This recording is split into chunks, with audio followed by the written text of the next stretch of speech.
Lucky. Ramadan bumps off. Queens. Sami swings it.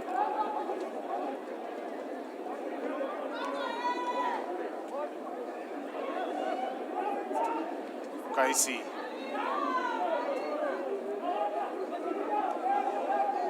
Matthew. Boma. Playing close to the touchline. Is bundled into touch. Stallions defending well with the touchline. Using the touchline as another defender.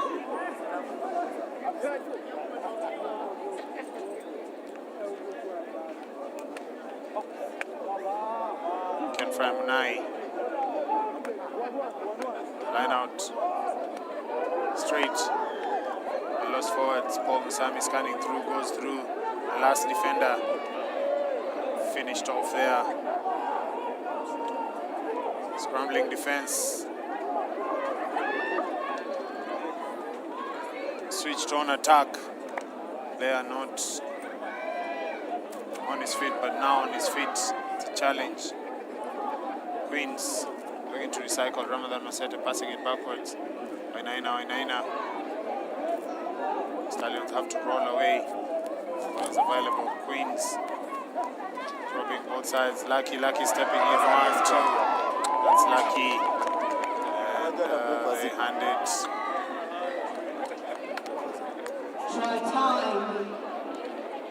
Try time, ladies and gentlemen. That is number 21 for the Queens, Patrick Wainaina. 24-7. Wainaina there, Lucky dancing through the defense there. And there is Wainaina diving over. That is unselfish play there from the Kenya Harlequins team.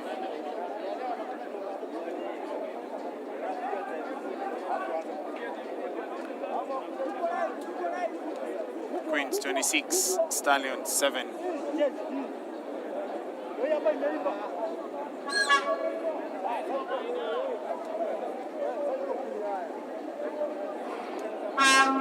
Deep restart. Brian Ondieki takes it.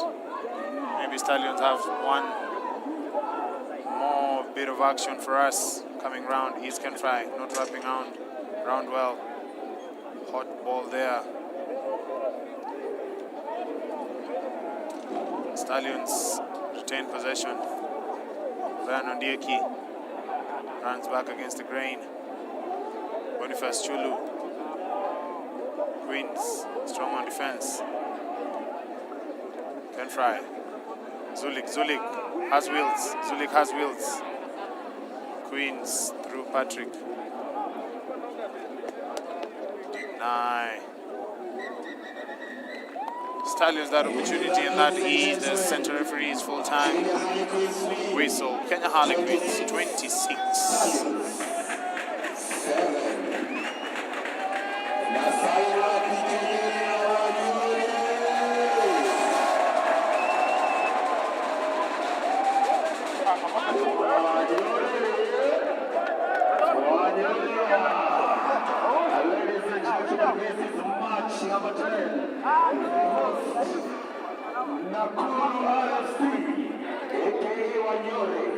Proudly sponsored by Smart and Nakuru Athletics Club, taking on the hosts of the previous tournament, Driftwood 7th, Mombasa, RFC.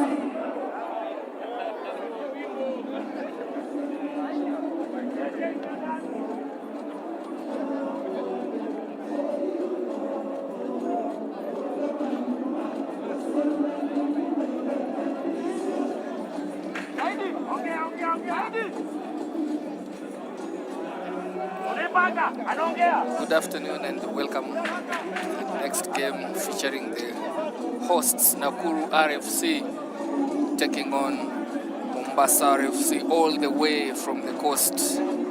These two teams looking to continue from first round of games.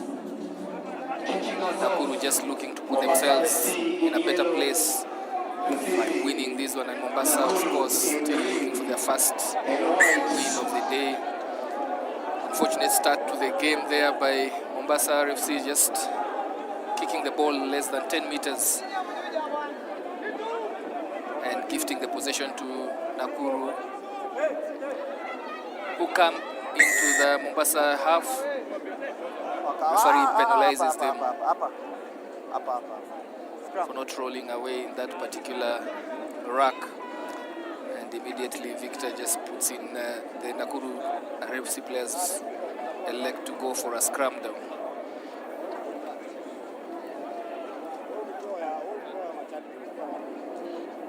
Approach. Bind. Set. So Nakuru with a put-in that is immediately turned over, but the ref says it's not going in straight. It went out from the channel. They have to reset that one. Bind. It's only bind. Set. Hold it, hold it. Nakuru having won their first match 12-0 against Stallions. The second win here, they'll put themselves at the business end of this tournament. Mombasa, of course, lost their first match, and they will look to see how they can proceed with this one. They lost 10-22 against Kenya Harlequins. Harlequins now, of course, in the pole position in this group. Nakuru looking to seal a second spot if they are able to get themselves a win here, pending their game at the end of it, round 3. Set. Stability, Home side, stability. Nakuru taking on Kenya Harlequins. Put in there by Mombasa.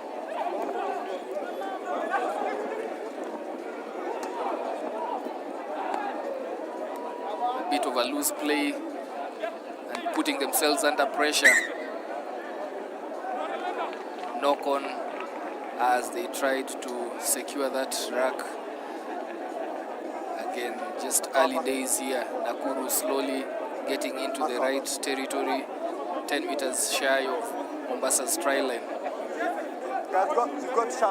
And from here you will think that their strike rate being what it is, they should be able to cause serious problems to Mombasa.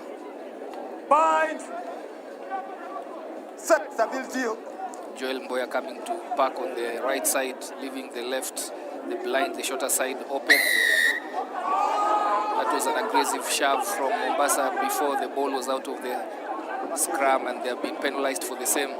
Ball is quickly put to the 15-meter channel here, taking on each other one-on-one.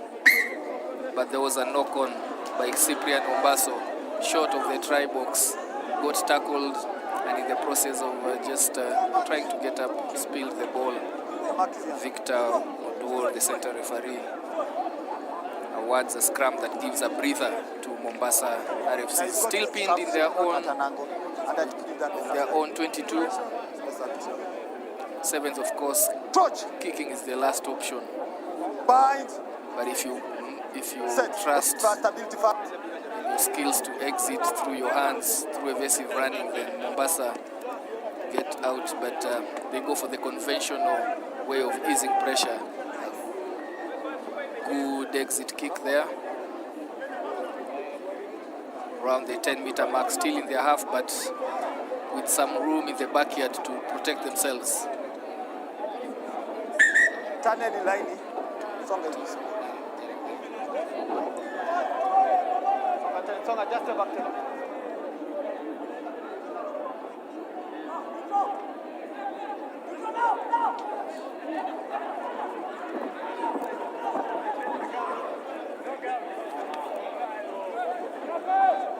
Straight carrying there by Felix Okoth at the heart of Mombasa's defense. They spin it out to the wide, and a good opportunity here. Can he finish it? Of course, with the touchline beckoning, he had to step back in, and a good retention by Wilson Makete. The home team playing quite well, yet to get onto the scoreboard.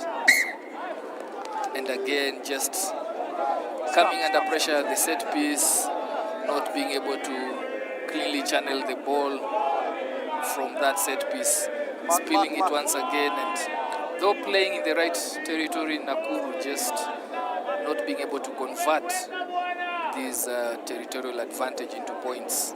Approach. Barely just over a minute to go, and Mombasa holding their own here in the first half. Hold it fast. Scrum up, just stay there. Good put in, the scrum just tilts and wheels to one side, but again opting to go for the boot. Mombasa just wanting to survive this last 1 minute or so of this half.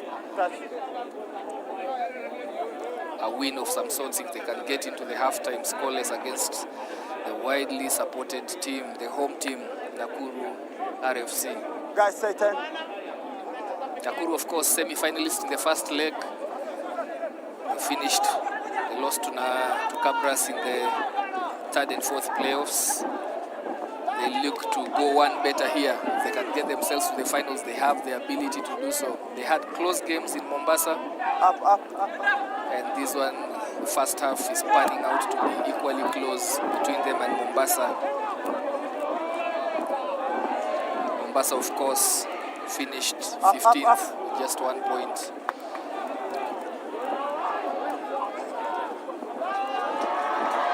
Good idea. The ball is still in play. It didn't go to touch. Ojuang just being able to recover it. At times that's the only option left for the attacker. Once they get dancing through, stepping off his left onto his right, and going all the way to finish. Javan Otieno notes down the first try for the home side to the rapturous reception here of the home crowd. Very well celebrated try that is just at the bars of the hooter, signaling the end of the first half. Look at that steps back in, straightens his run, and Javan Otieno just ensuring that they make Mombasa pay for hosting them in their 22 for the longest time. Halftime scores with a successful conversion, 7-0 to the home team, Nakuru RFC.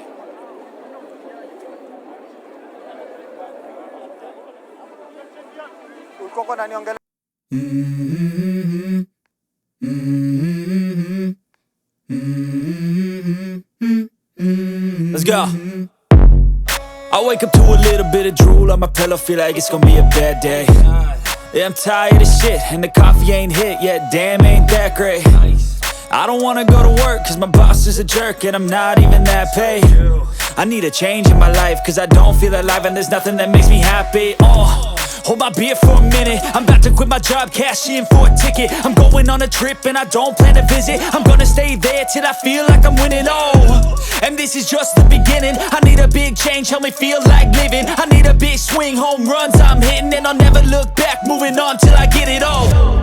And we all got dreams, we all want things, but what you gonna do for it? How you gonna move for it? What you gonna be? And do you believe you can do anything? But what you gonna do for it? How you gonna move for it? What you gonna be?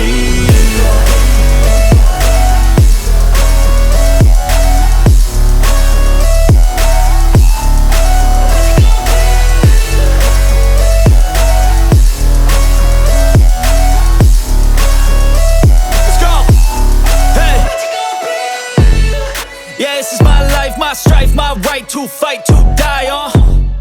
And this is my game to play, to claim a brand new name, And I ain't gonna lie to you, I'm a bit nervous that I might screw everything up that I've ever done. But what's the point of living if you ain't having fun? I guess I'll try this, try that, might miss, gotta find what I'm good at. I guess I look here, look there, over where am I scared, where am I at? I gotta make it in this life, whatever makes me happy, know I'm doing things right. Sipping in the summer on a goose and Sprite, or find a nightclub for the end of the night, And we all got dreams, we all want things, but what you gonna do for it? How you gonna move for it? What you gonna be? And do you believe you can do anything? But what you gonna do for it? How you gonna move for it? What you gonna be?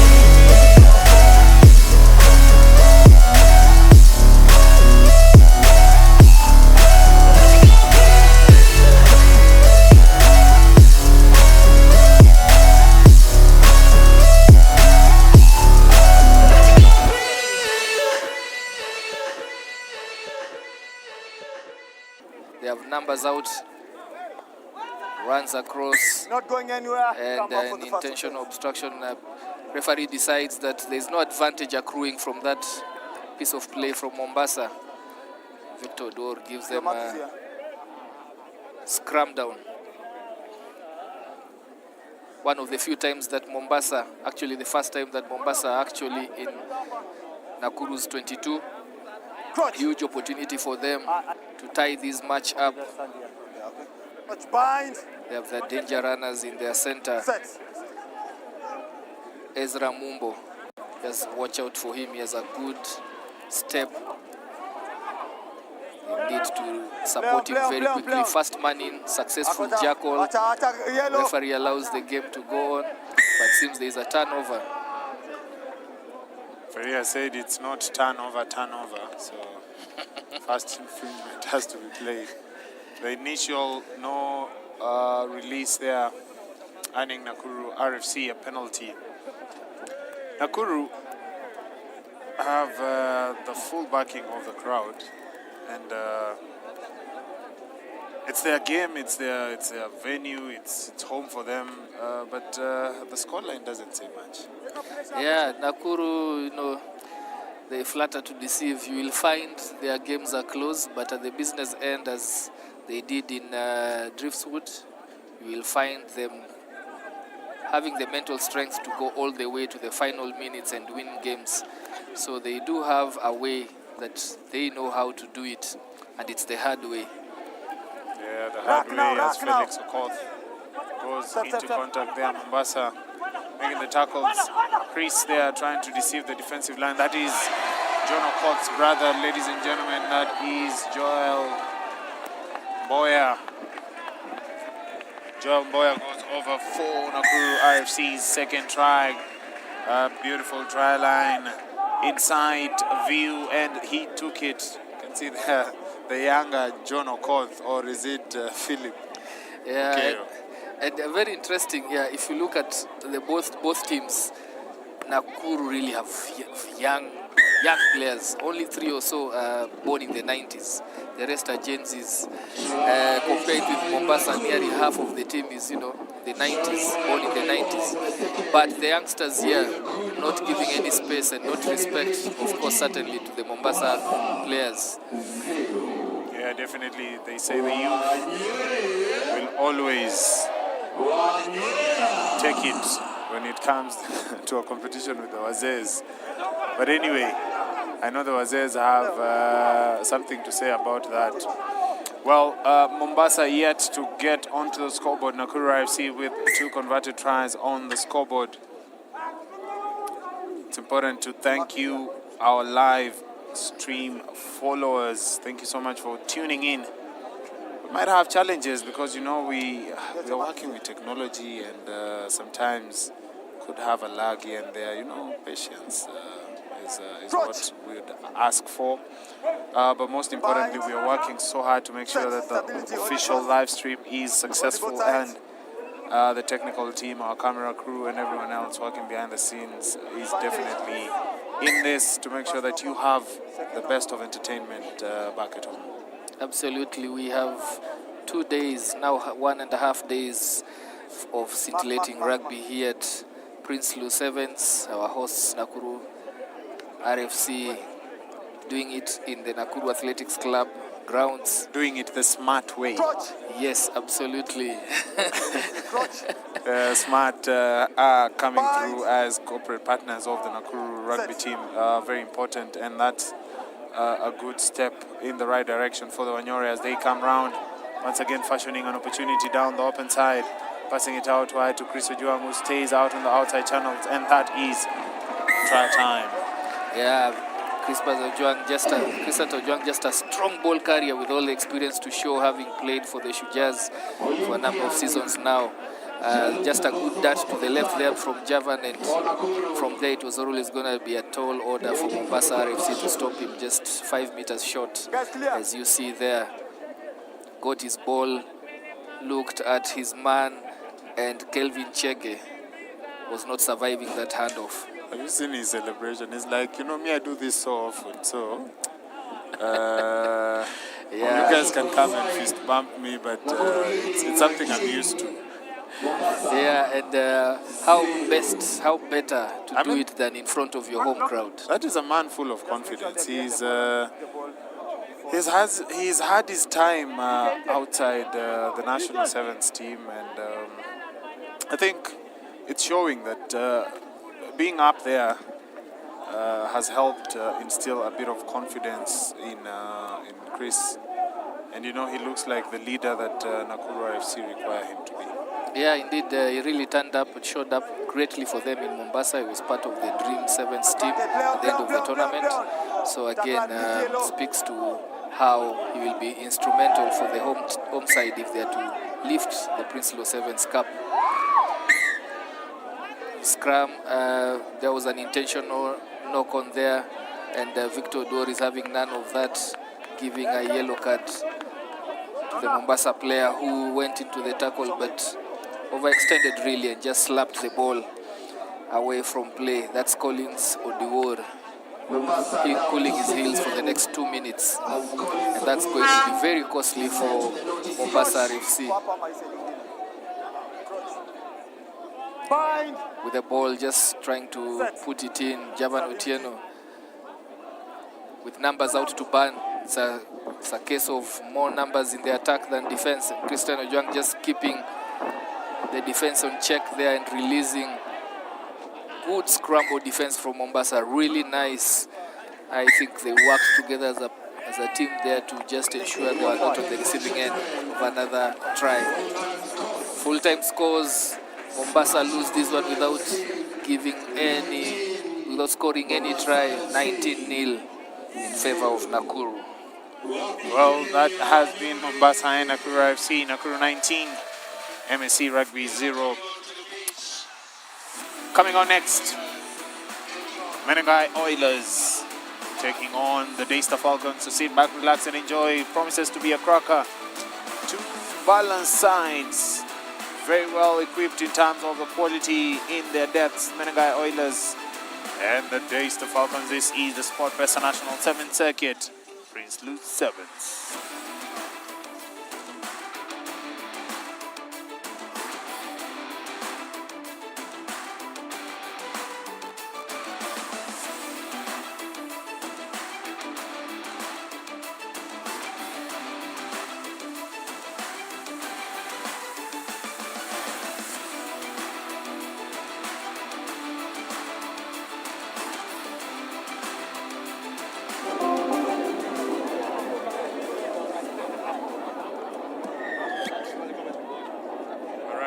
That is Daystar Falcons. We have Eddie Wambugu kicking us off. Ball is lost forward. That is an advantage. Is it? Referee consulting. Double blow.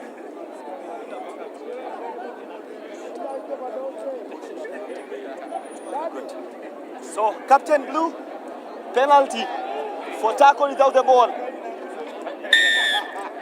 Tackle without the ball. That is an infringement there by Daystar Falcons. Not sure the culprit. Menengai Oilers looking for touch. Menengai Oilers miss touch. Moses Keragori brings it back. Amukwachi Clinton. He knows nothing but the highway. Oh my God. Clinton Amukwachi runs straight into the man but have lost possession. That is Sami Mwaura coming back against the grain. Kipchirchir, Abukuse, Jonte, Mwaura. That is Eric Ogutu, I beg your pardon. And setting the platform out wide is Alvin Cavoli. Alvin Cavoli has had mostly rich sort of form going into the Princeloo Sevens. Jonte, Kipchirchir. Referee playing an advantage for offside. Long pass to Fortuna Turu. Not meeting the mark and going straight into touch. Referee was playing an advantage for offside. The Menengai Oilers have an opportunity to reset, and they'll definitely be asking for the scrum down. Sami Mwaura asking for the scrum down. Indeed, it's a well-placed scrum down right at the center of the pitch in Deister's half, split the defense into two. The scrum half and the fly half really have an option of attacking either side, and what matters in that set play then will be the speed with which they change direction and keep the defense moving. So they elect to go to the left side here and go for the grabber kick just behind the defender who Clinton had committed himself, but recovered just enough, just in time to stop Oilers from scoring this particular set piece. Yellow card showed there.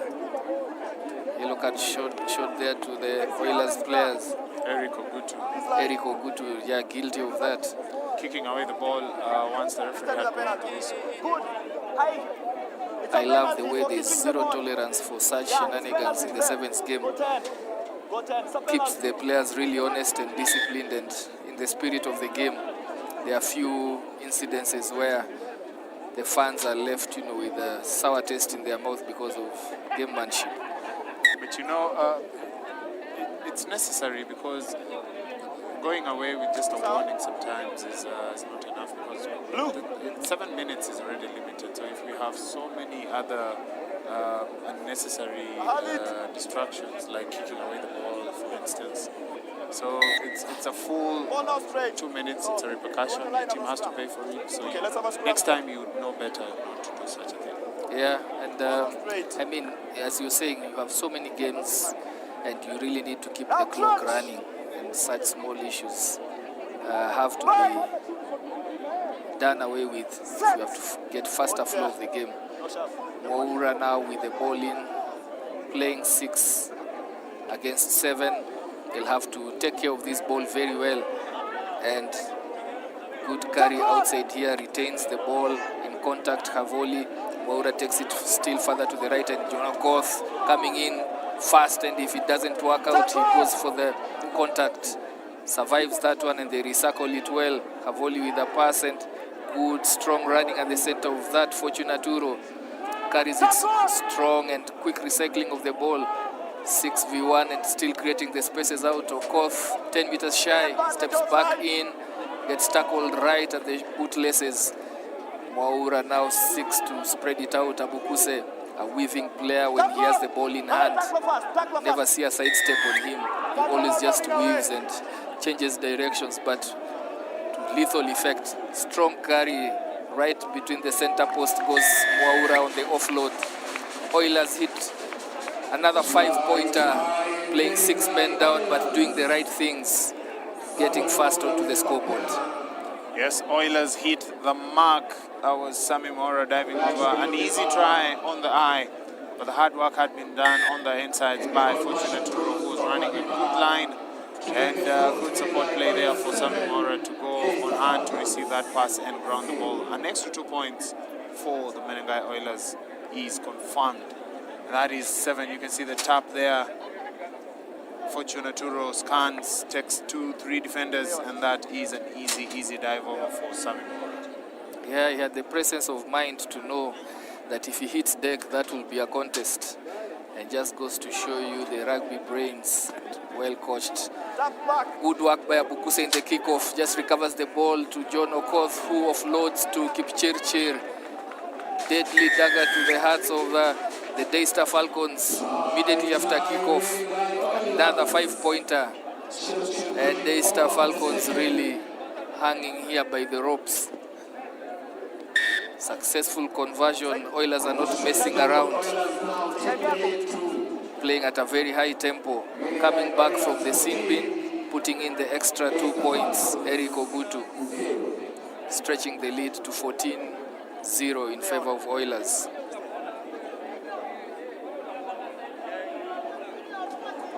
Ogutu lifts it high. This one will be contested, and no takers there.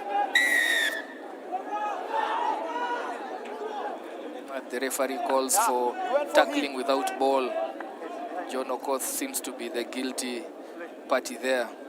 Wambugu has the opportunity to ease pressure for Deister Falcons. Finds touch well into Oilers' half there. line out to blue. Mark is here. Mark. And yes. Daystar really doing well. Have the potential to do much better, but they came short in their earlier game against Strathmore Leos, losing that one 26-5. One out straight. So you guys, line out a scrum. Scrum. It's one team for me that just needs to play the full 14 minutes.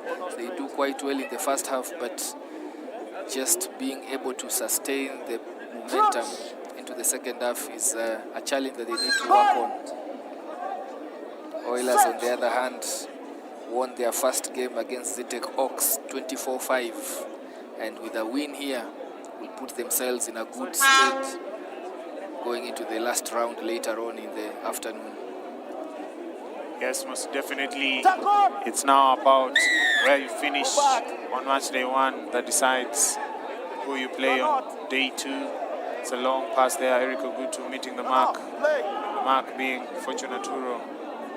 Ogutu passes comes. It's John Okoth. John Okoth holding it in one hand. Fortune. Kipchirchir dances, comes back. Flooded, knocked on. That is the center referee's decision. Is halftime, is the mark. Oilers 14, Leicester Falcons 0.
But right now, second half, Menegai Oilers leading 14. Leicester Falcons. Ogutu center pitch there to kick us off for the second half. Oilers leading 14-0. They really were very clinical in the first half, and Daystar barely held on. Nice kickoff, but this time round Daystar were good at retaining it, giving them an opportunity to just launch an attack from their 22 under pressure here. Strong carry, just barely outside their 22. Numbers to use on the right, no sweep at the back. It's a foot race here, that bounce of the ball. But Okoth there to support his man, allowing Oilers to reset in the center of the pitch. Abukuse wanted to pass that one, but that rush defense creating a dog leg for Abukuse to exploit, and he cuts right through the defense there, punishes Daystar for their naivety in just trying to rush up. A gentleman like Abukuse. That is a beautiful try there. He saw the outside man making the run, actually trying to beat the defensive line and rushing. So what he did, very simple. Just went to where the man had left, stepped back in, and that's experience, really. that blitz defense, you have to do it together in unison, and in this case, just gave some space, easy space for Princeloo, who is well experienced. They find themselves trailing 21-0. Daystar good with that reception, putting it down on deck, and again having possession but under pressure in their half, not being able to exit and use well their spaces. But Abukuse training his eyes on Stephen Arunga there. The Easter Falcons, of course, survive that one, and they're able to swing it all the way to the left side. Nice progress made by the Easter, coming in from their 22, knocking on the doors of Oilers 22 here. Straighten goes back on a cut, and they have numbers to burn on the left here, but he comes back in, straightens, runs and meets Ogutu at the sweeper roll there, and they still are in possession. Slowed it down, 5 meters to go. This one should be a shove over. Good defense by Oilers. The referee calls it in. I think it was a high tackle. We're just listening and see. High, maximum force applied. That's a high tackle. That's a yellow card, maximum force applied. Make the change. Yeah, under pressure there, and couldn't resist, just going for the neck. I think the ref Someone is leaving blue. has probably forgotten about what he has said. Oilers are off the hook there. Yeah, Mwaura just getting his 2 minutes marching orders, cooling his heels there. Daystar now have an opportunity to get themselves onto the scoreboard with around 4 minutes remaining. Still enough and sufficient time for them to make an impression in this match. Changes being made there, and off from Daystar is Tony Ogoma. He's done his bit to get his team into the right area here. They have an extra number in the back. They just need to target the corner flag. Move with speed, accurate passes, but those are delayed passes. He has to aim for the corner flag. Off he goes. He's able to score. Arnold Agonda goes down for the first points for Daystar.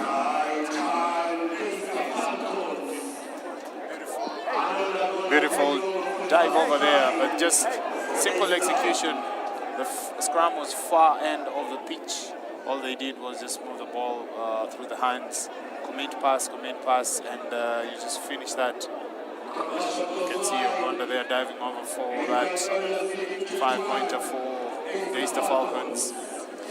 Yeah, I mean when it gets to passing to your right and doing it at pace, the execution is very critical, comes from a lot of training, and in this case Falcons have been able to put themselves onto the scoreboard.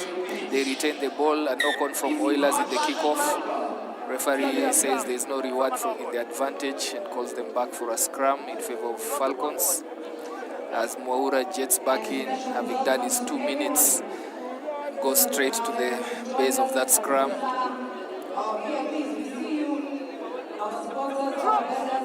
Daystar making good use of the advantage in numbers. Now they have possession. The effect of playing 6 versus 7 is that retention of the ball is not easy, and Daystar, certainly in the last few minutes, have enjoyed more possession than Oilers. Yes, they have. They just need to execute right. There's still some life in them. However, they're fighting against the clock. More numbers on the pitch after the yellow. Before the yellow elapsed. Then, So we'll have a penalty to them. means they have to score quickly, score again quickly, convert, and then have an opportunity to win the game eventually. Your ref just turns around the decision to award the penalty the scrum into a full penalty in favor of Daystar, and he's not getting out of this one. He's definitely not. Oilers ganging up and ensuring that he'll not get into that corner again, the dark alleys to run into. Turnover, ball held up, ball not advancing, and in favor of Oilers.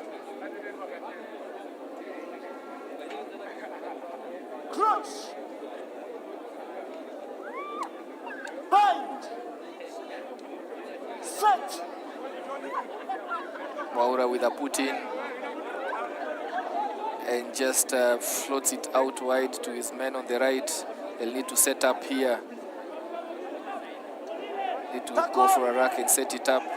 They still go to the other side, and the defender just drifts before the ball is passed.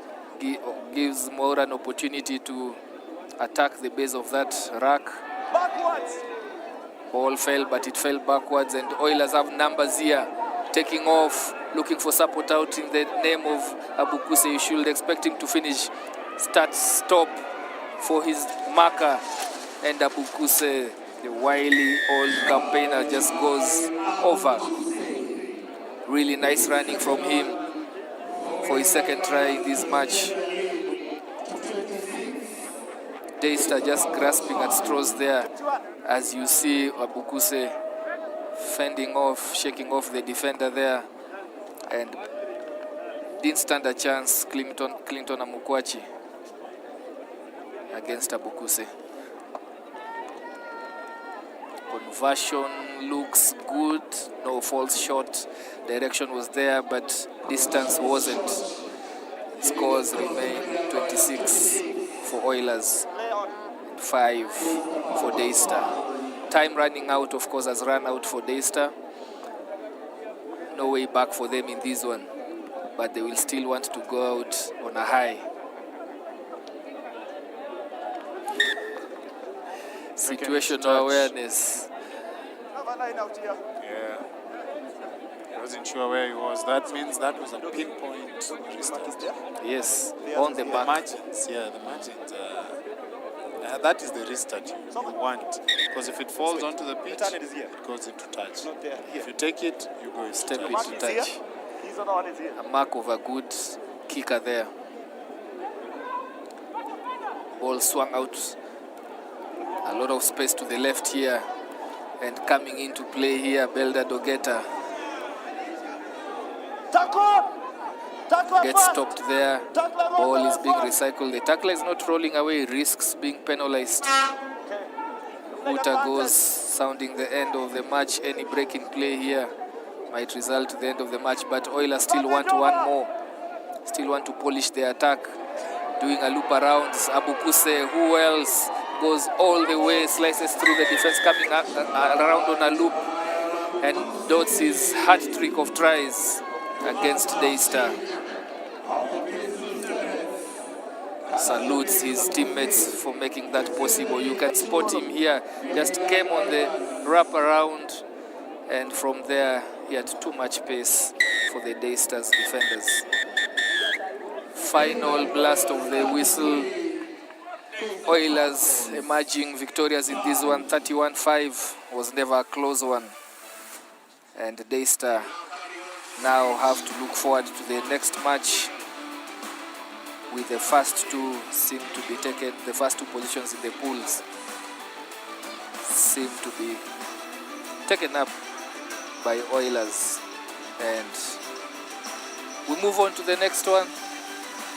All right, the next one coming on is the Daystar. No, this is the Z-Tech team taking on the Strathmore-Leos. Another varsity affair. Well, Strathmore-Leos should be eyeing this one. Remember, Z-Tech Oaks were promoted at the coast. They won the Division 2 category of Driftwood Sevens, earning the right to play in the Division 1 category this weekend in Nakuru, looking to take on last weekend's finalists, the Strathmore-Leos. Ball in hand, Arnold Mwita looking to kick us off. Strathmore-Leos with that bright red, or is it orange? Not sure what colors those ones are. In between there, Walter, in between. You're not off the mark. Leos kicking off and receiving in blue are the Z-Tech Oaks. Just looking to play their second game.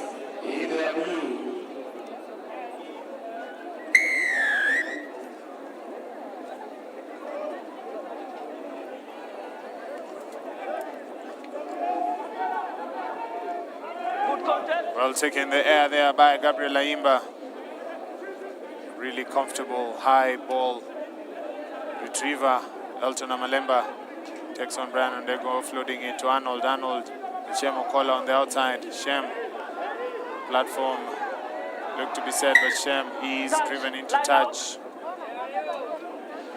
Shem driven directly into touch. Quite a shame there for Shem to be driven into touch.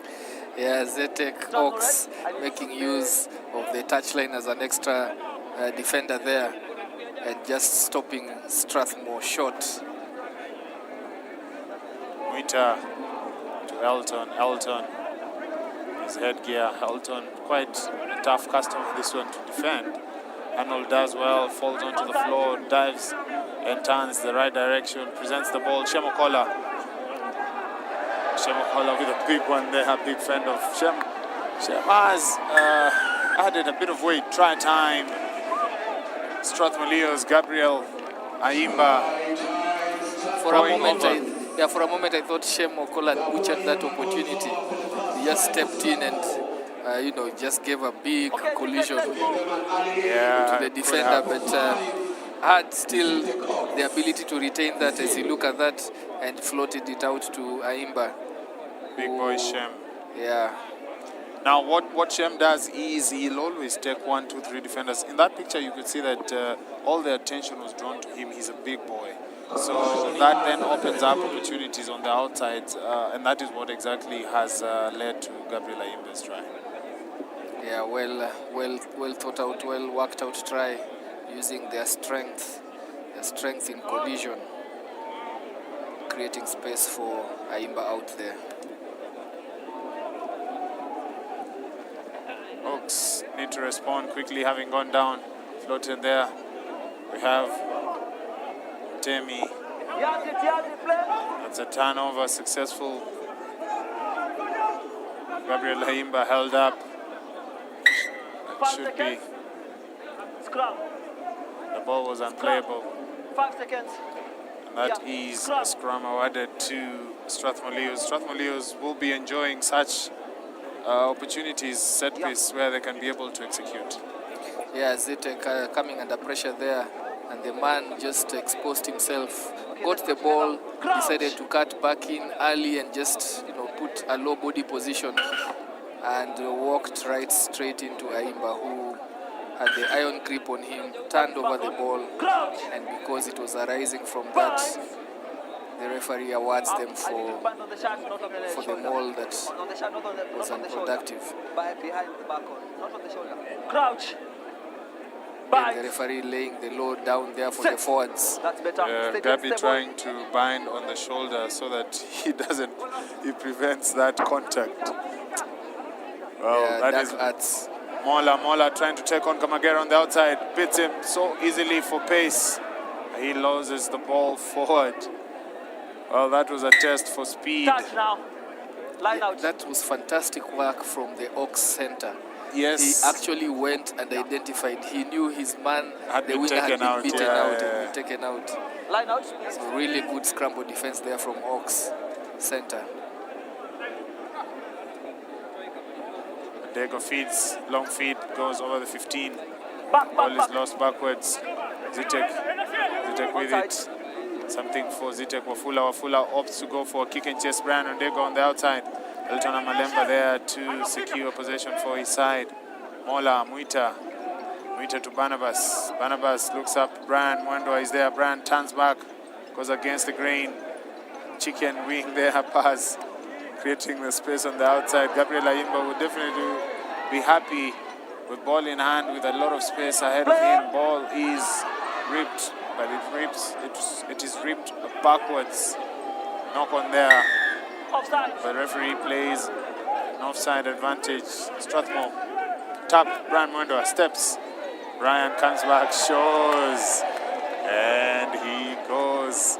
Call him Tricky Brian. That is the magician with his platform. Yeah, I mean Strathmore just turning the heat up on Zitek Ox here, not giving them any breathing space, going from one phase to another with such tempo, such high tempo, that Ox are not able to set themselves up for the defense. And in that particular phase of play, they couldn't touch him without risking a yellow card from the quick tap of the penalty. Strathmore just showing what they are, meaning business, and just putting their hands up as hot favorites for this particular second leg of the 7th circuit. Starting us off again, of course, Arnold Muita raises it high. The knock-on in the air there by Strathmore. Benefit to Zitek Ox now with numbers on the left, the right here, and chips and chases. Good opportunity here, 50-50, and could go either way. Ref calls for an advantage knock-on by the Zitek Ox, and immediately Strathmore transition from defense to attack. Strong ball carry there by Shem Okola. Sets it up for them to attack on the left where they have numbers to burn. Nice pass to the outside man. Aimba tends to cut back in, but with good effect, and he has enough sufficient pace to beat the inside defender. Goes all the way to score. Strathmore's third try, tightening the screws of this game, tightening the nuts on the Zitek Ox coffers here. Really, really nice face of play by Strathmore Leos. Another 2 points to add, as you see there. Aimba just stepping back in and then straightening his run. Very aware of where he was, managing to ease off as he went to score. Now just pulling in the huge pockets of air there. His lungs are bursting from that run. The hooter has gone. So the next kickoff, next breakdown will be on halftime. Muita just raises it deep into Ox territory, and they will do well to just get the ball out. Victor Dole, the assistant referee, just calls it for touch, and that is the halftime score in favor of Strathmore, 19-0. Ladies and gentlemen, halftime scores. Strathmore Leos 19, Zitek Ox 0.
So welcome to the second half of this encounter, pitting Strathmore Leos against Zitek Ox.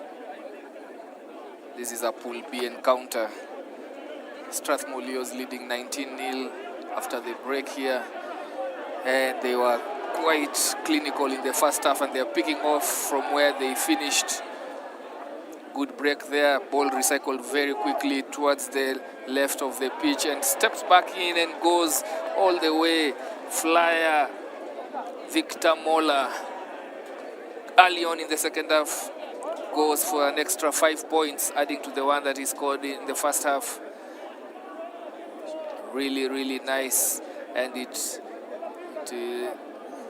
is a part of the game that looks a bit untidy because Zitek Hawks have to go there and compel him to score the try, but common sense prevails.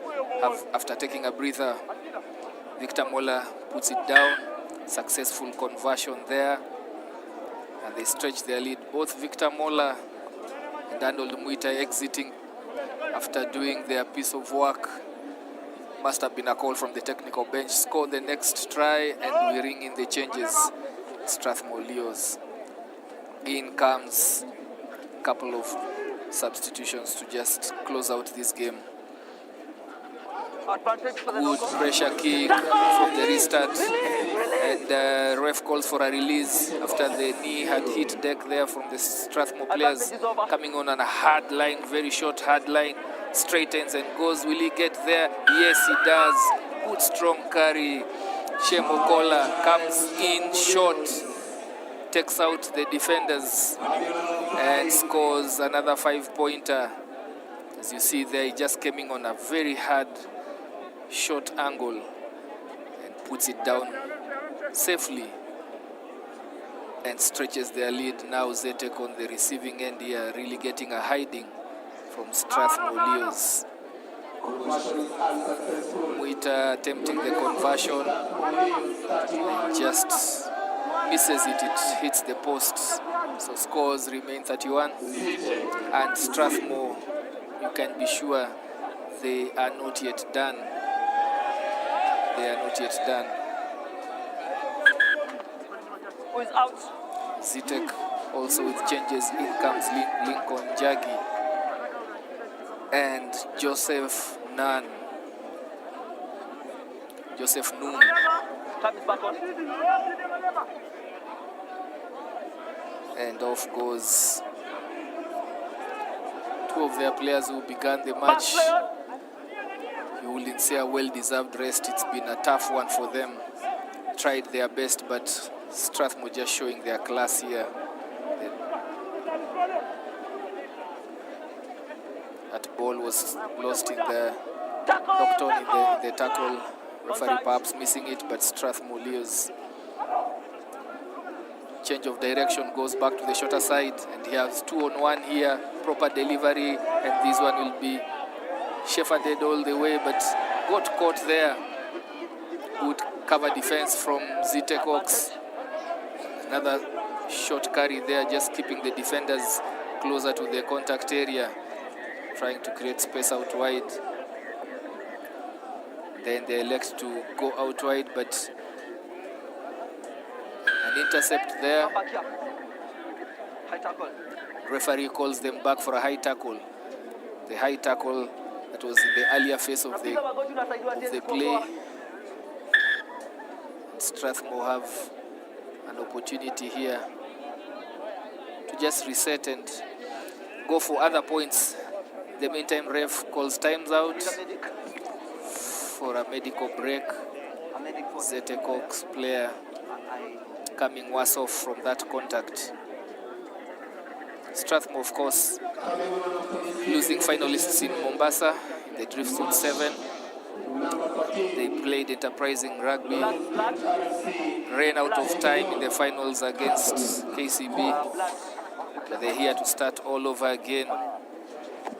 Had two of their players picked up for the Dream Sevens, Nigel Amaitz and Gabriela Imba. Very strong team, strong contenders, and hot favorites to continue with their form here in the Princeloo Sevens. Well, you remember they are defending champions of this tournament. Indeed. And so this is familiar territory for the Strathmore Leos. They look very,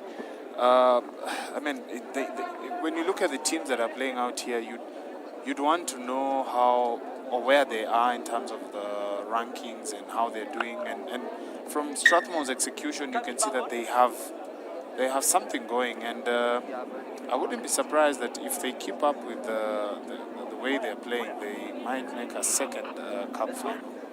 Yeah, and going by these first two games, I mean they are clearly off the paces and way ahead of the opponents they have met so far, and that gives them confidence even as they look forward to the third game of this day in their pool, where they will be taking on Menengai Oilers. That's a good match to watch out for. Yeah, that's a good one. Remember, the Strathmore Leos and the Menengai Oilers. Leos have made it a habit of beating Menengai Oilers. Yes, And, they normally declare we cannot lose to Oilers. Let us lose to Anyone else. but not Oilers. And So that will be a nice one to watch. it's time for Oilers to stand up for themselves. Yeah, some records are there to be broken, or some bookie teams are there to be conquered. Tackle there is complete. Stanislav Shikoli, Arnold Muita.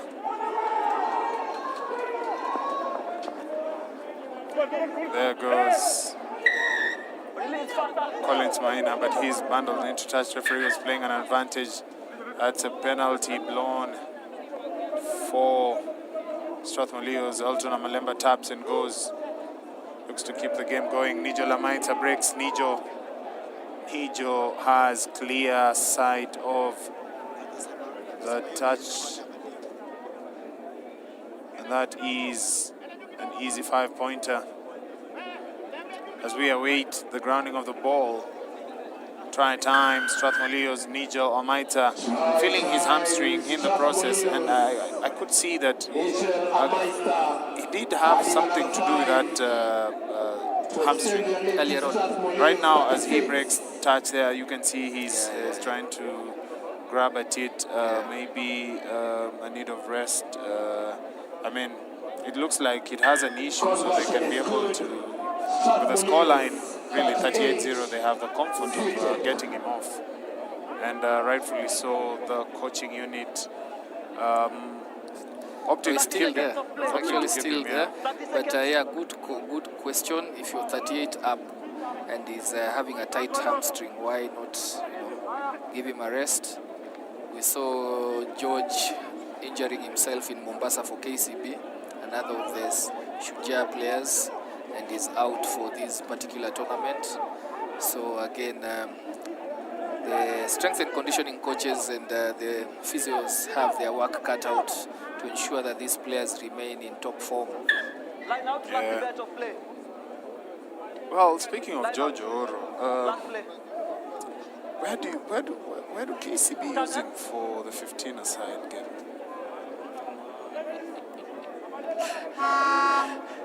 Yeah, well, we are all waiting to see where he will best be suited for.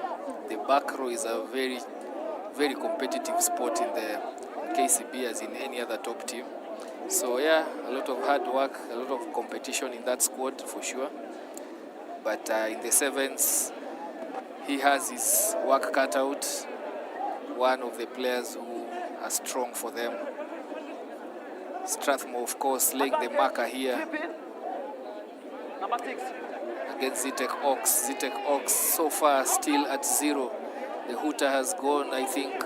We are probably in the last 1 minute or so, and they have not yet made any impression with ball in hand. They have one more chance just to redeem and save face here if they can score something. Yeah, keep the scoreboard respectable. Brian Ondego apprehended there. Alton Malemba shifts the ball looking for Nijo, and that is full time as the players make their way. Ladies and gentlemen, it has been a very comprehensive victory for the Strathmore Leos, playing their second game and dispatching that Zitek Oaks competition, 38-0 full-time score. Coming up next, we have Nondis taking on the Catholic Monks.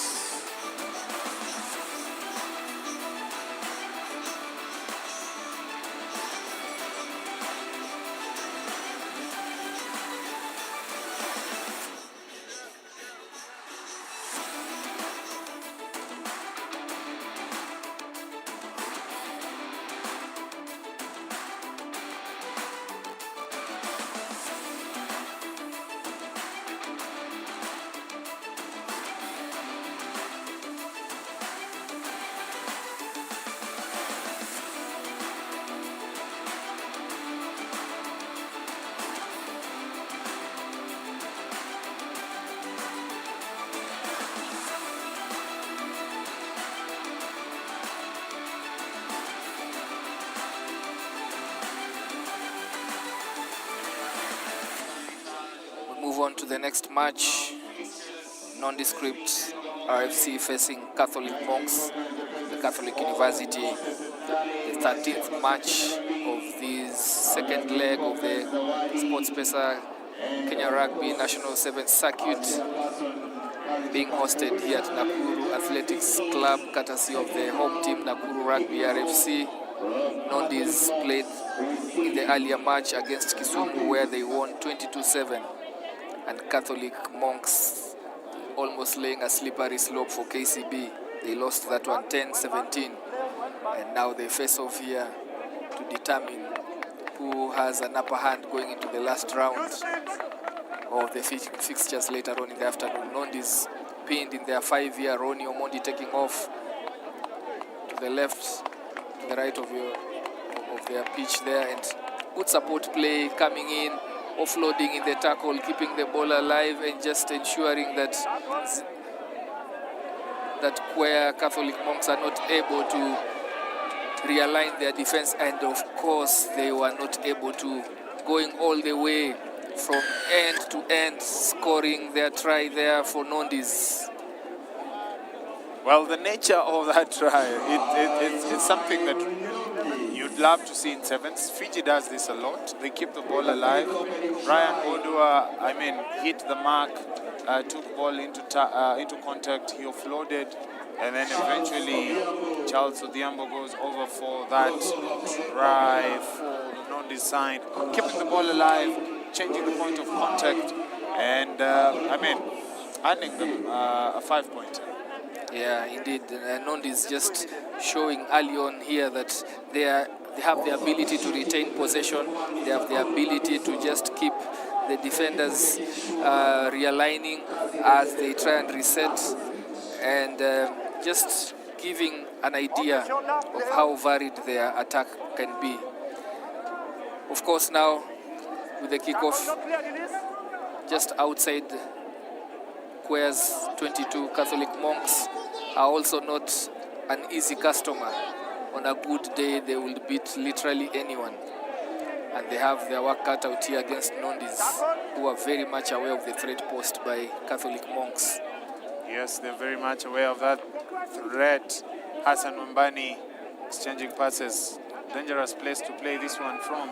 Dennis Mulinge on the outside now looking to take them forward. Meets Hilary Baraza. Hilary had an opportunity there to try and chase down a winger, but he opted to get out of that fight. And then an easy offload. Now looking to cut down the angle. It is try time, Catholic Monks. If there is an influential player for any one particular team, you'll always find it in Dennis Mulinge. Got the ball in his 5-yard and made it all the way, giving the last final pass to Felix Okumu, who goes beyond the whitewash to put Catholic Monks on the scoreboard 5-0. Dennis Mulinge for me is just one of the unsung heroes on the 7th circuit right from last year. For me, I find him to be very savvy. He understands where he is. You even saw him slow down when he realized that his support is way off and waited for his support. And that lulls the defense into a sleep. But then when he released the final pass, Nondis had no answer for that. So one to watch for me, even as they kick off and not retain possession. The Red Lions having the ball, straightening there, goes right through the Catholic Monks defense. That's a high tackle, a seatbelt tackle on Wambani Osundwa. Quickly tapped by Ronnie, trying to keep the tempo up. They come to the left side, a loose pass to the ground. Pick and go there. Nondis just slowly going through the motions here, electing to keep it in close quarters. If anything, just to control the tempo of the game. They choose when to make it fast and when to just slow it down a bit. Loses the ball in contact there. The attention of two defenders spills it in the tackle, gives a breather to everyone.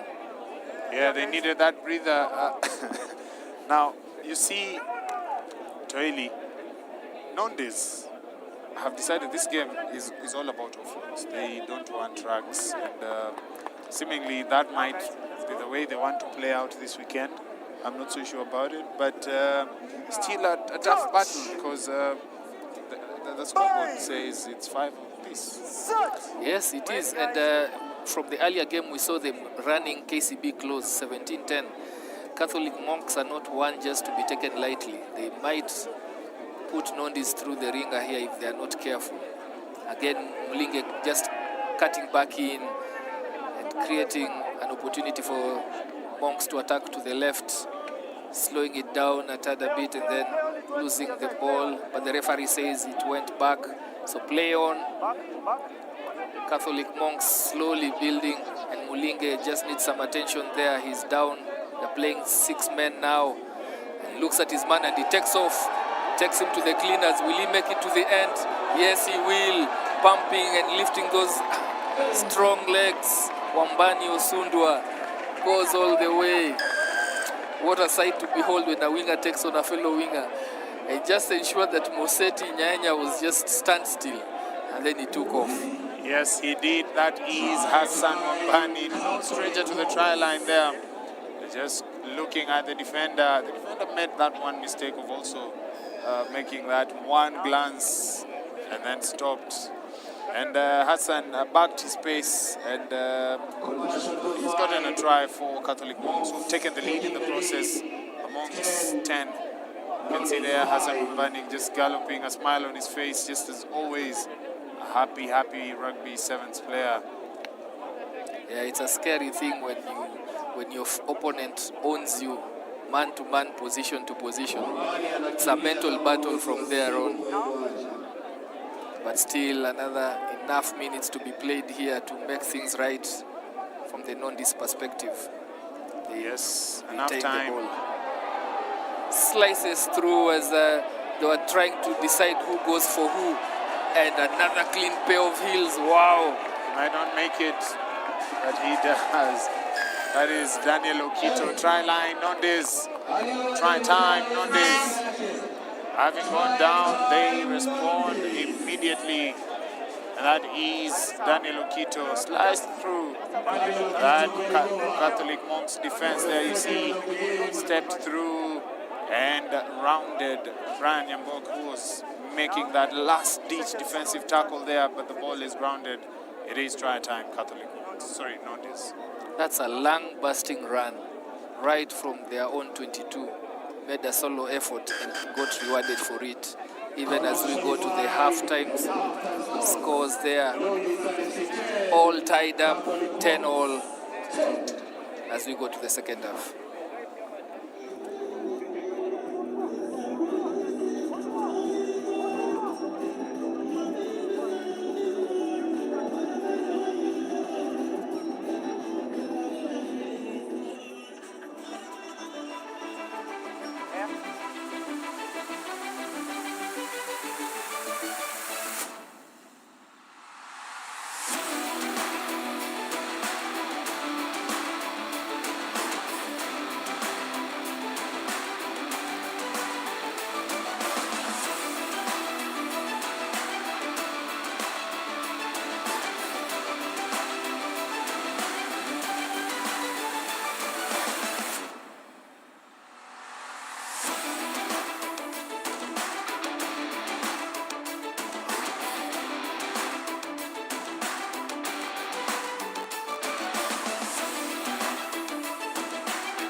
second half of this match. Scores tied at 10-all.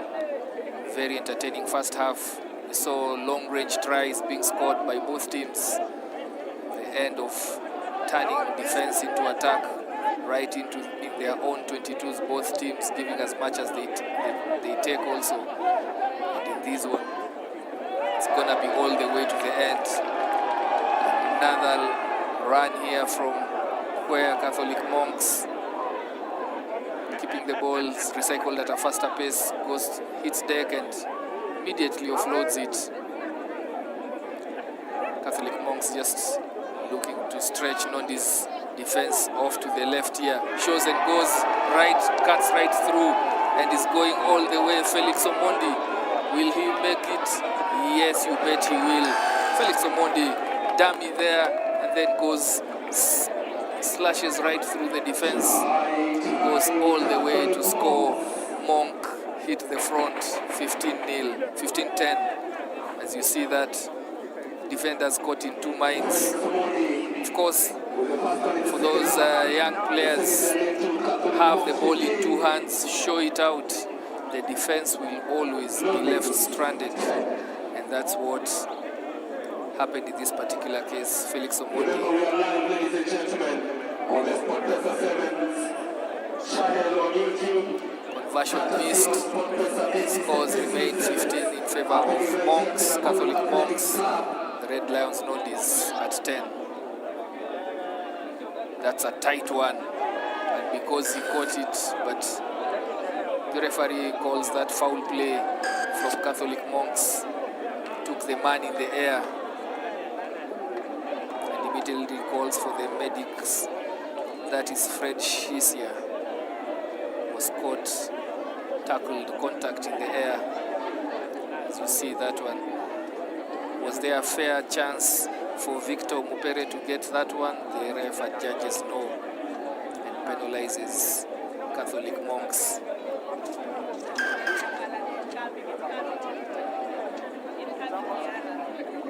Nondis elect to go for the scrum down, trailing here by 5. But as we've seen in this game, long-range tries are being dished by both sides, so territory seemingly not an issue for these players. These are very good 7 sides. Nondis quite experienced. Just looking at their back line. Samuel Owino comes in for Catholic Monks and is quick to the action there with an attempted tackle. Misses that one, and Nondis realigned to go to the left. Noroni steps back in, keeps the defenders guessing and opens, carves them open at the 15-meter channel. That was a solid pass, a good offload that went behind and off to the races and to the try box. No one is stopping him, no one caught him. That Brian is a try, Kadenge. Brian Kadenge. Try time. Nondis go over for the try.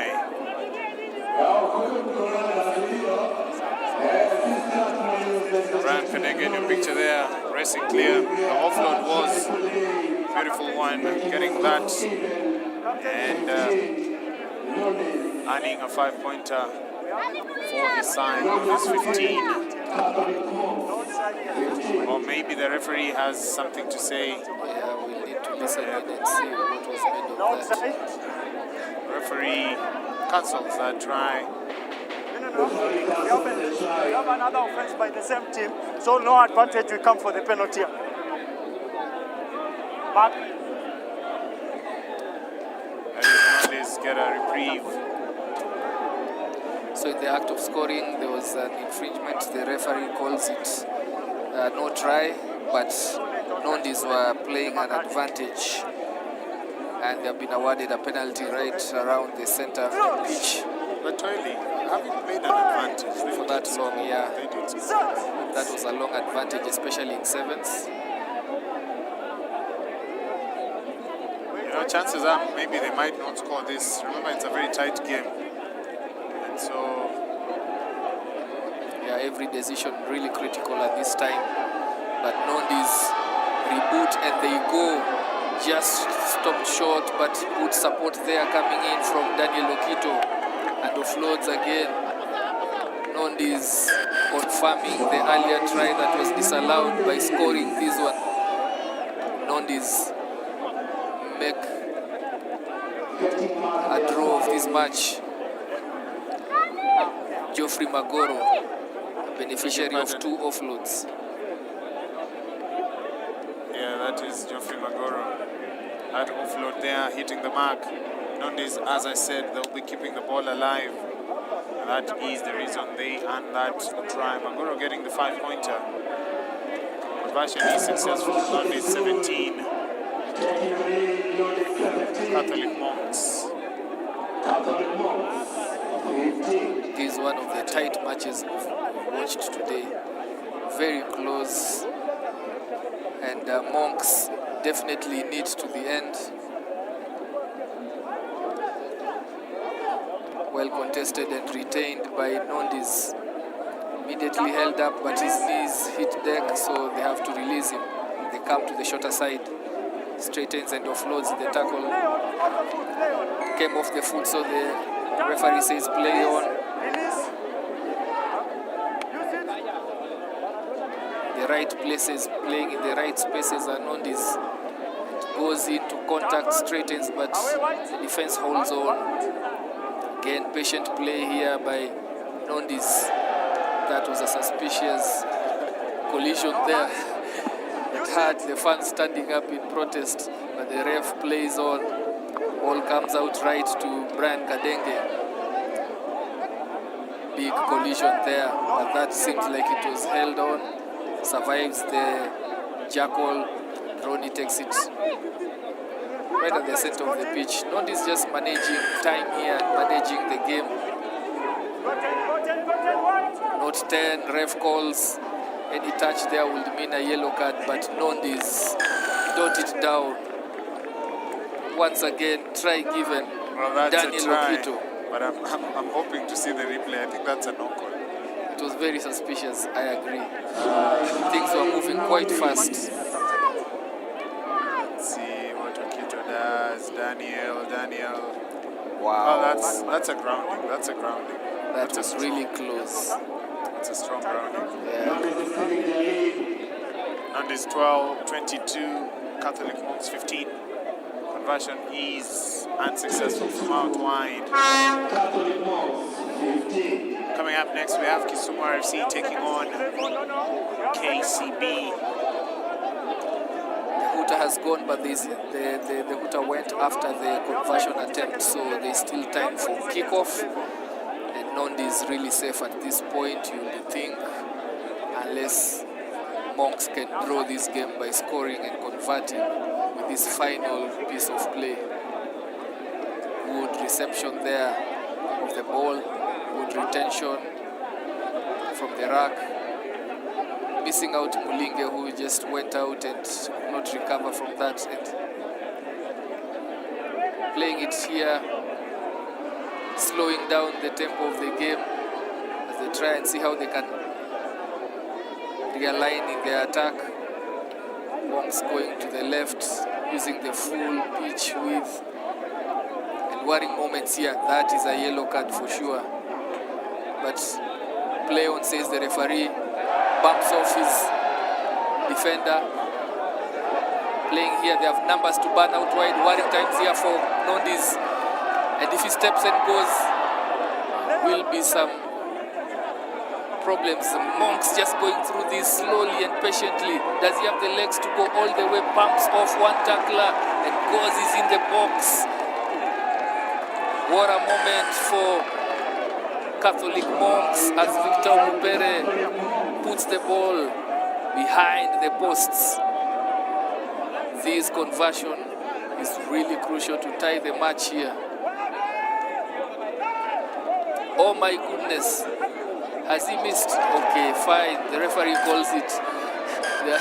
The in-goal assistant referee had for a moment there caused some worries. And that's the first draw we get for this day. That's the first draw that we have for this day, and it's all out at 22.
So next game kicking us off here, KCB taking on Kisumu. KCB taking on Kisumu, and the first kickoff, ball still in play. Kisumu do well to retain the possession there. They immediately launch an attack to their left. Good ball retention in tackles, in contact areas there. But a lot of aggression from KCB. A lot of aggression from KCB in those racks, putting and piling a lot of pressure on Kisumu, making it very obvious that this will be a tight one in those contact areas.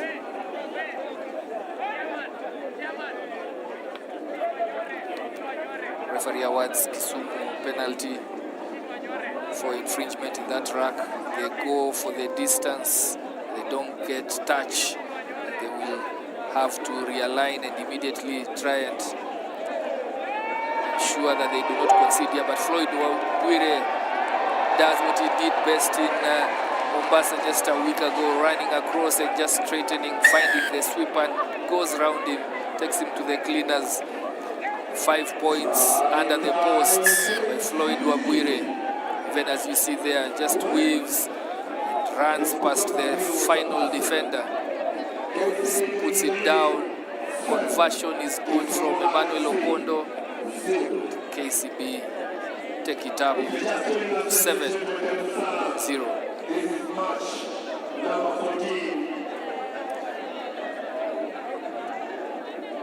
Kisumu will want to put some respect to these.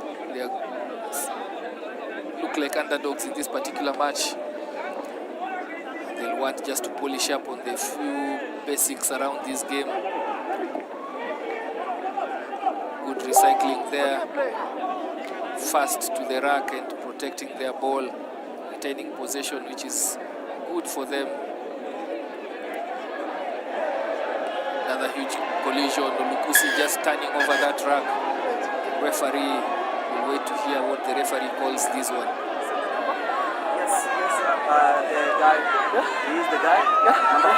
Yes. Yeah. Penalty on me or card? I'd go with a card. Though the player is slightly short, he tried to make an effort on working. So penalty only. So Lukusi penalized there for a high tackle on the Kisumu player who was going for it. Yeah, the shoulder connected with his head. But the mitigation was that he was already low and he was wrapping his arms in the tackle, so he survives a yellow card. It's a penalty only, and Kisumu go for the scrum option. Sensible refereeing there. These are sometimes a rugby incidences, especially in the rack zones. A loop around move there by Kisumu RFC opens up space for their wingers. He goes, it's just the receiving end of that Lukusi tackle, parks himself on this right side of the pitch, but holding on is the call from the referee. Punished for holding on that face play. Shiasi with ball in hand gives to Lukusi. Lukusi runs straight and keeps the defenders honest, goes down, ball rolls out of the rack because it wasn't a knock on. Game plays on. Kisumu just just trying to filter through the attack lines of KCB. They go to the left. Pass over now to Floyd Wabwire, who has the wheels and the deceptive runs, but this time round it doesn't get better off the Kisumu sweeper. Really nice play there from Tao FIFA. Had lined up Floyd Wabwire, and he knew from the early experience how not to fall for those mazy and weavy runs. KCB still within the territory, within Kisumu's 22. Look to apply pressure on this as Onyala goes to the front and tackles his man, whose hand hit that ball as it went into touch.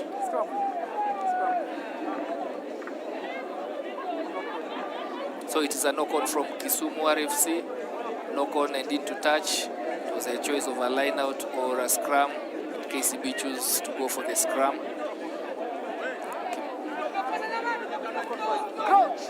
Kipruto there just checking with Opondo on what the move will be in this particular set piece. Solid scrum from both sides.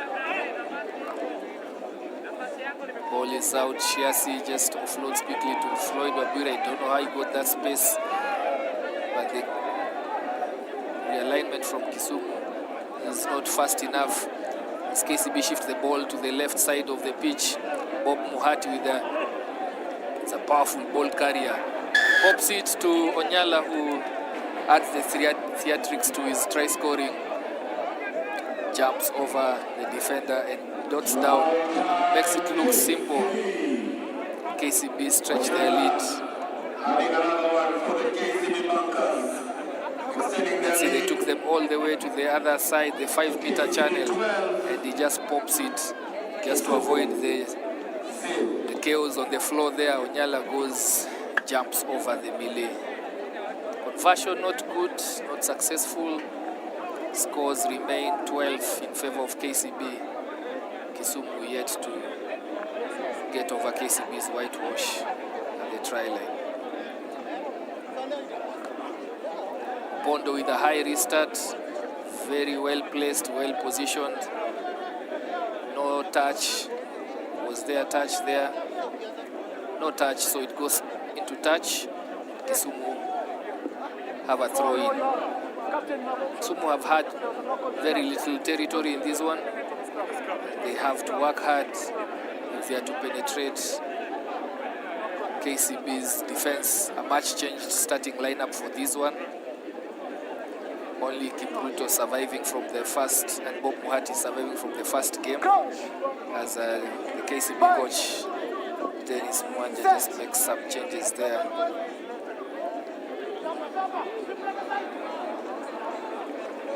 Ball is out. Too much space on the right there. Too much space. And if it goes to hand, this will be a try. And Floyd goes all the way. They are afforded if the setup was very tight from the line out. The fly-off and the center were really tight and opened up so much space for Floyd to exploit almost half of the pitch to himself there. KCB put another 5-pointer. Just looking there, he had so much space on the outside, and that was just a manipulation that came from the line out. Sometimes most of the times there's no winger given such amount of space will not be able to take advantage of it, either by evasive running or just sheer raw pace. The halftime break, KCB Rugby leading 17-0.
back for the second half.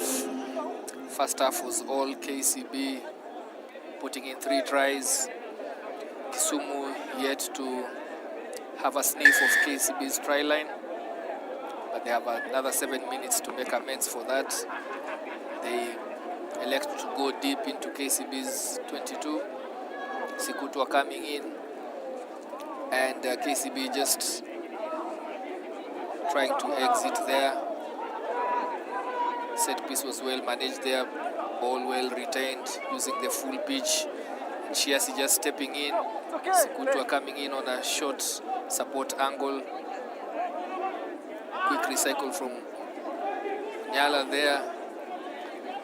A wraparound move from Emmanuel Opondo, and now it's a 2v1. Opts not to pass it, goes to deck. They are making headway here gradually and surely, and this one is a walk-in try born out of 5 faces end to end from KCB. Olukusi going in for his first points, 5-pointer for this tournament. That was just a build-up play all the way from kickoff in their 22. Took the ball from one end to another, recycling it well, putting the ball in front of the attacking players and just ensuring that they were making ground. At the end of it all, Kisumu ran out of defenders. Making good use of the ball is the right word to really.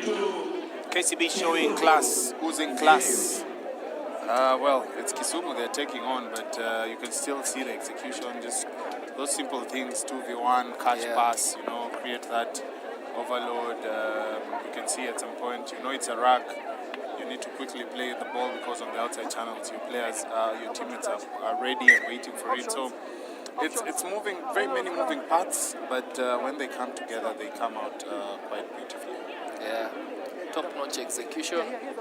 You still have to play what is ahead of you, and as for a coach, what you're looking for is the basics being done well by your team when they have ball in hand, and that just informs and gives you an idea of where they are in terms of their structure, so that when the pressure moments come, you're able to execute. Kisumu under pressure in that put in, but they survive and get the ball out wide. Their flyer here who checks in Shiasa in and out, but Shiasa is not having any of that. Penalized for going high on his tackle. Quick tap and go from Kisumu. Steps back in, has numbers. Mezi runner here. Still able to retain possession. 2-on-2 here, and just shepherding the ball carrier towards the touch. Steps back in, and that's almost a high tackle. Kisumu doing well with ball here, retaining possession and keeping the KCB defense guessing. Carrying it when they need to, taking it out to the wings when they need to, and KCB's defense being tested here. Finally, they pinch the ball in contact and turn it over. And now, Kisumu have to be very wary in defense here. Should not, that inside support runner benefiting from the offload, going all the way, Tyson Minor. Just one turnover. And Kisumu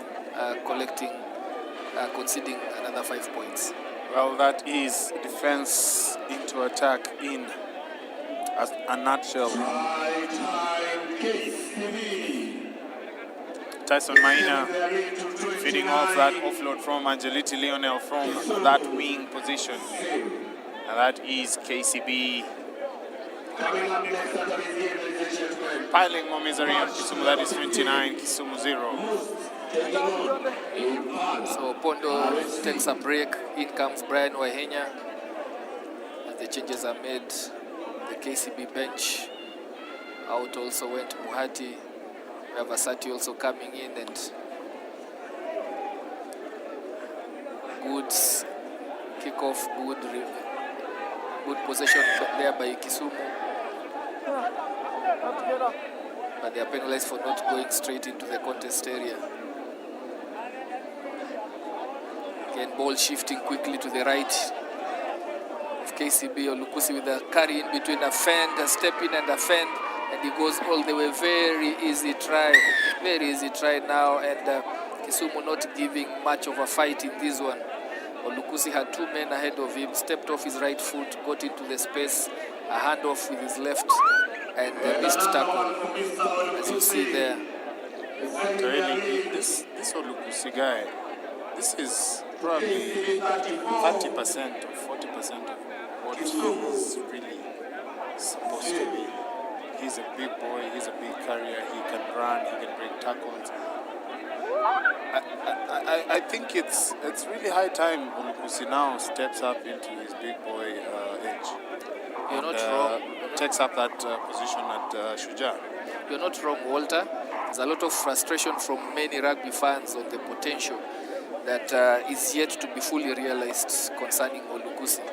And it's just a matter of when will he get his act all together. Consistency for me is what he needs to work on, and always showing up all the time. That a coach can't rely on you to deliver every single time. But of course, the potential is huge and massive. And here, coming against 3 of Kisumu defenders, does well to retain possession, and they swing it out wide where they have numbers. That ball was slow in being released, but what was that? Shiasi just realized that he had been let loose by the defender. He had wrapped him, then on seeing a man coming around, left him to go for the... And it's a basic error that most players make. Deal with the situation at hand first. The tackle wasn't completed. Kisumu tried holding Shiasi up. Shiasi used the oncoming attacker as a decoy. So the defender was caught up in 2 minds. He had to make a decision. Now, he thought Shiasi was going to offload that ball. So it's a game and they've lost. And that sums up the afternoon for Kisumu. Yeah, and we're well on track for the biggest score of the day here. We're in the 40s, first time we're in the 40s here. And Kisumu having a rough introduction into the Division 1 7th leg of this circuit. Asati punches through the gap there, offloads from deck. And just a timely tackle there from Kisumu, stopping Wahinya, but the ball retention is there. That no-look pass not going to hand. Olukusi and Tyson Maina deciding on what to do here. Just a bit of attrition here.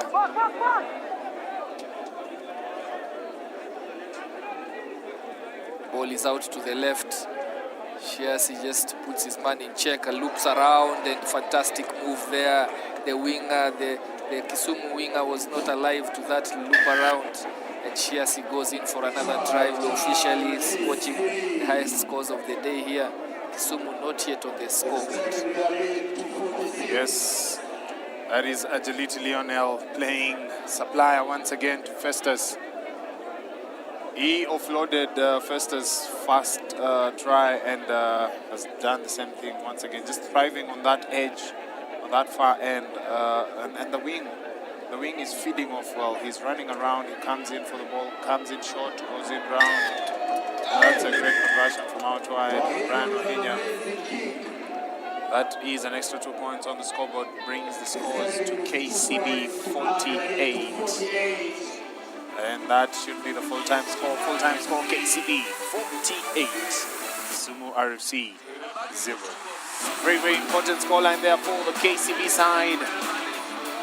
Reigning Driftwood champions, league leaders of the Sport Pesa National 7th Circuit, ladies and gentlemen. First on the table. Coming up next, Sinde Moliro taking on Impala. Thank you so much. Sit back, relax, and enjoy. This is the afternoon session. We are drawing closer to the final match day 1 of this year's Princeloo Sevens. Many thanks for joining us. This is Live Eye coming to you live from Nakuru Athletics Club. And all this made possible courtesy of Sport Pesa. The caravan, the Sport Pesa National Sevens caravan, coming to town, coming to the city of Nakuru. Masinda Muliro in the picture there is coming and doing the pre-match.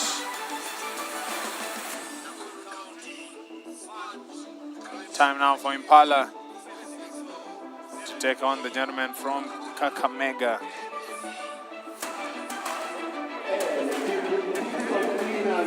Together with Tico Hub, the ticketing partners.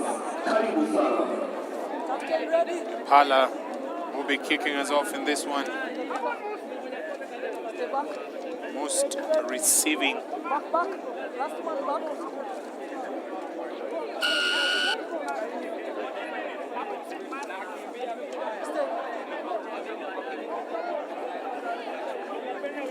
Kick-off time there. Goes high, goes 10. Tapped backwards. Impala with possession, but the referee says the ball traveled forward. That is an opportunity for Masinda Muliro. Knock on offside, referee awards a penalty, quick tap there. Impala still were with a meeting. They were still huddled up. Kenyari looking to chase down Veron Kaburu, not successful. Try time, Masinde Muliro. Veron Kaburu quickly took care of the situation there as Impala still had time to talk to the referee. Caught napping. And Veron Kaburu with his big strides there in your picture. Beats the defense, scores, celebrates. Looks to add the extra 2 points. It doesn't get that. Masinda Muliro 5, Impala 0. Veron Kaburu has served. Masinda Muliro with quite a lot of distinction. Been a long time servant of this side. He's the captain. Kickoff didn't meet the requirements. There you have David Nyangige just weaving his way around, finding Matoka. And on the outside, Felix. That is Matoka goes over for a try for Impala.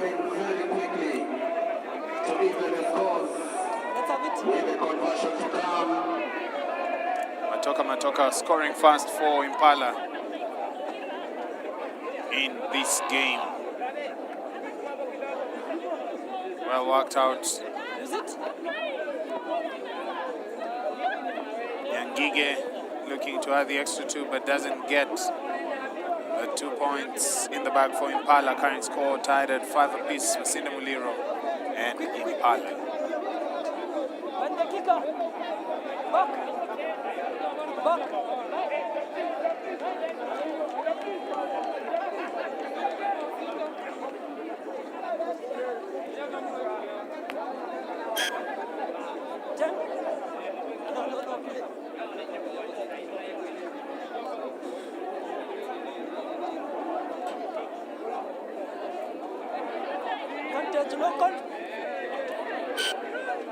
Ball goes into touch. Let's go for a knock-on first. The referee was playing a knock-on advantage there for Impala.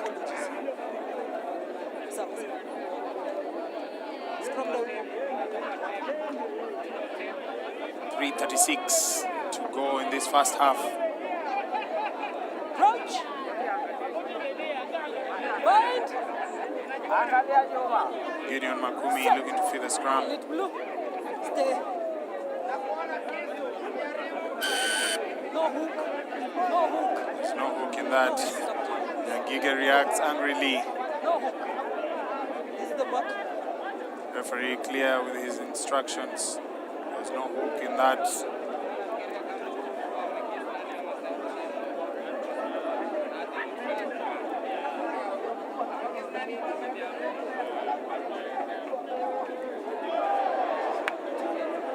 Moose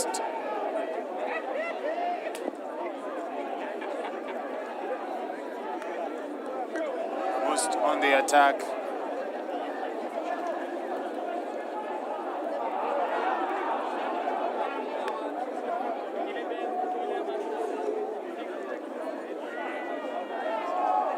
Masinde Muliro.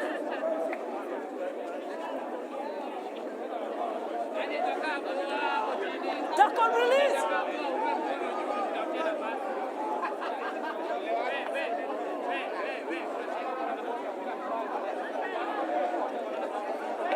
Masinde Muliro on the attack. And Masinde Muliro will be going over Chachi Luyugi. Try time, Masinde Muliro. Chachi Luyugi, adding another 5. Guys, quick. Extending their lead to 10. Impala 5. Chachi Luyugi diving over there to take the lead in favor of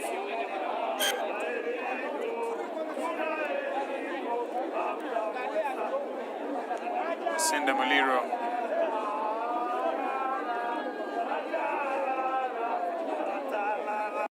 Here big up to one Eric Nyangoya.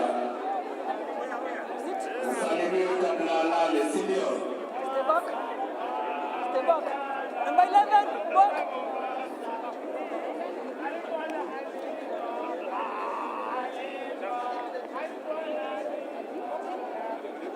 Tackle, play.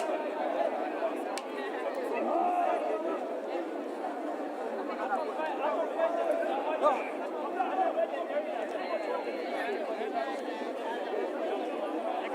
Tackle release.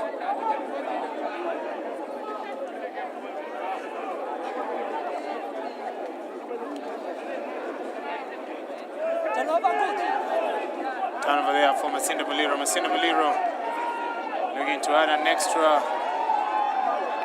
And that is try time. Kevin Bukala.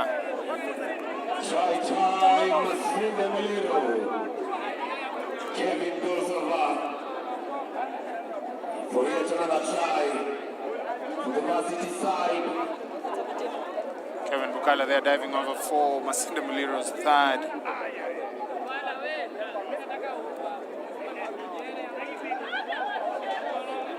Conversion pieces to uprights. Masinde Muliro 15. Most 15. Pala 5. We're well within the referee's time now as we await the halftime break of this game. Stay back. Most tapped backwards. That's a knock on advantage. Referee will be blowing on advantage. With that, it is halftime. And the halftime score, Most 15, Impala 5.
second half. Masinde Muliro with a 15-5 lead going into halftime. An opportunity here for Impala to claw back the deficit. Crouch.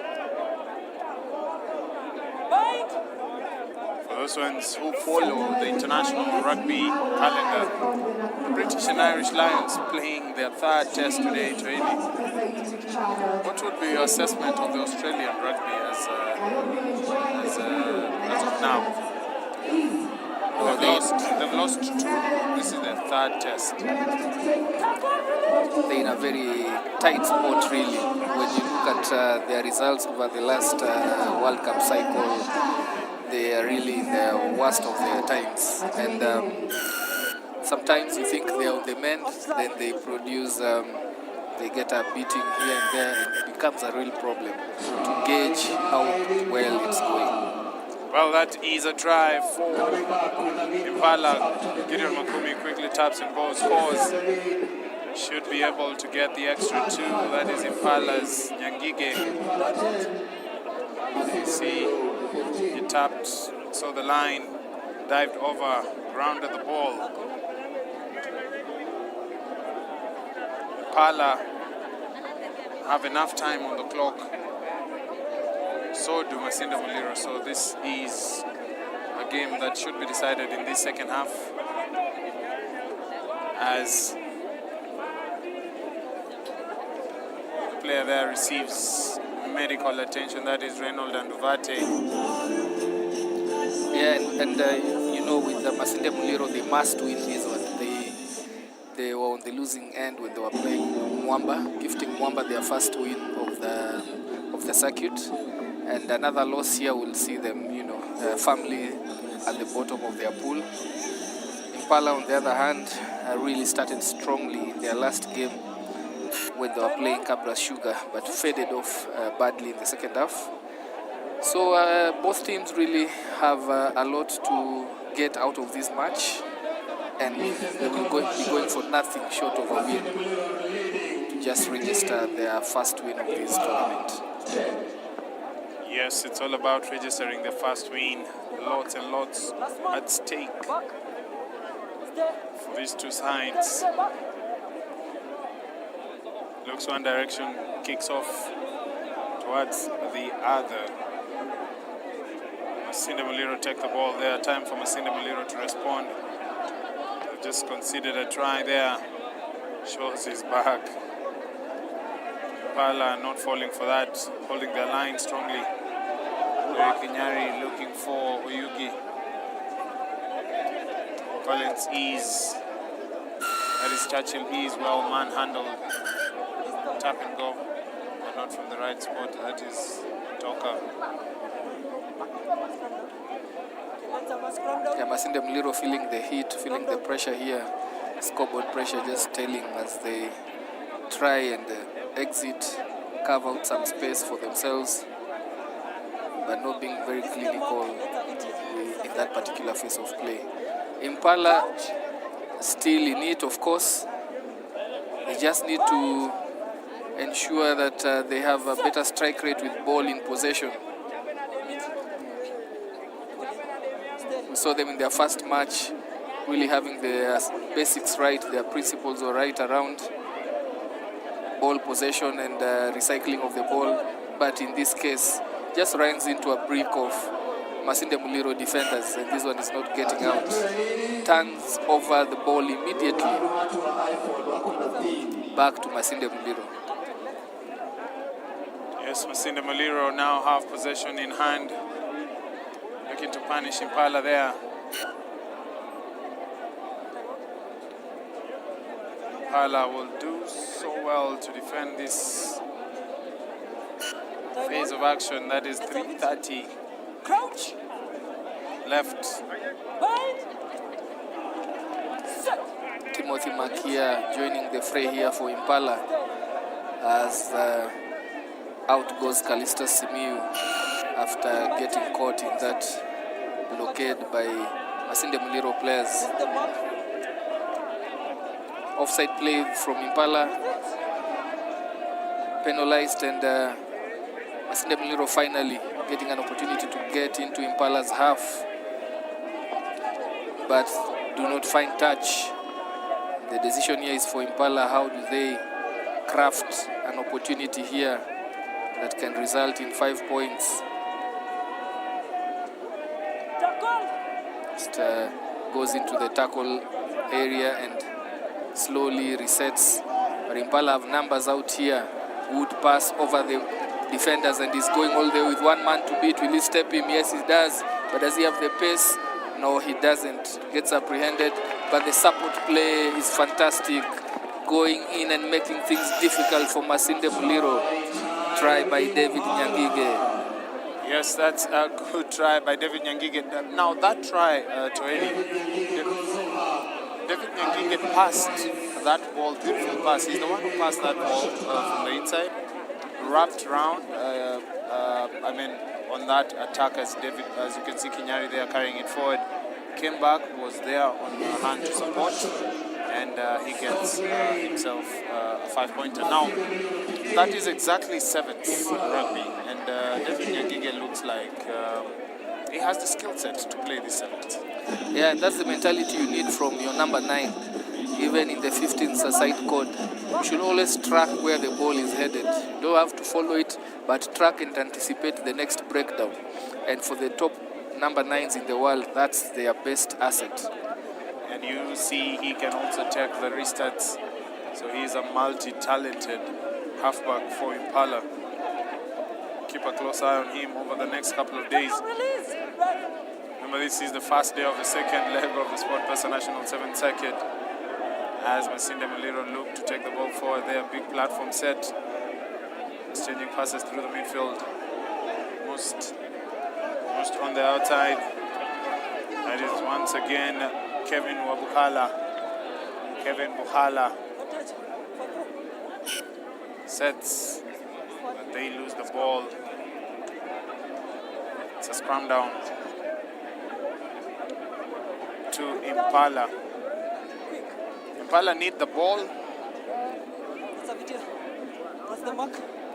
Yeah, the games are really tight now. Just barely seconds remaining in this particular match. Hot on the heels of another draw that we saw earlier between Nondis and Catholic Monks. Scores are tied here. Masinde Muliro against Impala. Just need one opportunity, especially for Impala, whose tails are up, who have the momentum. As we see them making changes here, referee signaling for the substitution to Oka. Referee calls in the medics just to do their beat around the player who is injured.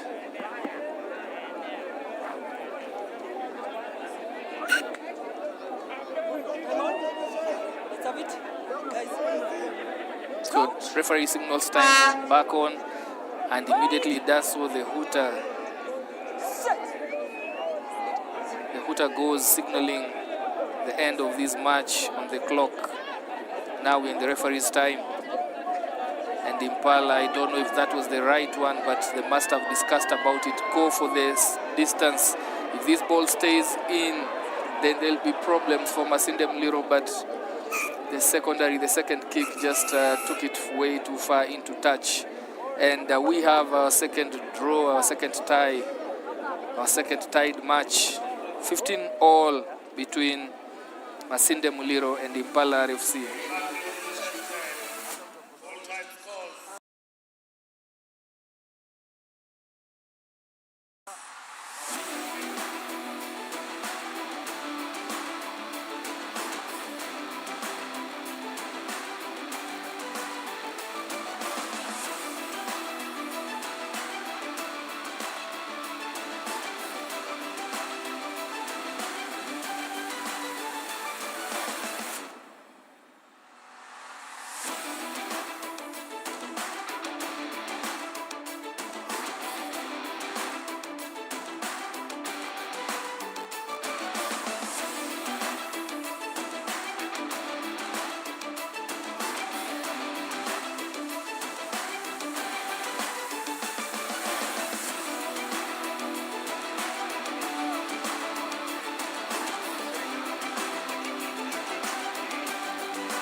we move into the last match of the second round of fixtures.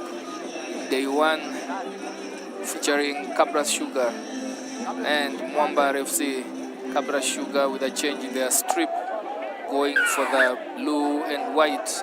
Mwamba in your black, predominantly black and grey outfit. Kickers off, going deep and high, but well retained by Cabras.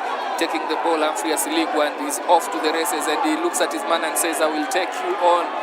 But nice cross-cover defense by the sweeper. And Cantona swings it out to Mutua. They identify a lot of space to their left here. This is ominous times for Mwamba in the first few seconds of this game. Just a meter short of the try line, and it is a try. Badges over. What a fantastic start by Cabras Sugar. Well, straight from the restart, Humphrey Asiligwa rose highest, took the ball, broke the line, and handed the ball to his teammates who had an overlap on the outside channels. And going over is Patrick Clivert for that opening try for Cabra Sugar. Did with a conversion to come. Cantona attempting to put it and doesn't make it over the whitewash parallel to the try line, and scores at 5-0. As we look there, strong carry, 2 men, shrugs their attention and goes over for the first try for Cabra Sugar. Restart here by Cantona, puts it high. This one will be contested. Brian Mutu already on site, taps it back, but Mwamba are able to retain possession.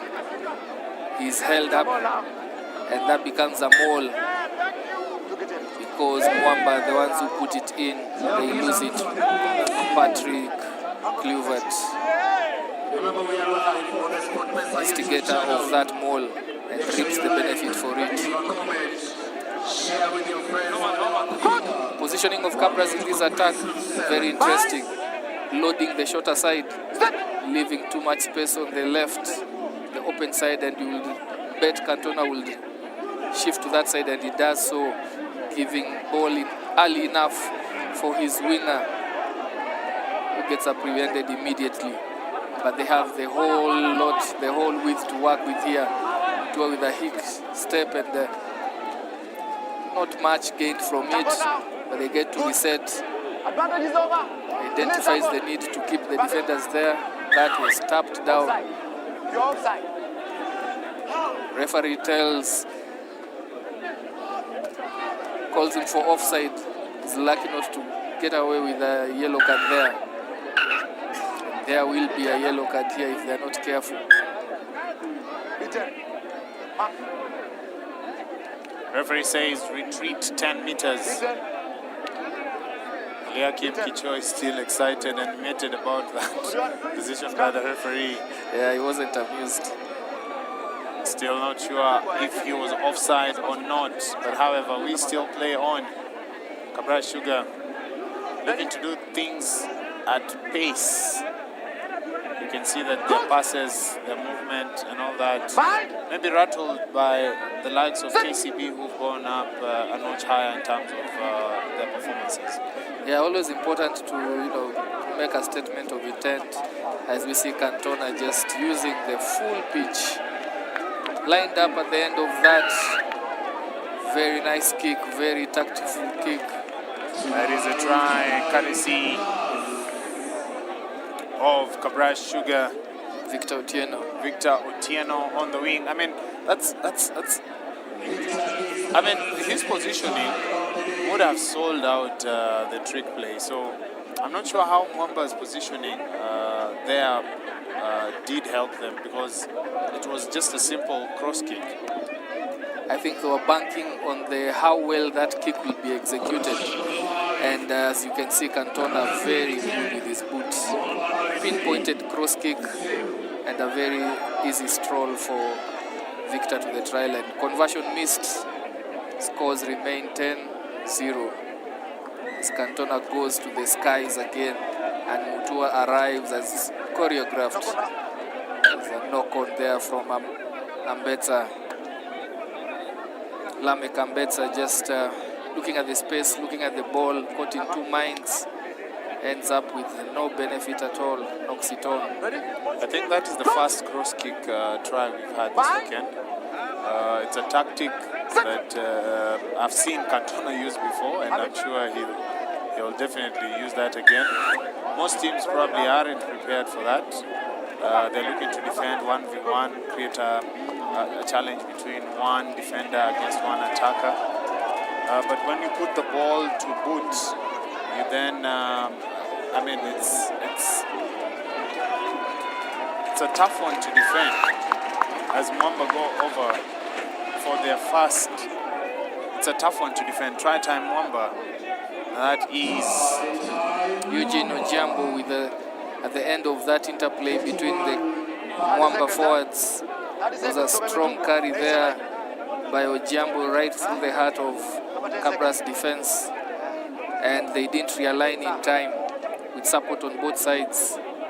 There's only one way it was gonna end. Yes, Eugene Odiambo there on hand to feed off that.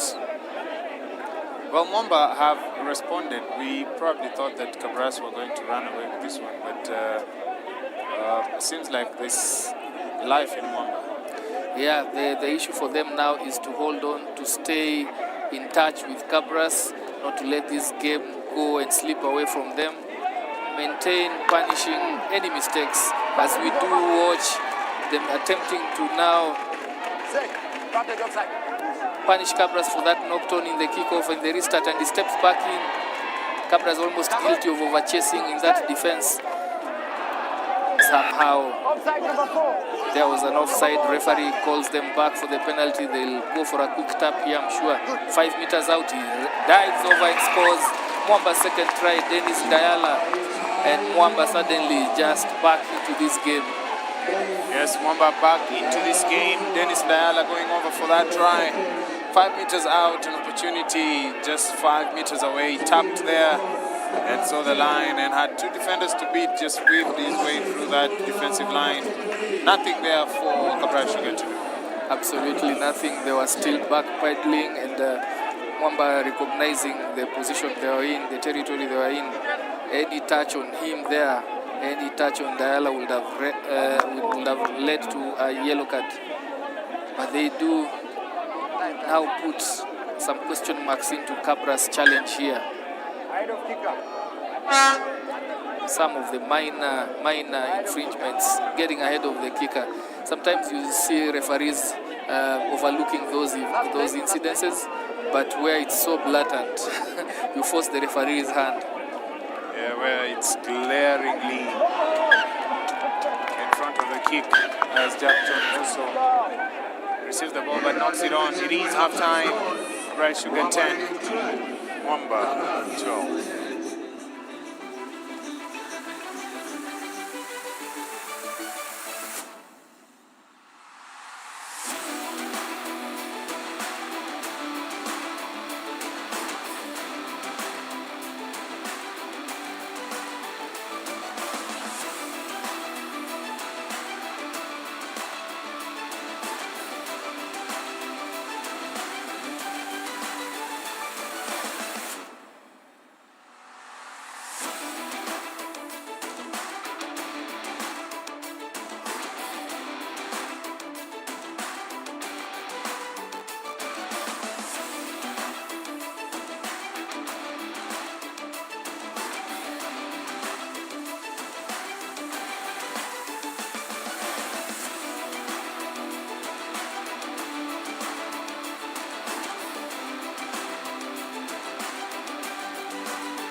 So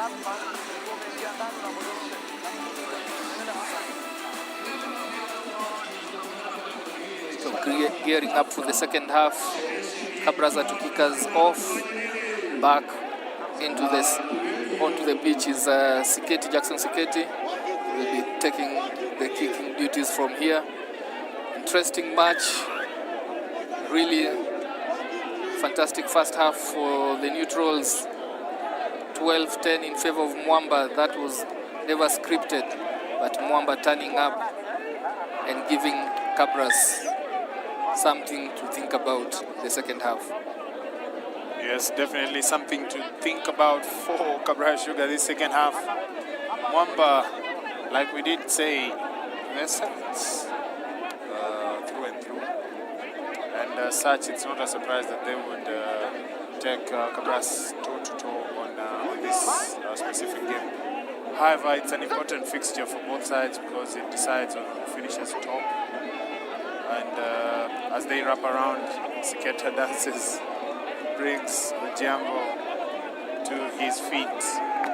That is Humphrey Asiligwa, who scores and is tackled. Try time, Cabra Sugar. Cabra Sugar 15, Mwamba 12. Yeah, Jackson Skater putting his imprints into this game early enough. He comes in and put his man to stop as they looked around and released Humphrey Asiligwa all the way to the try line. Cabra Sugar now will look to close this game up early on in the second half. Mwamba have to stay in touch if they stand any chance to get a result out of this game. They have to stay in touch. Skater once again with a restart. They have been good at those ones. The first half they really put Mwamba on the defense, the balls that were coming from the skies, and that's a good restart. Puts enough pressure on them, and it is rightly adjudged to have been tapped back into play and out of touch to the benefit of Mwamba RFC. Yes, Mwamba will be looking to hit back, having going into the break with a 2-point lead. Now they trail, having considered that early try in the second half. Rolling forward, Diala Brian Tua now shakes. The attention of Asiligwa is there is no clear release, no roll away. Diala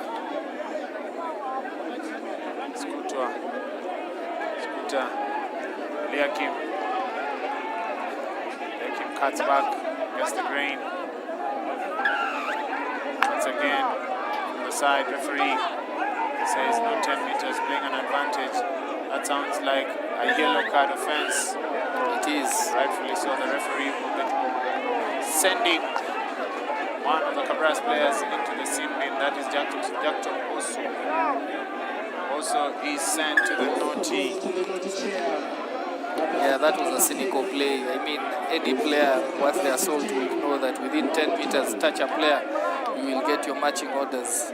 And just costs his team numerical advantage here. As we see Mwamba going over the whitewash, putting down 5 more points. Cabras. Sikuta. That is Sikuta. Steve going over. Big boy. Yeah, and just identifying the opportunity that is there. 5 meters out, carries it strongly, puts it down, and once again, Cabras find themselves trailing in this seesaw of a match. Cabras might want to reconsider their options here. They are keeping this game too close, and it will just bring a lot of complications in terms of their tables, in terms of their pool. This was not something that had been planned for. Kila mtu ashinde game yake. There is nothing like plan, because even Mwamba had a plan of their own. So it's everyone for themselves, really. We can't really cry on behalf of Cabras. Cabras have to win their games, same way Mwamba is. Very true. And Mwamba, having learned a lot Remember, they won their first game today and win this one, and they'll definitely be tops in terms of the pool standings. Far much more improvement from what they had in Mombasa, and they are playing in the right places. They have the territory advantage, and they're also confident. You can see that from the way they are playing. I mean, they have tried things out and it's working. They look to go to the right here, 2v1. It's only pace. Referee calls that one a forward. Very marginal, but nonetheless, the ref calls it as a forward. When it was a 2v1 situation, those are things that you train so many times on the training ground. 2v1, and just how many times do we see forwards in such situations? Well, so many times you see those balls being passed forward, especially the inside man who's probably trying to run a short line. They are sometimes suspected of encroaching and actually going in front of the ball carrier. So if you do pass that ball, you find that most of the time they're forward. So the angle is not as easy as you think. Easier said than done. The execution is a tough one. However, that's an opportunity gone begging for one, but they would have scored that, taken the game away from a 5-point difference, maybe from a 2-point difference, maybe to a 7-point difference, maybe over 7. That means Cabras have to score twice. So, game of margins, time now for Cabras to put something together, maybe to rescue this. 1 minute and 11 seconds. Yeah, a good put in there from Ambetsa. The ball goes out and it is immediately knocked on. Nothing going right for Cabras. I mean, the nerves now showing and the pressure and tension getting to them. And immediately Marlin Mukolwe makes changes here, brings in substitutions. The name of Collins Osore comes in to replace Lamek Ambetsa at number 9. Barely any time to work with on the clock here. And Mwamba just need a lot of game management here. Ensure that they are able to retain possession as the hooter goes. Another upset in the making. Successful ball. And it just made people tense here quite a bit trying to run it. And Mwamba collect their second win of day 1 in Princeloo Sevens, upsetting the form boys in Cabras and going to the top of the pool. Really, I don't think that is the form boys. The form boys are the champions, KCB. But anyway, it is a tall order as Mwamba celebrate there in your picture. Liakim Kichoi celebrating with his technical bench and his teammates.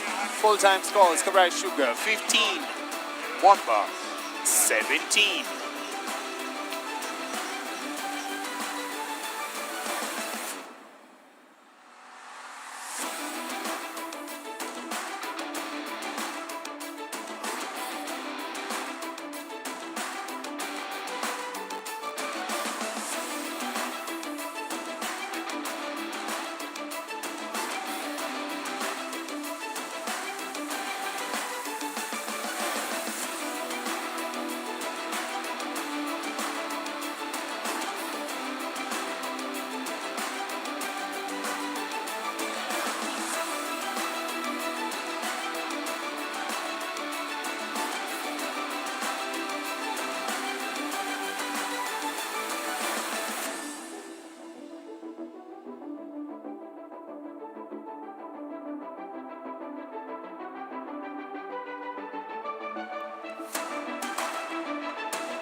We kick off for the second round of fixtures for the women's category in the Princeloo Sevens.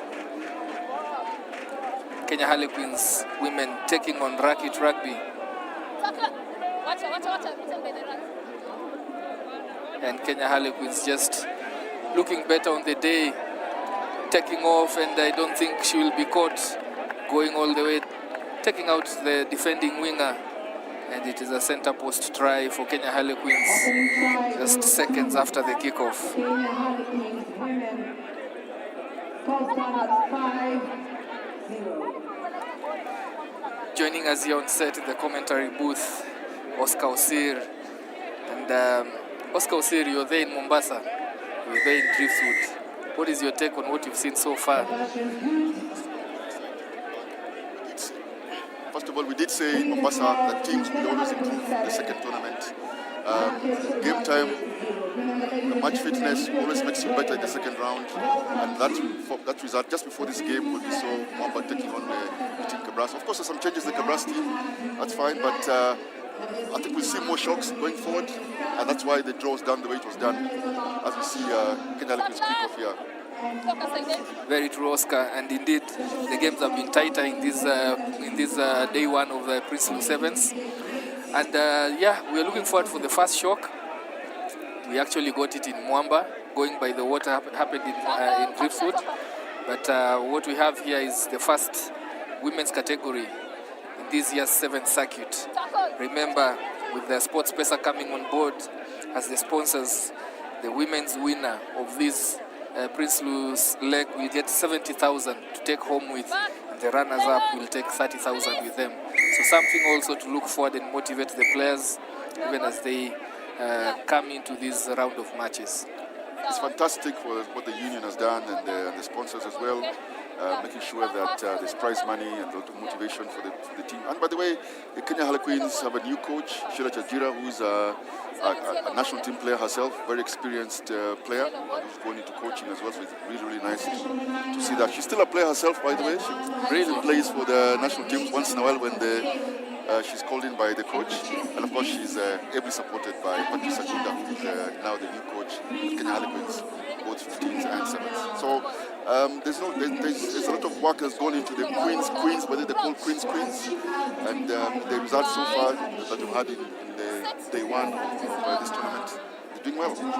Yeah, and nice to know that there is a potential for a player coach in the Harlequins lineup, and most of the time that works well. Yeah, as far as the confidence for the players is, because you're getting it live, and of course where you can't execute it well, the player coach has the ability to demonstrate to you how to get it done. Here, as we see, of course, Racket struggling to get out of their half, really pinned in their half by Harlequins, just gifting penalty after penalty in the infringements. Yeah, Racket are a very young team, but they've produced also some wonderful players, Racket. Make no mistake that, but the Queens perhaps a bit more experienced than them here. Yeah, that shows even in the way that Harlequins are able to manage the game. Just not being able to play according to the rules there. Racket having the wrong grab of the referee here, just trying to get themselves into this game. But Queens should convert these into points. They have really camped here, the 22. It's just a matter of composure and... That's wonderful communication from the referee. She's very clear. When there's a knee on the ground, you have to release the players, the tacklers to release. As you see, step and try. Is it? Yes. Yes, another try by Kenya Harlequins. High fives there, hard work being rewarded. And they extend their lead to 12. Really now, Racket have all the work to do. The remaining part of this first half, they have to start by retaining possession and trying to create and build up some faces. Otherwise, they are being pinned in the wrong area. I really like the communication from the referees. I like how she's very clear when she's communicating. Knee on the ground, release, penalty advantage. But another interesting thing here, really, in the women's game, they're getting a penalty 5 meters out of the try line. And they're choosing to scratch. A lot of the men teams are taking scrums. What's the difference? Is it tactics? I mean, what seems to be working for the men and not for the women? Why would the women? And it's interesting, by the way, because Agunda is also the coach for the Queens men. I saw in the game that they took a scrum, but the women's are taking a scratch in the penalty. It must be the player's decision. I don't think it's the technical bench because there is no two ways of coaching this game. I'm interested to understand the logic or the tactical logic there. Perhaps then maybe the penalty works for them. Then they use that, and maybe when the scrum works, they also take that option. Yeah, again, unless you're on the pitch, there is a way in which players take the decisions into their own hands, reading the momentum of the game, reading the opposition that is ahead of them, and deciding to take options that will ideally not be what should be on the table. So those quick taps around the 5 meter yard, I think that is what informs that. There goes a quick tap, about 30 meters out. Good ball retention here by Kenya Harlequins Queens. Just a fix and pass that she should have passed. Oh, she decided to take it in. I think it's another rack here. Yes, referee. Sorry? She talked about releasing, but she's penalized the Queens players. I don't think they went 10 meters there. Advantage high. Watch advantage high tackle. Cheza. Yeah, she must have called something else quite quickly. She said advantage a high tackle, she said. Yeah, that informs the change of decision. And now here, no one at the backyard of Queens. They have to realign quickly. The defense has to be in shape faster than that. As Racket have enjoy a small bit of possession here, straight running through the defense of Queens women, utilizing the numbers out. That looks suspiciously forward, but ref says play on. Racket now enjoying some possession. They have looked for it for quite a bit. Offloading in the tackle, keeping the ball alive and breaking through, going all the way. Will she make it? She gets napped, just short. Support player and try for Racket ladies. So really, you took the words out of my mouth there. I was going to mention what we discussed a lot last week with Walter. KBA, they are keeping the ball alive. It's obvious that perhaps the Queens are a bit more powerful than the Racket players, and they are running good lines. When there's a support player running really good lines, when they get a line break, and then they're offloading, and even at the last moment there, when the try scorer seemed, or the person was supposed to score the try was caught up, the support player still came through, and then eventually it was an offload again, the try under the post, converted. Yeah, the halftime scores here. Kenya Harlequin ladies up by 5, leading 12-7 to Racket Rugby ladies. That was a really good demonstration of keeping the ball alive there from Racket Rugby. And it's wonderful to see this event from our women's category.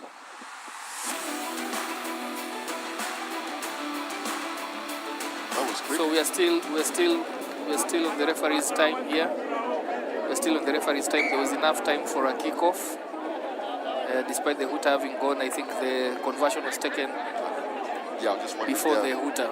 Yes, I just wondered there why the support bench left the team the pitch early. So a set move here from the training grounds and just straightening there, going through and attracting attentions of Racket ladies, the defense there. Good appreciation of the lows, putting the ball down and coming up and keeping the momentum going. Steps in off the left and just as simple as that, goes for the try. Fantastic play there, hitting straight back. So that's a good contrast of play from the two teams. One team runs, also do the same stepping but offloads. The other team opts to take the rack. So it's a good contrasting of styles there to see that and both seem to work. So on one end you can take a rack and release the ball, and as long as you have a stepper, and the other, as long as you have support play coming, running the good lines, you still score the try. Two different approaches, truly, and they're both reaping rewards. Both 7 points. Yes. Just joining us, remember we are live on location at the Nakuru Athletics Club and showing of the Sports Center YouTube Kicking us off after scoring their third try. Ball received by Racket ladies, setting up to go into another attacking venture. Identifying the space behind the Queens defense. and going for the territory advantage here. Racket Ladies, good aggression, good chase up. Seems to work for them, pinning Harlequin Ladies in their 22. Well, identifies the space and takes off, pins her ears, and she's off. All of the 75 meters, goes all the way to put in very shortly their 4th try of this match. Kenya Harlequins punishing the naivety of Racket Ladies, not covering the blind side of that rack.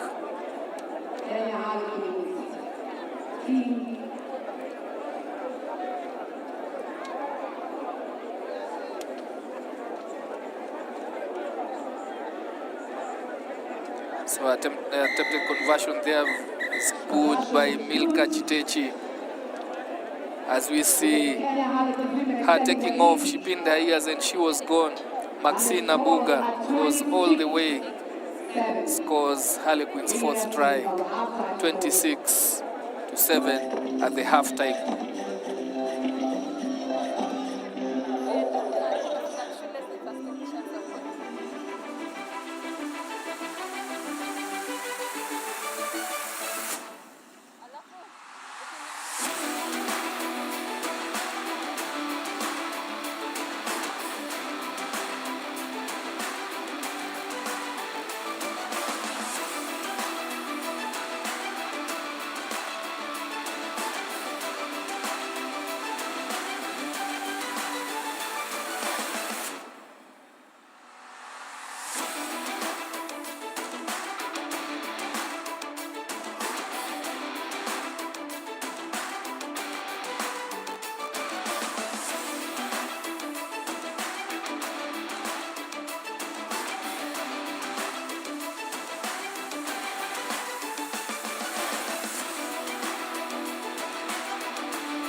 For the second half of this second round of fixtures for the women categories at Princeloo Sevens. Harlequins ladies in the lead here, 26-7 against Racket Ladies. The solitary try that they scored in the first half.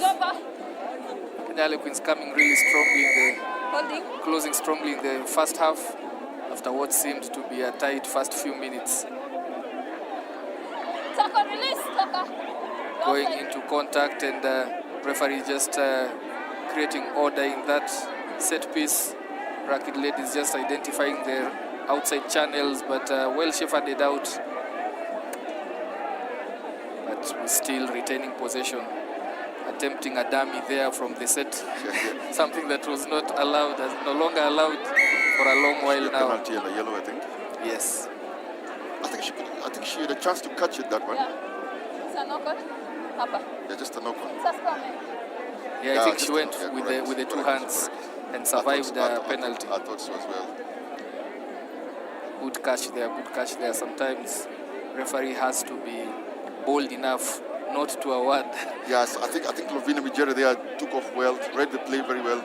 Attempted to catch, but I think just the timing was off, and it's just only a knock on and not a penalty.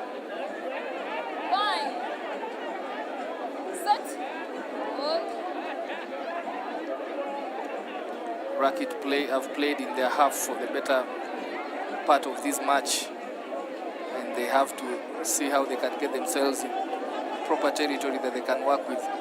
Goes short, goes into the 5-meter channel, using all of it, goes into tackle. Sylvia Kerubo getting a huge collision there, but survives it. They move the ball out wide, 2-on-1 there. Toili, I hope our viewers can appreciate the offloading play of Racket here. Exactly. This is contrasting of styles. They are not the biggest of players, but they're doing some wonderful offloading. And getting space there, Silva Kerubo just benefiting from those offloads. And still game on. Harlequins not getting a chance to actually contest because the ball is kept alive in the contact areas. And they usher her out. That looks into suspicious touch. offside, but I guess there was no rug. That's advantage, or disadvantage rather, of keeping the ball alive. If there's no rug, then the player can come in and contest, and the referee allowed that to go. Yeah, and that has been the, as you say, that has been the theme of Racket's attack when they have the ball in hand. That's really beautiful to see. It's a 40-meter gain there from Racket in terms of just keeping the ball alive. They're a bit smaller in size compared to the opponent, Queens. But they're using the spaces. Even though there are two defenders, they're hitting the space right in between, freeing their arms and offloading. And that's all that you require. You don't need the size to play an offload game. You know, one of the key things of keeping the ball alive is that the running lines have to be correct. You have to look up and play the correct running lines, and they're doing it very well. It's a strong point, I guess, for them. So why not use what you're strong at? Yeah, Valentina Tieno comes in there, goes immediately to the line-out duties. The throw was adjudged not to be on point. It was skewed and she's not inside. Yeah, it was skewed there. Toili, Naomi Mohanja just come in. Number 8, Naomi Mohanja for Queens. She is a Kenya international, Lioness Kenya international, 15s, and she actually plays hooker. So she's here playing 7s. I want to believe that perhaps this is a pre-season preparation for the 15s game. You're spot on, Oscar, you're spot on. These must be something that helps them with their aerobic fitness, just to ensure that you have enough tank, enough gas in your tank. I doubt now we will be doing any offloads. Toili, I think they will slow it down. Only one way going for Naomi. She will definitely go for the slower game management version of this game.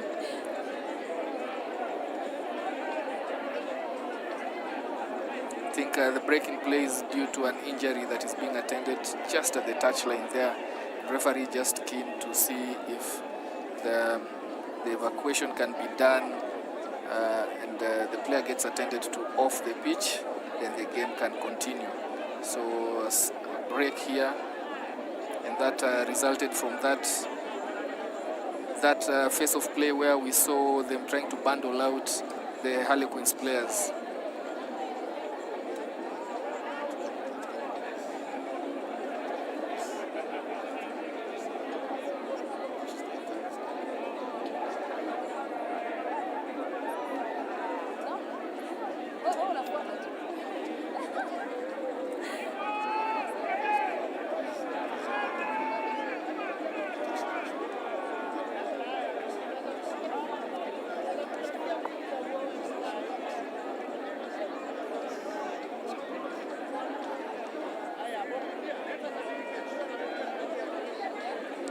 Long break in play there. As we get a rerun of the actions that have been there in this match. Getting bundled out into touch. Yeah, I think the player just banged her head, then banged her head on the floor. As she gets medical attention. As usual, the medical people have to really be, especially when it comes to head injuries. And we've seen this in football as well, or the other odd-shaped ball. Oh yes, oh yes. Head injuries are very critical in sport nowadays, especially due to concussions and signs of concussions. Yeah. There is a movie actually that I think it was called Concussion in the American football. Yes, and that yes, changed and the side effects. That changed the protocols of how head injuries are handled in many sports, contact sports, and rugby was one of them. Yeah, and you just need to go into UK, especially the English Premier. They did some documentary around it, and I remember some of the previous players who came onto the show and discussed the long-term effects they've had with concussion. And that's why it's always important for those protocols to be observed when dealing with head injuries. But we hope and pray for the best outcome for this particular incident. Yeah, that's why the HIA tests were introduced for the head injury assessment. Of course, in Kenya, I think a lot of the head injury assessments, I've heard a lot of, I don't know whether they still do that, but I think they do a lot of identifying and then they substitute. Once you've identified that there's a head injury, then the referee asks for the player to be removed from the ground. So all precautions being taken here just to make sure that the player is in good space. We did see the player moving there, and that's, as I always say, it's a good sign. And the medical team just doing their best to make sure that that this particular injury is handled properly.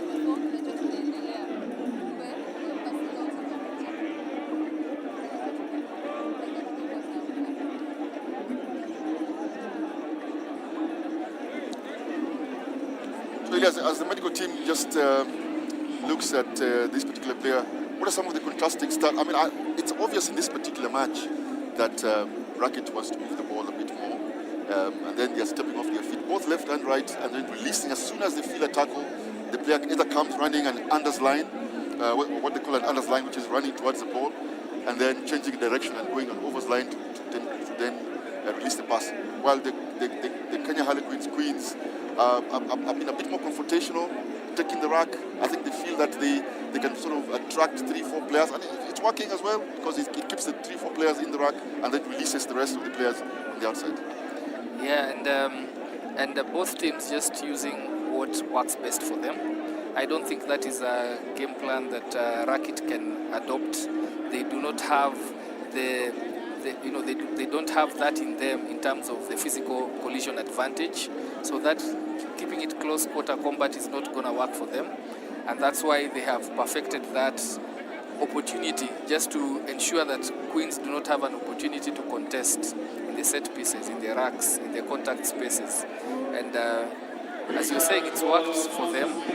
But more than that, I think they just need to be able to ensure that the opportunities they get, which are fine between, they are able to convert them. Because they have not really been in Queens, Harlequins half as much as they would have wished. And the visit they made, of course, they scored at the 7 points. So contrasting styles here, but both seem to be working. And of course, Queens lead this one at 26 points to 7. Yeah, very extended break here, just to ensure that there is a proper evacuation of the players so that the game can continue well, because they are still within the precincts of the pitch. Therefore, we just have an extended break. To all our viewers who are joining in, thank you so much. Thank you so much for joining in on this edition of the Princeloo Sevens. This is the 16th edition. Princeloo Sevens was adopted into the national circuit, national Sevens circuit. The national Sevens circuit started way back in 1999, and then we used to have 4 tournaments. We used to have the Christie, the Capital Seven, the Kabiberi. The only one that was off was actually the Mombasa one, the Princeloo. But Princeloo came into the picture, and from that we are here for our 16th edition, and we are ever so grateful that you were able to join us.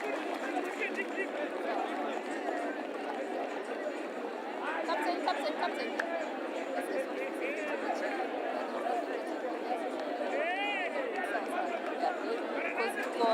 About 3 minutes left. Yes, and just to post a bit of a background, that is Jotham Willie here from Nakuru Sports Club. As you see the player being released there. Jotham, why was it called Princeloo, by the way? Why was it called Princeloo? Princeloo, it was called Princeloo because it was named after one of our very active supporter at Nakuru Athletic Club. And he was also a former rugby player born in South Africa. So when rugby was being revived in Nakuru, he was one of the pillars to make sure Nakuru rugby was functioning. And they actually gave us a ground, Nakuru Athletic Club. As a club, Nakuru Athletic Club gave us the grounds for training, which was free. Because in initially Nakuru Rugby was playing at Menengai High School. Thank you very much. They are Jonathan Willie from the Cross Athletic Club. As we saw there, Kenya is trying to build play. I did mention that should Naomi Mohanji get the ball to Ili, she would not go anywhere. She tucked it in, obviously, and just went straight. Yeah, she knows what her modus operandi is. She knows what she's come to do, and she has a job well cut out. And I think at the end of it all, as long as they play according to what they set out to do and they get the win, the technical bench will be happy for that. And then here we go with the racket. Oh, they are in trouble here, racket. It's a kick and chase here. It's a race to the try line. Another kick again, but I think racket. Oh, it goes. The ball beats everyone and goes dead. I think it's a 22 dropout. Is it? The referee says that. Yeah, so Racket kicked it out, and the final touch was from Racket, so they will go for the 5-meter scrum, and the ball will be for Harlequins. And just so that you can see what options they will have here, I think they have sufficient pace and sufficient physical attributes here just to carry the ball over the try line, being around 10 meters or so out. Splitting the pitch right at the center. They go to the right, and Racket have the ball and they like to kick it deep into Harlequins' half. A good chase there. If they're able to pin them and they're able to pick that ball, does he have the wheels to go all the way? Or you bet she has. You bet she has. She goes all the way to score Racket's second try of the game. Good kick and chase there. Elijah, that was again Naomi Mohanji just chasing back. It's good to see front forwards chasing back, so she just doesn't carry the ball straight forward. She's chasing back for Kenya Harlequins, but unfortunately for her, very Keribo was too quick. And that's a second try of the game. I think so. She's the one. She should be the one who scored the first one. I mean, she has the wheels on her, and that just shows there as she chases through right to the end, and we are able to get to the finish, the end of the game. Kenya Harlequin ladies emerging victorious in that 26-12. Racket losing this one, but still in contention. Another round to come later on. Quickly coming through for the next round of games in the women's category. Mwamba ladies taking up on Nakuru RFC, the home side. And we have a lot of good players turning up for the Nakuru ladies.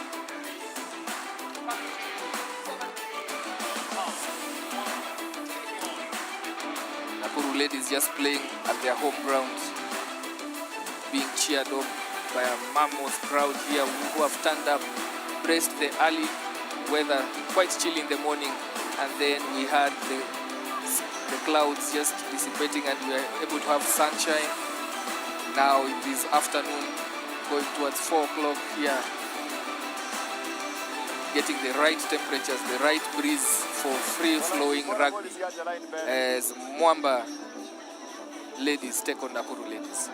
Elijah, you did say that the World Rugby RB series started in 1999. Just a question here for our viewers online. I'd like to see your comments. Who was the team manager for Kenya Sevens in 1999 when the World Series was played in Dubai? Just tell us who was the team manager in 1999? Yeah, those who are digital savvy, I'm sure you Google it out, but it would be nice to see who gets it right on top of their mind. It'll be good to see it in the next 30 seconds. You know, who is the team manager? Obviously, the former team manager. That's 1999, so it's Yes. 26 years ago. Yes, those were really the first days of us getting into a proper sevens introduction on a calendar, and that's when the idea was mooted just to have the clubs play the circuit. Quick off to the races there. Mwamba just missing out on that switch play. Ball goes on deck and is recovered. They secure it and go down to set of play to the left. Good offload. Goes all the way to Lynette Mora. Lynette Mora just gets apprehended. Quick rack there. Ball is still loose. Ref playing advantage as Faith Livoy carries that ball right at the center of Nakuru Ladies' defense. Good retention there. They identify space out to the right. What will they do? That pass was too labored and she decided not to chicken wing pass off to the wing. And they are just sizing up her defense. Dorcas Nyachio. Mwambas are not waiting here. Tap and go. But the referee stops it. Elijah, this Mwamba team is littered with Kenya internationals, both 15s and 7s. Livoy, of course, is a Okay, scrum. referee could say scrum there. The likes of Livoy, Naomi, these are the common fixtures in the Kenya Sevens Lioness teams. Both 7s and 15s, what's a very experienced side. Mwamba. Yeah, I mean Mwamba's book, they're book favorites for everyone here because of the number of players turning up for the Lionesses, the Kenya Lionesses. But 7s is a game that gives opportunities to chemistry. If your team has the proper chemistry, you can take up literally on any team and hold your own against them. Spilling the ball in the tackle there, Nakuru Ladies with the first hint of possession and just spilling it over, turning it to Mwamba Ladies, and Mwamba just trying to get it out to their speedster, looks and tries to go out round, but the angle wasn't there.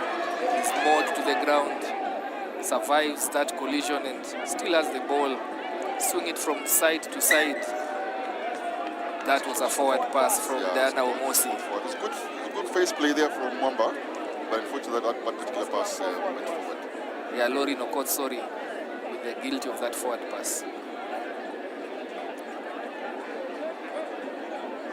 This is where the ball was lost in contact. A big hit. Dishing out. Big hit there. Naomi Jelagat. She's a really strong ball carrier. And also in tackles. The good execution of the tackle. A bit high, but very, very good execution of the tackle. Leading with the right shoulder and the right leg. Tackle fast, Black. Nakuru Ladies with some possession of ball here, but they are playing really narrow, not opening up the pitch. They are all bunched up, and I don't see how they'll get space to work with here. Lucky that Naomi Amuguni was guilty of not releasing after the tackle. No. Yeah, there she goes again for another attempt, but the referee is very clear that the back is really fought. That's really an unconventional run, but marshaled all the way, loses space and territory. Not too unconventional, Elijah, because we did see this in the final. Yeah. Floyd Bobiri did score a try coming from one edge of the field to the other. Yeah, I saw some memes being shared in the social media, where you as a coach will tell them, we are not running across. He says, hold my drink, I show you. It's a try there by Edith Nariaka for Mwamba. After a lot of build-up play, they are Faith Livoy with a good carry there, and then Nariaka just comes. No need for ruck clearance, they just picks up the ball and then goes over for the try. There we see as Faith Livoy on the screen, just good carry, getting rid of the defenders. Gets tackled, presents the ball there. On the line is a try. Yeah, she had the presence of mind to just. There was actually the somebody clearing the ruck, so that's why Nariaka got an opportunity to get the ball. Yeah. So there was actually a ruck clearance. Pretty lucky not to get a yellow card for that. A bit of a high shot when she was scoring the try, but again, in the act of scoring and you're that low, referees tend to be gentle a bit on that. Elijah, in the world of rugby right now, there's a lot of talk around high shots in rucks. I think there's a little bit of controversy, and we'll come back to that, in terms of what the rules say, how low should you be within the ruck. That was a depressed scoring opportunity, but I think it's interesting to see that, and how it's left also in the sevens game. Exactly. The two codes have a different variation in the way some things are interpreted. Faith Livoy is just coming in on a hard line there. Short just places the ball and gets onto her feet and off again, carries a few of the defenders with her. dummies and a high shot there. Referee playing advantage as they try and barrel their way. Linet Mora with a carry out. Mwamba ladies well spaced out in attack. Referee calls the advantage over, so Mwamba have to be alive to that. Another strong carry, just 5 meters out, coming in on the switch, going in for the second try. That's experience here. I did talk about line breaks and running lines. That is a really good running line from a very experienced player. Fantastic try there. That high tackle there. That's the last one, okay? Good. Referee just warning the group players for the high tackle. Yeah, they're in succession, a couple of them. I think it's pretty obvious here what Mwamba are doing, using Faith Levoy and Maureen Chebet here to carry. They do the carry, and then the likes of Naomi running the lines, the quicker players. So the sort of larger players, or the forwards, are just carrying the ball forward, running straight, putting the ruck just like the Queens. And the crew may have to adopt maybe the racket model and play offloads. Yeah, at times you have to be able to adjust your game plan based on what is in front of you. And Nakuru just pinned down in their half. Mwamba ladies very keen on ensuring that they get this win and very interested in being at the business end of this tournament when we get there. Again, being good in ball retention, using the full pitch, and 3v1 here, and just that offload, not going to hand, killing a 3v1. Yeah, that was just the last pass there, just didn't go to hand. And I know some of these things that we were saying last time, these are difficult because they did everything well there at Mwamba. They just didn't release the ball in the last moment there, but they're still leading here at halftime at 12-0. Yeah.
They are kicking us off for the second half of this women's category. Princeloo Sevens, Nakuru ladies going all the way deep, and will it go dead? No, it doesn't. Mwamba ladies are able to retain it and just kicking it back behind the Nakuru ladies' defense, and the chase was good. Chase was good there by Edith Nariaka, and punished after just isolating herself, the supporting players not arriving on time, and Mwamba in good space here. That looks offside, suspiciously offside, but referee lets it go.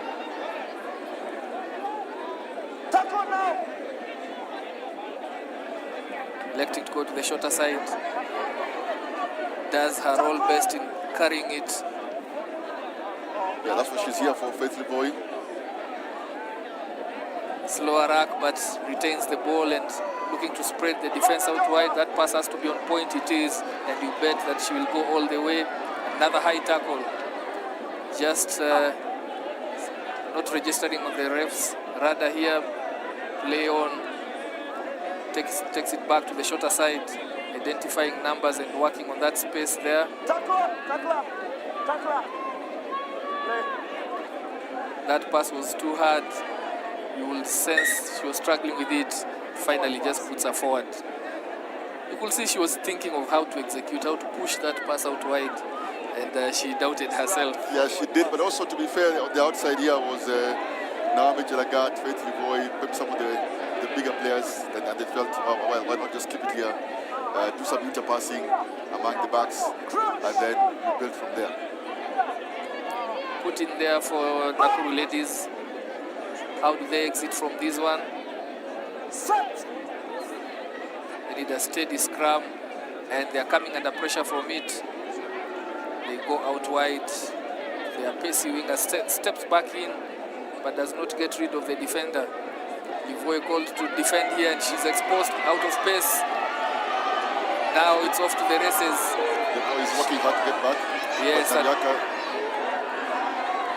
that's covered by Edith Navyaka. Livoy did very well there to make it harder. And redeems herself. She did. Redeems herself, put herself back into play, and when the opportunity presented itself, she was there to jackal.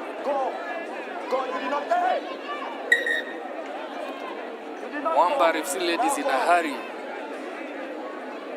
Mary Wakonyo with that break, just looking to see what to do.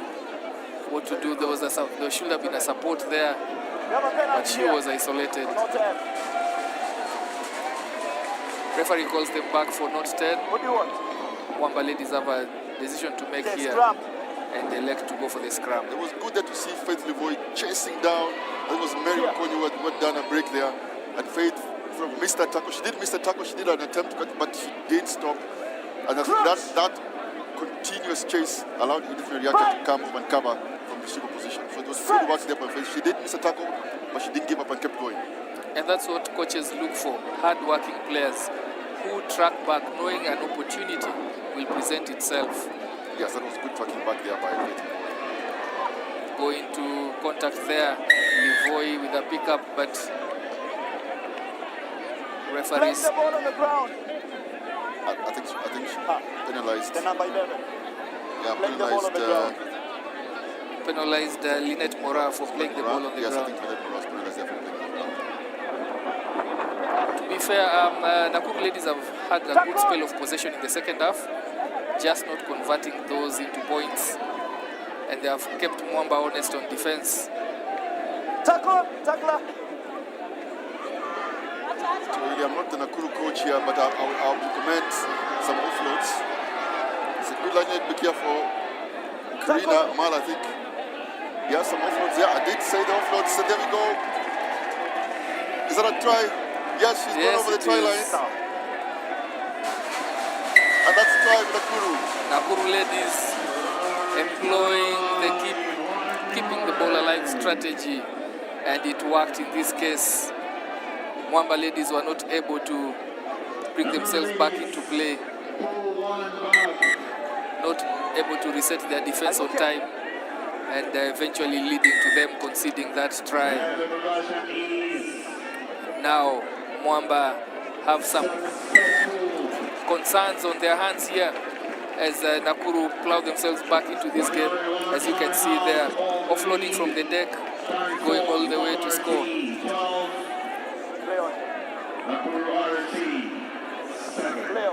Nakuru having 7 after that successful conversion. Just one try off the pace here on the scoreboard. At first she said she's fine. She told me she's fine. It's getting interesting here, Elijah. Just over a minute and a half to go. Mama, under little pressure here from Nakuru. Nakuru have enjoyed some spell of possession, as you said, and that has counted. Did say there should be a bit of offloads like racket. They did that, and they ended up with the try here. Will the international experience maybe from Mwamba come through? Yeah, now this is all about the mental fortitude of Mwamba ladies. As we see the Nakuru ladies try scorer limping off She had a very hard fall while she was scoring that try, and I think her left knee buckled. Nonetheless, Nakuru Ladies restarting us here, and any mistake here by Mwamba Ladies will be punished harshly by Nakuru Ladies. Their tails are up. They're nifty opening up there, the dog leg coming in, but eventually it seemed like a pseudo gap. Mwamba recovered well fast enough.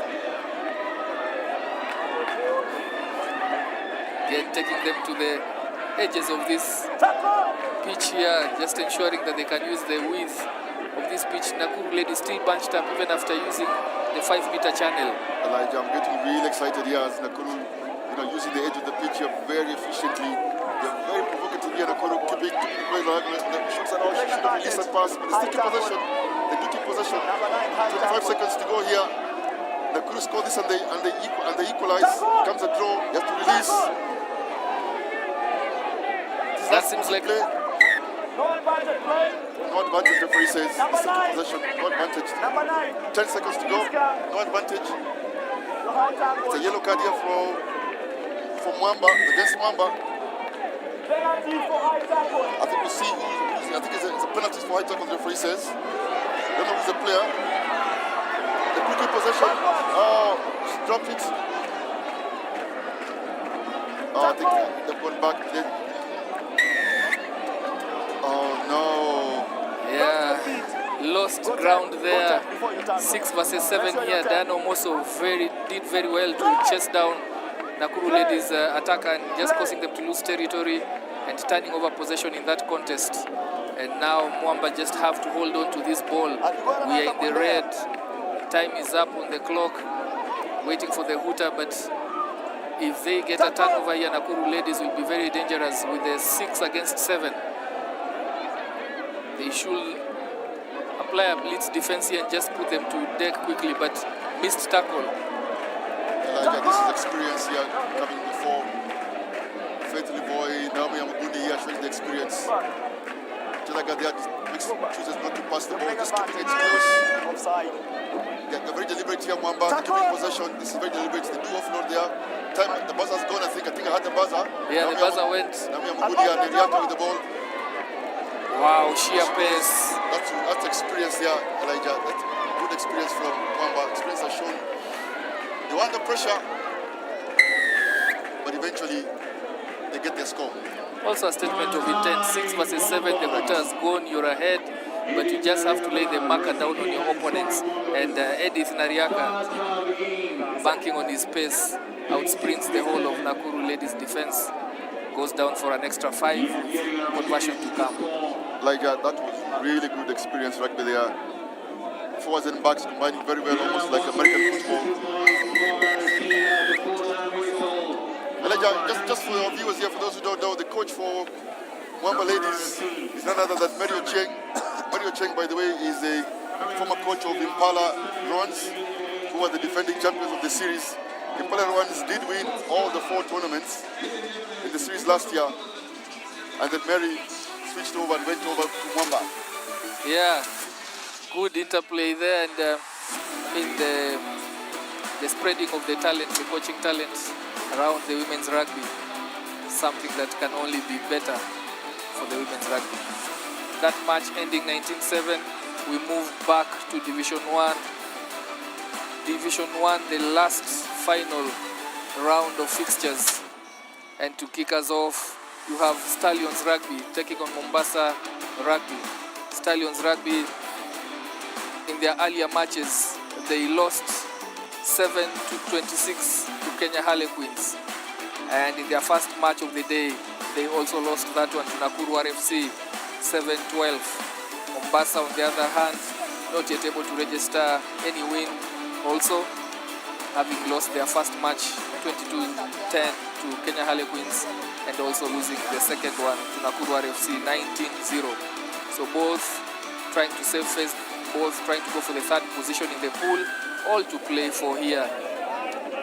Elijah, watch out for number 11 player there, Newton Malenya from Mombasa RFC. He's an interesting player, quite gritty. Number 7 as well, Hanan John Baka. very good player, playing as a forward here, but he's naturally a center. But on paper, you think Stallions will have this one, Elijah? Yes, on paper it seems so, and they should. But Mombasa looking to just ensure that they can get a win and put some decency into their outing on day one. And off to the races goes Mombasa. Ezra Mumbo showing a clean pair of heels to the Stallion defenders, and within a minute dotting down for putting their third try of the day. I think Mombasa RFC and Stallions will have to regroup here with a conversion to come.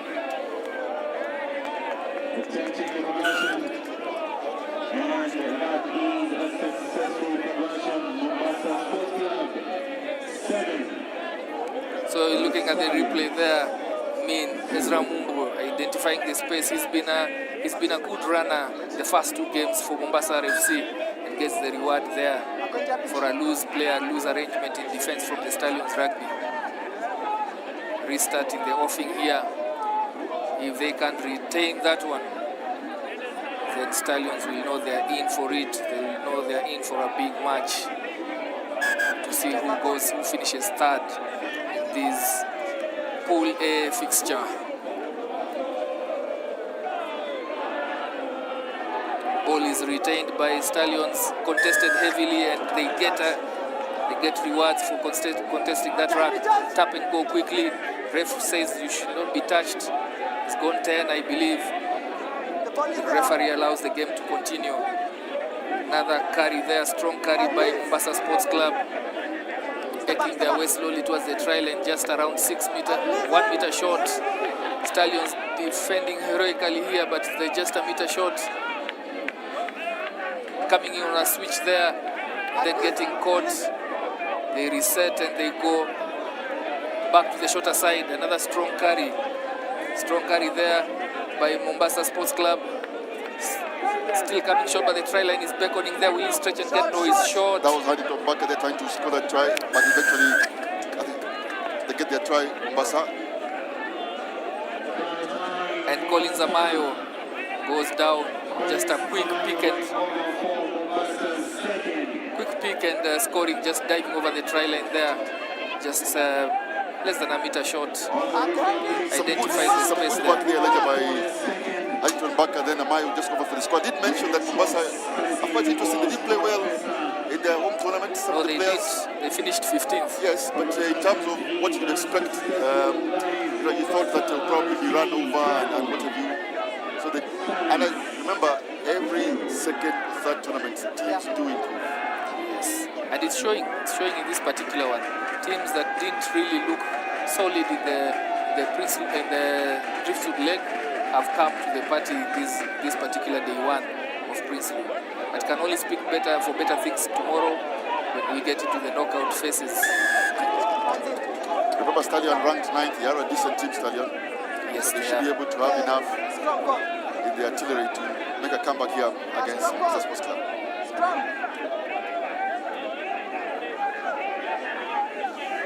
Mombasa RFC choosing to go for the scrum. Just outside the Stallions 22.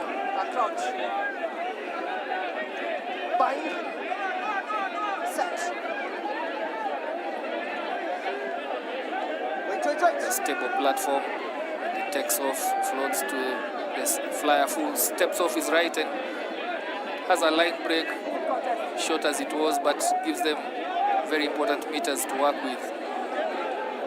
Stallion ferocious in that collision, just ensuring that they lose more meters. Still pegged in their own half, goes for a wrap and under just below and regathers it. Succeeds to regather it, and they have an advantage for an offside play there.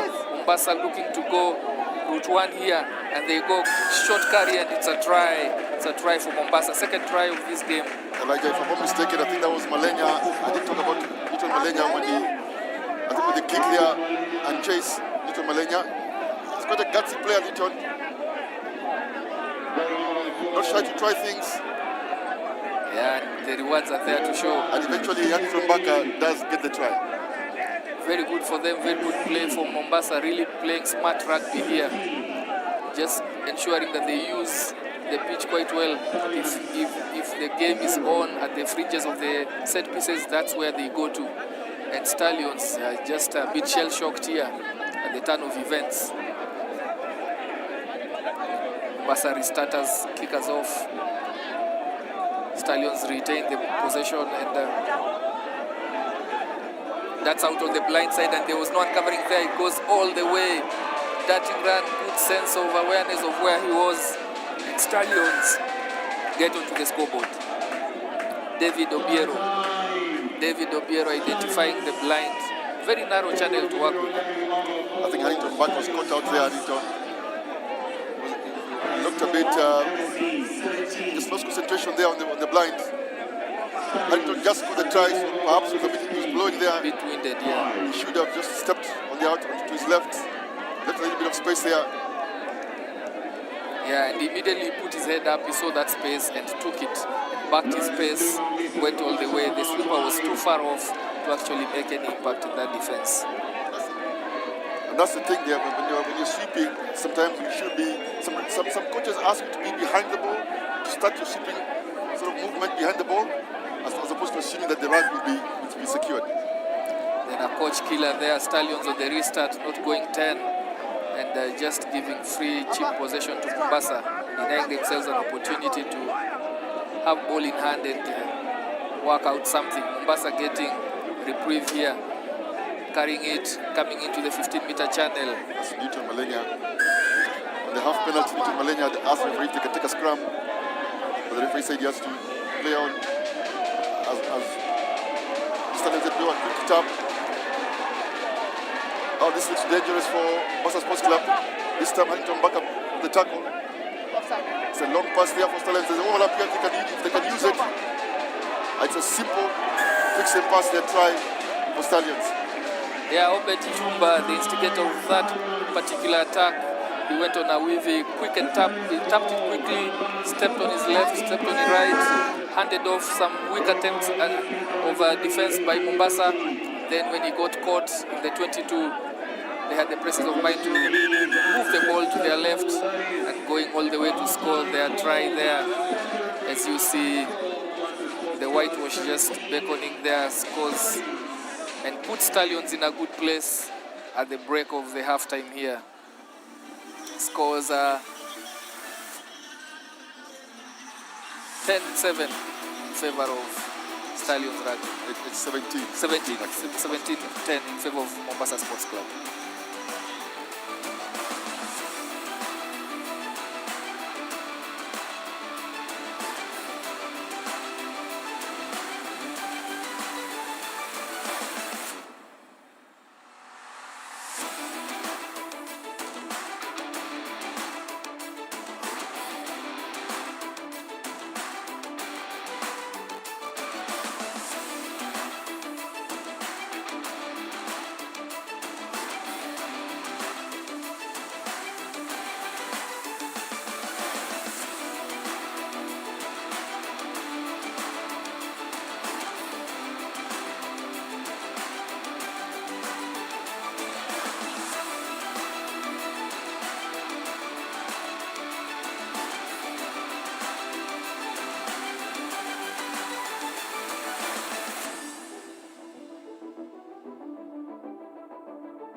Elijah, I hope the Mombasa Sports Club coach, as I say that, I see Anton Buckle there walking out, but this could say Anton Buckle looked like he was blowing there, he needed to be substituted.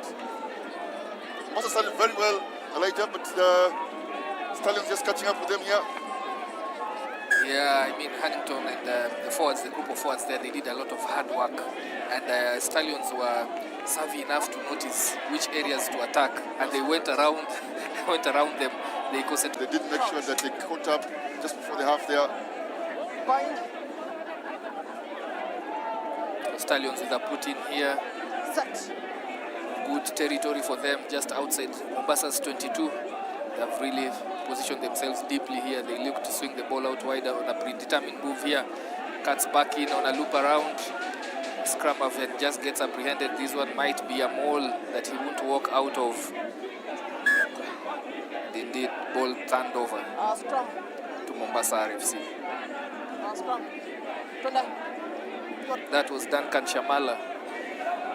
Body frame very small and just got the gap, got in, but Yeah, it was a good loop or sort of play there. Maybe should have released it. Or just sometimes you can step into that pocket, then come out again. If you realize that he was, the defense was circling him around, he could have just stepped in and then put back out or pull out as they call it, and then send the ball back.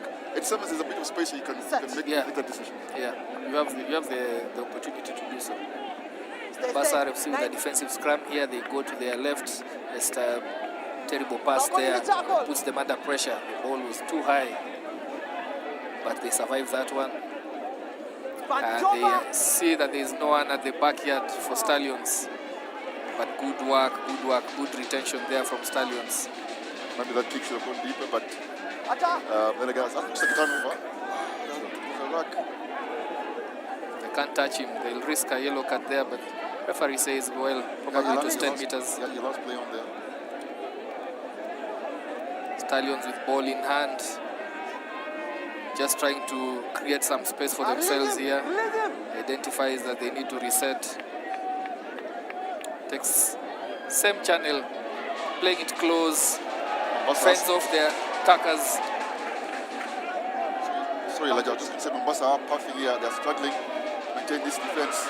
As I say that, they lose possession Stallions, but the referee calls them offside.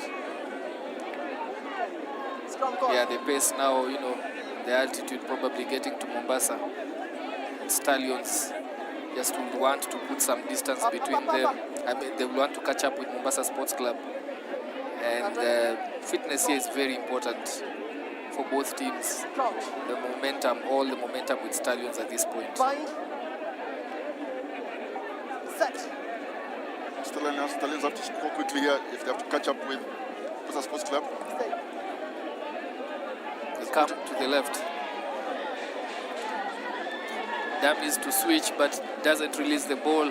Offloads from deck.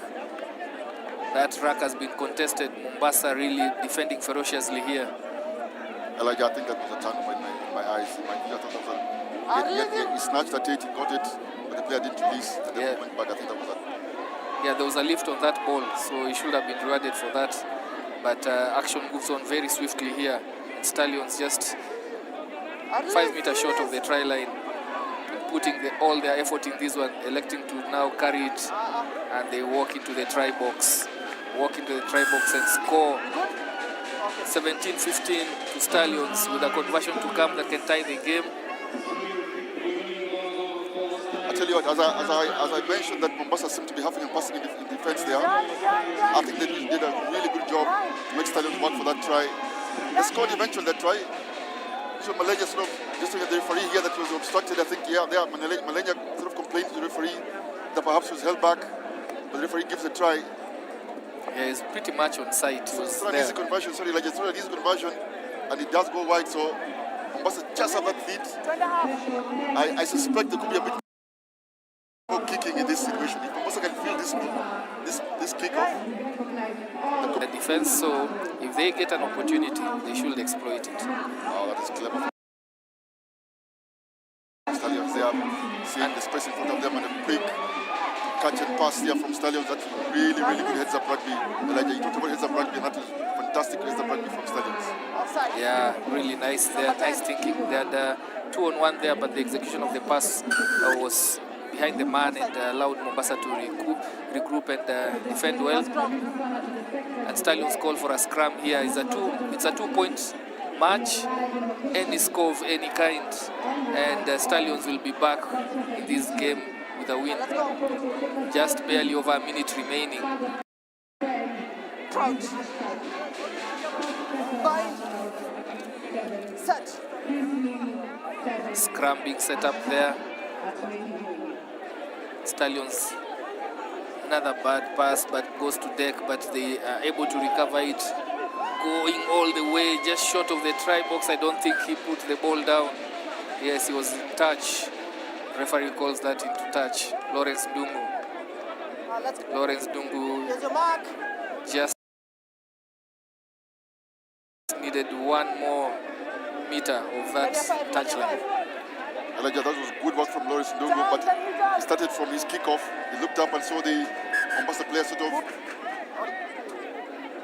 not just concentrating on the kickoff, so you can get the ball back, and they're in a very good area here.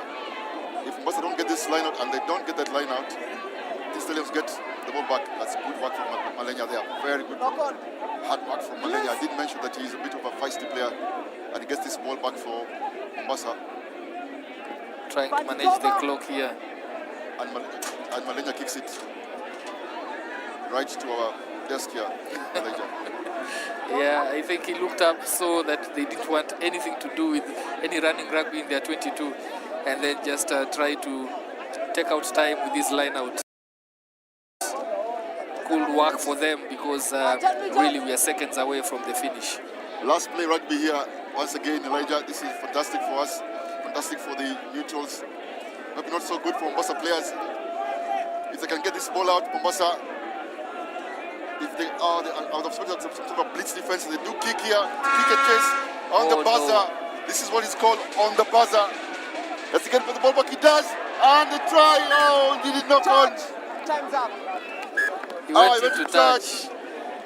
He went into touch last play of the game. Elijah, I said Mombasa played well in Mombasa. They did finish 15th, you said. By any rankings, finishing 15 out of 16 is not playing well.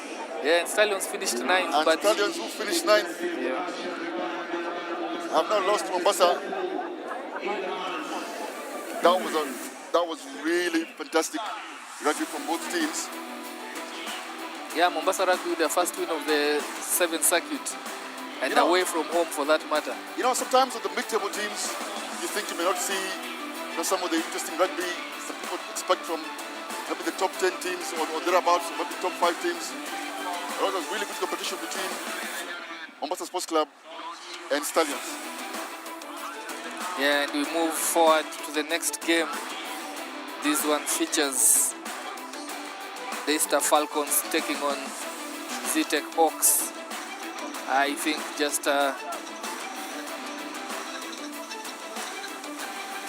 Daystar Falcons looking to put their win in this tournament. Zetech Hawks, of course, promoted from Division 2. They won the Driftwood edition, and they will want to go one better and retain themselves into the Division 1 at the end of this tournament. So they will make do with a win here. They really need it.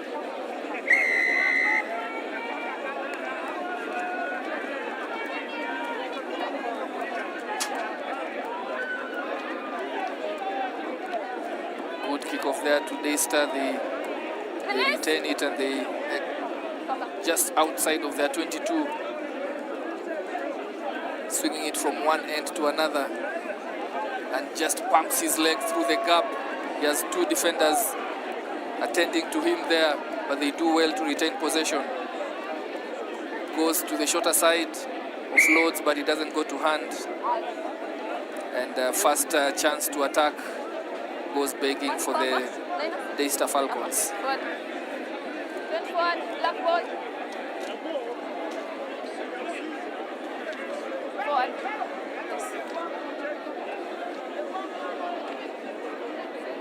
Like I've seen something in the racks here, where in some instances it be called sealing. You know, Obuya just came for that rack there, and he seemed to sort of lean into the rack and to deny a contest from Zetech. Some referees are calling it, some are not calling it, but it looked like some sealing there. Yeah, it's really a grey area, if you ask me. The rack areas are really hard to referee and to interpret, but consistency is what you require from ref to ref, and players will be wise to know which ref refs how.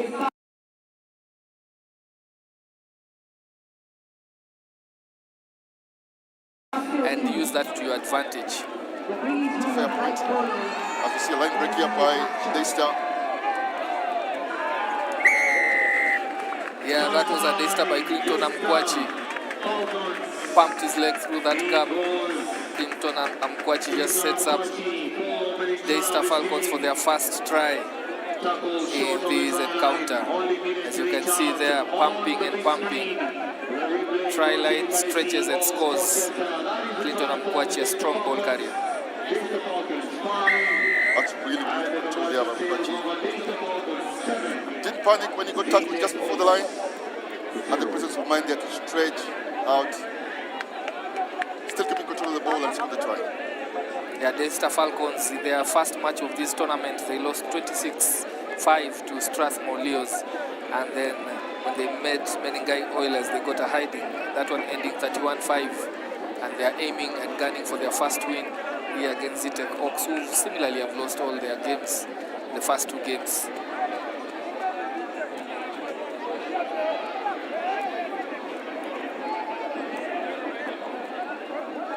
Some teams like to play out of their 22. Sometimes to be risky. It's a motivation for defense. If you're just defending a team and you're sort of 20 meters out of the try line, don't you just put pressure there? Yeah, you're literally able to choose what to do at that point as a defense. You have options because territory works for you. There's no pressure on you when you're defending 75 meters from your try line. All honors and all work is on the attacking team. The risk is all on the attacking team. Look, I do know that it works. You know, if you have good skill, you can spread the ball from one end to the other. Good ball carriers can take that risk. But in most cases, in this case, it has happened. You know, you lose possession, you turn it over, and immediately you transition to defending. That's what we see here. Daystar Falcons with a strong carry there from Arnold Agonda. Ball in hand there is Nathan Sindoli. Just a pass not going to hand, but referee was playing advantage for an infringement there. I think it was an offside. And those are just some little things. Teams like Daystar, Zetech, it's a sports club. Sometimes it may sound unfair to them, but that could have been a simple pass from Sindoli there. He just kept the ball to hand. Could have been a try. It looked like an overlap. But the pass didn't go to hand. Lucky for them, they had a penalty. But you'd expect that within an overlap, especially in sevens, it's just a fixed end pass. Yeah, it's I guess at the end of the day, it's easier to coach. It is easy for us to just sit watching from the bench here. Maybe that's why some of the players are kicking the ball here to the commentary bench. Yeah, just an easy walk in there by Daystar Falcons, getting another 5-pointer. Eddie Wambubu showing and going, damming, stepping off his left foot, and the try line was just open for him to put it down. So tactically, like would you say, maybe receiving this kickoff, Zetech should rethink playing out of their 22. Should they consider something else? Not sure that it's kicking to be an option, or is it kick and chase? Or is it just maybe being a bit more deliberate about going wide, striking the ball a bit more in terms of those passes? Some of the passes are a bit delayed, but as you see that try there from Wambubu. Yeah, not successful with the conversion. Scores remain Daystar 12, Zetech 0. And yeah, you're right, Oscar, they should rethink how to exit.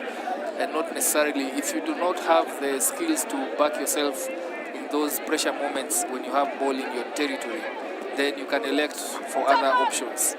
And Zetech here just putting themselves under pressure. This time round, they get the rub. Yeah, it looks like Obuya, I think, lost his footing there.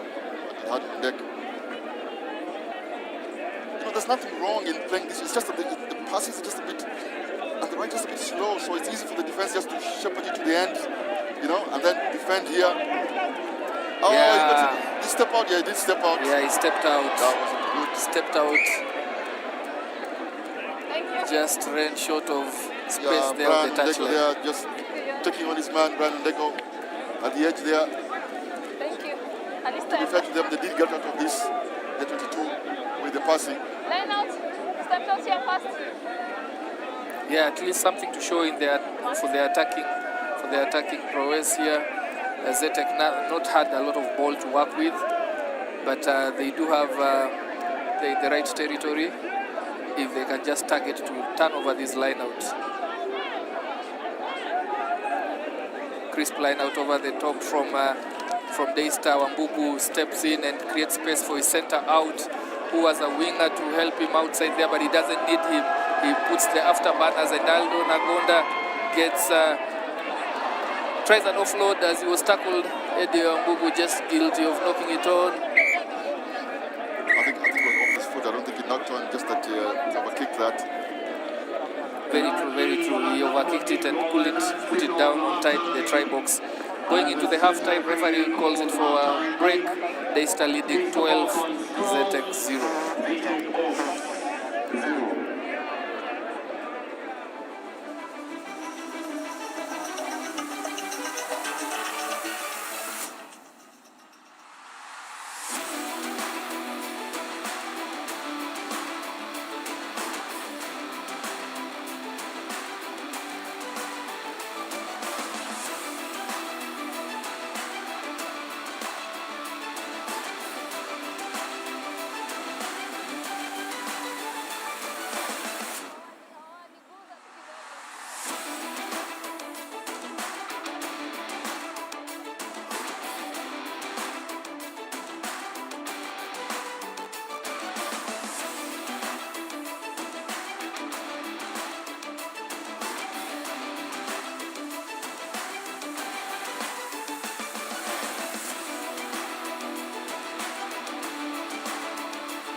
Kidogo tu dakika moja.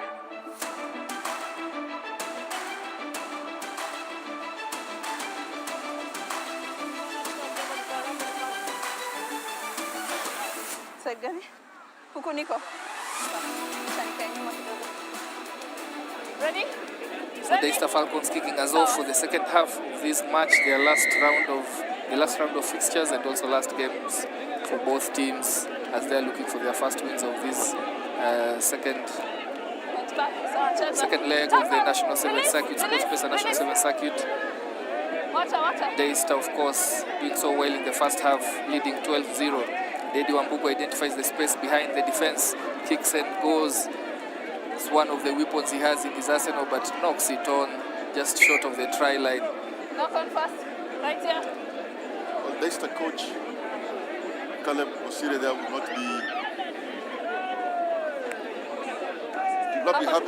This weekend doesn't have. We're having a scrum. Patrick Odom. We do know Patrick Odom makes a difference in any team, let alone Daystar.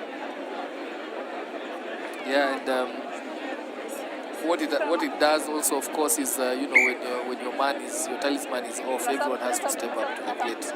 Everyone has to come up and shoulder the responsibilities, and that really helps develop other players and shares the responsibility all around the 7 team players. Yes, that's always the case.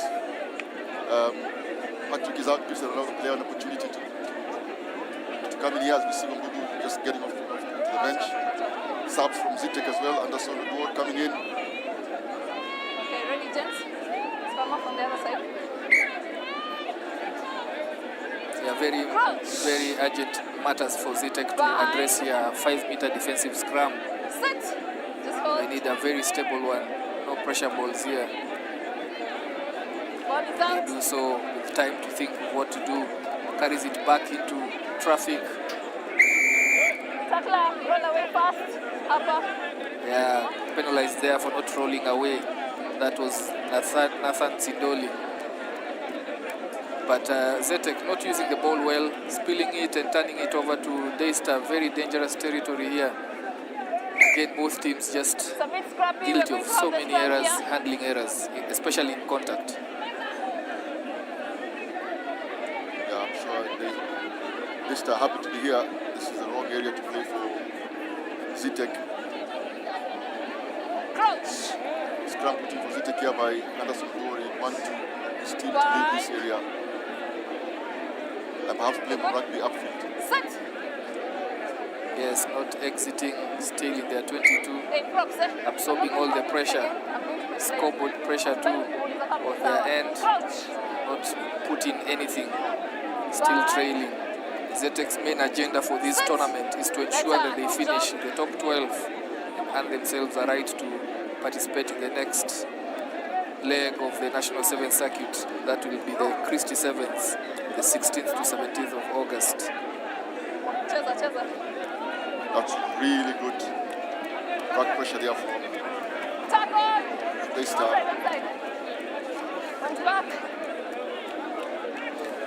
Straightening and going right at the center of the Zetec box defense, and slippery character there, goes all the way. El Sidoli goes all the way to score another try for Daystar Falcons after a very good carry by Tony Ogoma to the Daystar Falcons.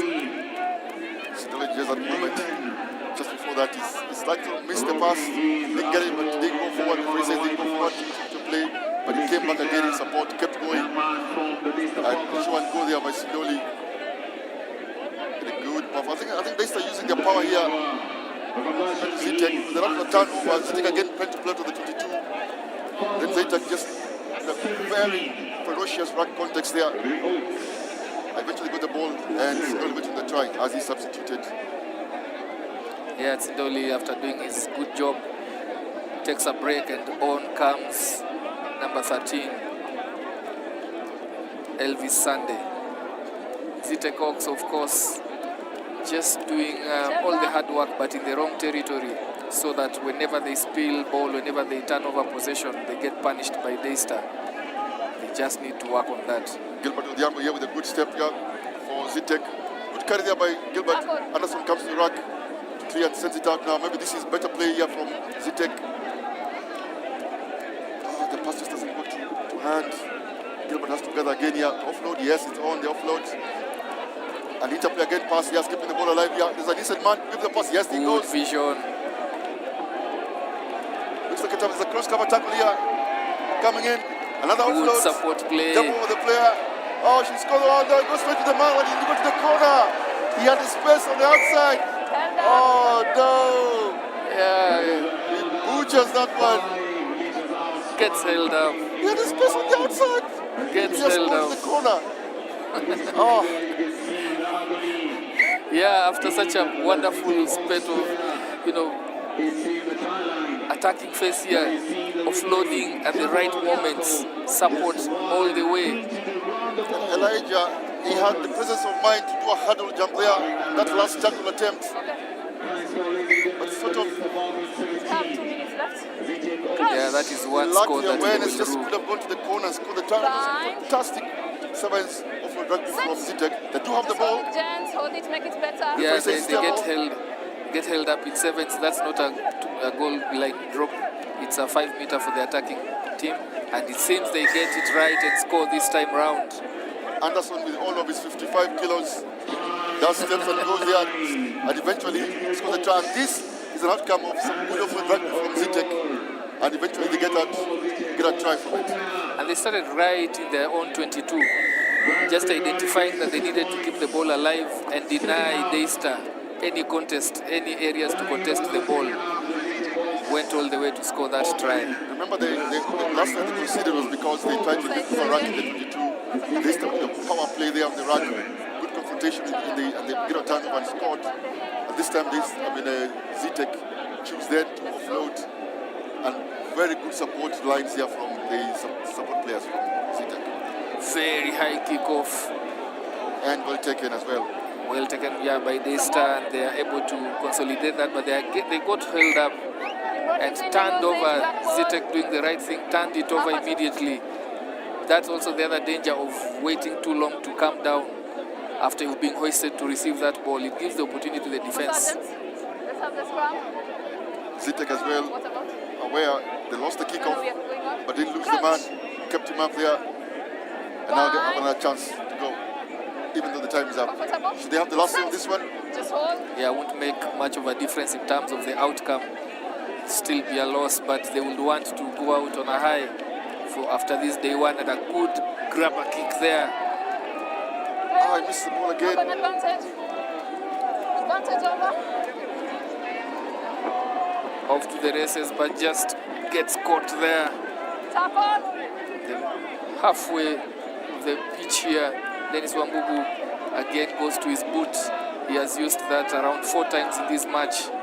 And in this instance, it just turns over possession to Zitek Hawks, who wants to finish on a strong, on the high here. Elijah just need to keep it alive here, and the opportunity comes in. There he goes, come around the corner. Just didn't go to hand. And this, our referee says, what is it? It's a knock-on by Daystar. Yeah, I wonder what the referee saw there. A knock-on by Zitek Hawks. Yes, Zitek. Wilson Otieno was waiting for the try line there. But the referee calls them back. It's your ball, blue ball.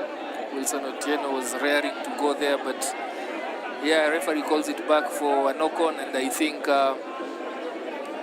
unless Daystar wants to sharpen their attacking skills, they should be able to secure this one and kick it outside.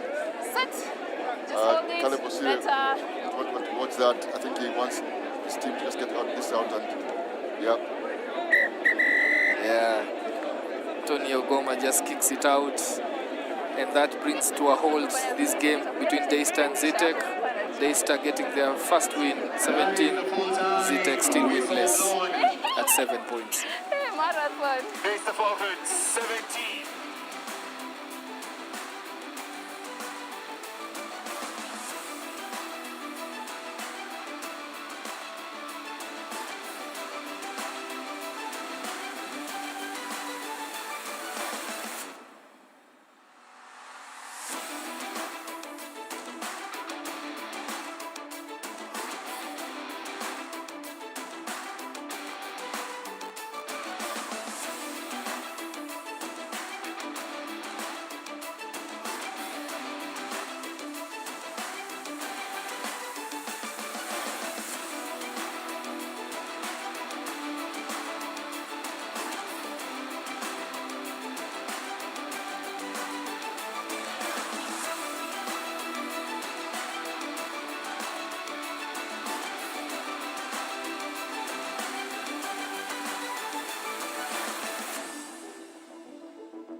Get ourselves ready for this Pool C encounter where Catholic Monks are taking on Kisumu RFC.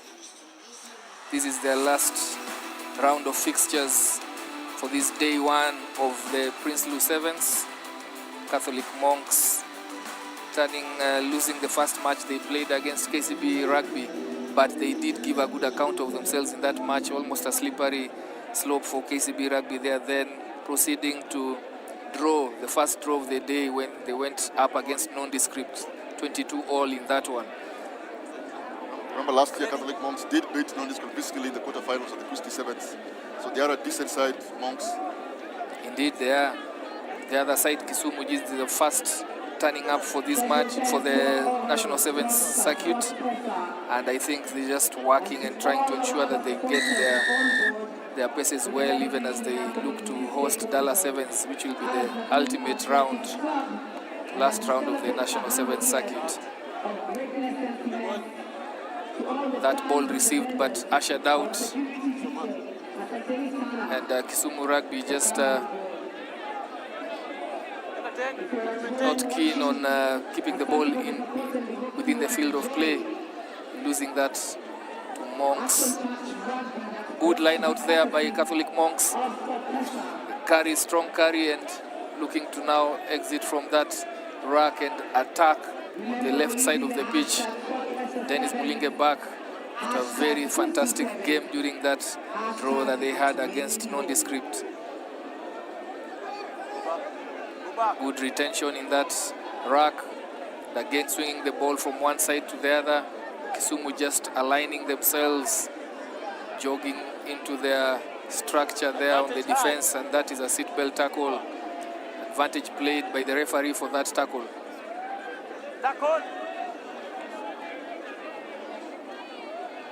Monks being patient here, just going through the paces, looking to offload in tackle just to make a difference in this phase of attack. Again, another offload that is knocked on by Mulinge. Brings to a halt the first few minutes of this game. Monks maybe a bit guilty there of not utilizing their possession. They did have some what looks like an overlap. But I think the ball carrier just coming across there. Maybe they supposedly could have switched back on for a switch or asked for the ball early. I think after sustained possession, they ran out of ideas in the face of a very well-structured Kisumu backline.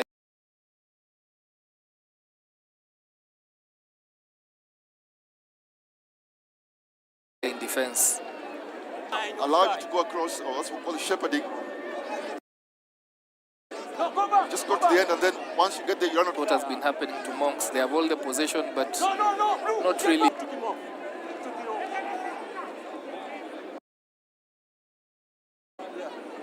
Tackling without ball there.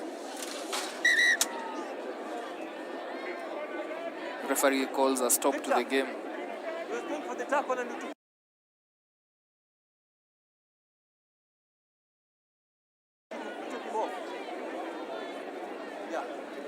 Yeah, again, referee just communicating there that the defender was coming in to tackle ball carrier, and then support runner just moved him from. It was his own, I think it was his own teammate. I think they tipped over his own teammate. I thought so. I'm not seeing any infringement there. But the referee is very clear and adamant on that call. Yeah, I think he tipped over his own teammate. Not aware. That knee seems to be a...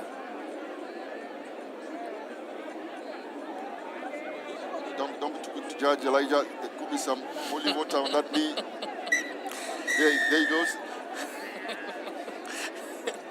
That's very interesting. Reminds me of the days of the water bucket and the sponge. And that was all you had for medic. Those were the days, Elijah. But to be fair to the medical teams, they have really improved over the years. Yeah. Players do get injured. Some serious injuries, but with some good medical care, they get back and play. Yes, a good line-out throw there from Kisumu, getting some feel of the ball, trying to set up their first proper attack here from the set piece, and goes into contact there. Brian Kipchirchir goes to deck, but that rack is contested heavily. Very good contest there by the Monks. And they get penalized for playing ball on the ground. Takes off there, Catholic Monks, Wambani Osundwa. The base of it deciding which side to attack to comes to the open play here, open side of the pitch. Swings it all out to Brian Nyamboki. Steps in, steps again. No runners. He gets apprehended. Referee plays a high tackle advantage. I want to something interesting here, Elijah, that during racks, many of the Monks players are doing pick and sort of like a pick and go off racks before they send the ball out. So there's a rack here. The Monks player should just pass this one, the pick and go. You're very right. It seems to be something that they're using. Yes. Maybe it works for them. Another rack here. The pick and go, or will they pass it this time? The pick and go again. You're very right. Elijah, Spot on, and they score. Felix Okumu at the end of that pick and go 3 times in a row. And as long as it's bearing fruit, they will employ it again and again. Elijah, we did say the different styles of play here. And Monks educating all of us that pick and go is also an option in service rugby.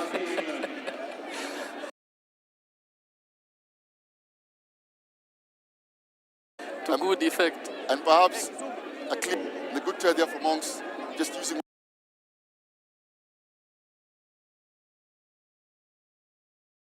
what they're strong at. Yeah. Felix Okumu's try not converted there. Scores remain 5.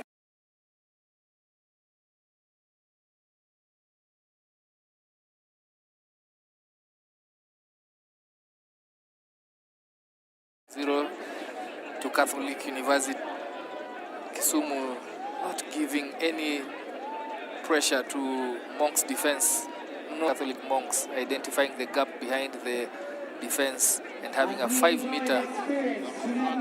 There was a fantastic kick there by Brian Nyamboki.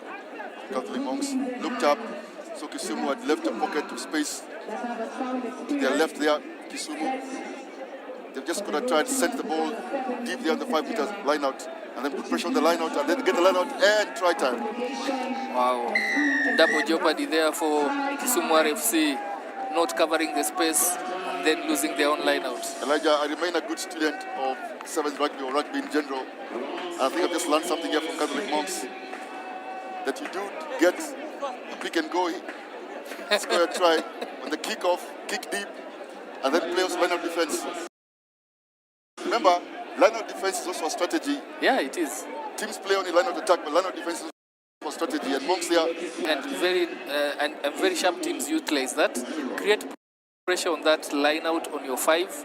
You will either skew that throw or it will get turned over. Elijah, that tactics for Catholic monks, I just call them 10 points from one try to the next. Yeah, Kisumu have a lot of work to do here as they try and employ the grabber kick, if only just to get into Catholic's territory. A good chase there, a good follow-up, and they need to close this one out. A good jackal there, first man in. Very nice jackal there, but they have still to get this ball out to the supporting players as soon as possible. They have numbers out to burn. Yeah, put it up. That required faster hands. That's real good tackle there by Victor Umpere from Monks. But Kisumu keep the ball alive. And that looks like a try there from Kisumu. Good line break here from Brian Kipchirchir. And it's a try by Brian Kipchirchir. Finally, Kisumu get onto the scoreboard. And that last pass, the referee almost blew his whistle. He looked to the assistant referee for some help. It looked flat. It looked flat, it looked forward, it looked here and there. That is as flat as it gets. Indeed.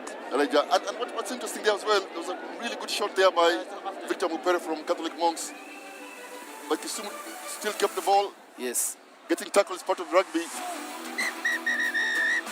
And then good interplay there from Kisumu for Kipchirchir to score there. And all of a sudden, scoreline is just 10-5 going into the halftime break.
Kisumu RFC ready to kick us off for the second half of their final games, going up against Catholic Monks.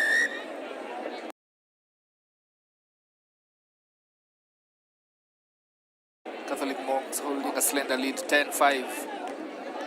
The score by Kisumu right at the end of the first half. They spill over that ball even as they went to retain it.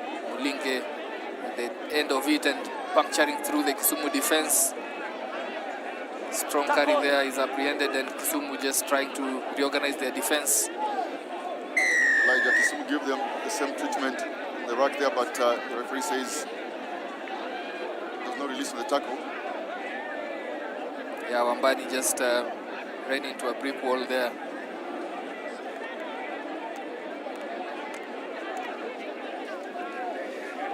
Slips out of the tackle there. What was the tackler thinking? Just complete that tackle and cost them another 5-pointer here. Went into the tackle, did complete it, and Victor Mupere Just goes in for Catholic Monk's third try of the game. Good ground there by Felix Omondi. Just did a fail there. And then the super, committed the super, I think the cover defense. And then Mupere came through support play again. And when you say when you keep the ball alive and you run the correct line, it's really difficult for the defense team then to come and get the tackle. And even if you get the tackle, they're all offside if you then get the rack. And you play quickly from there. So there's a good mix of rugby here from Catholic Monks. They're mixing the pick and go. Elijah, they're actually doing pick and go, but also they're being also keeping the ball alive. Yeah, playing heads-up rugby. And Kisumu guilty of not completing the tackle there. Elijah, another deep kick-off here by Brian Nyamboki. Does he go deep? He does. But this time,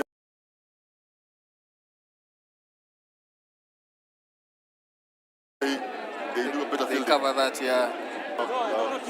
The tackler didn't trail away. Yeah. Referee penalizes them for that. So the juggler was okay, but he still Yeah. After turning over that ball, going off to their right here, Kisumu just jogging into the defensive structure here. One-on-one, but Mulinge tries to create some space. A missed tackle there. Off he goes. What a missed tackle. Wambani Osundwa steps and keeps his opponent planted on both feet. Then steps out and goes and scores a try. Like some teams play and stick to their plan, don't change, don't adjust, don't have perhaps seems similar. But Catholic Monks here, as you see that try, and then a few switches as well here, and I think it's working against Kisumu. Yeah, that was just defensive indiscipline there from Kisumu. They were one-on-one, everyone makes his tackle, but again also the inside defender didn't communicate to the winger that I have him inside. So don't worry about the space outside. That's how he got cleaned out. Yeah, you'd expect that make a tackle at the edge there. The catch-up defender, as you say, Elijah, needs to give his last man confidence. Yes. That the inside is covered. Because you could see he was worried of the attacker stepping in.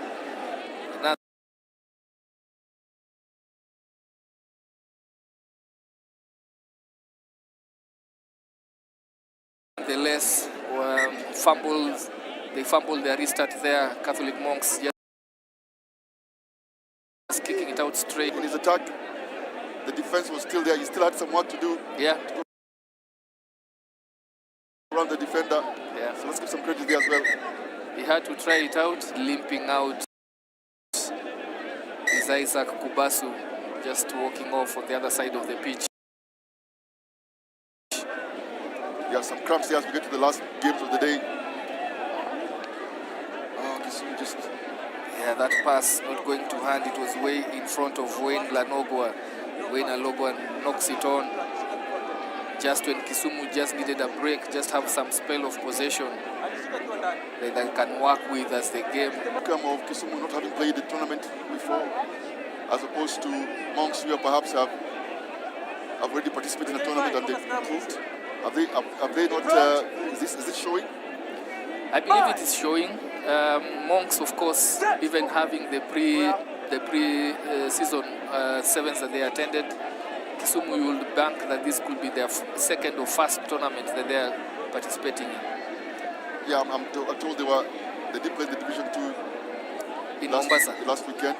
Yes. But Division 1 is a different level altogether. Yeah, the gulf is showing. I mean, when you look at the score lines that have been on them these days, the biggest score so far is against Kisumu RFC by KCB, 48-0.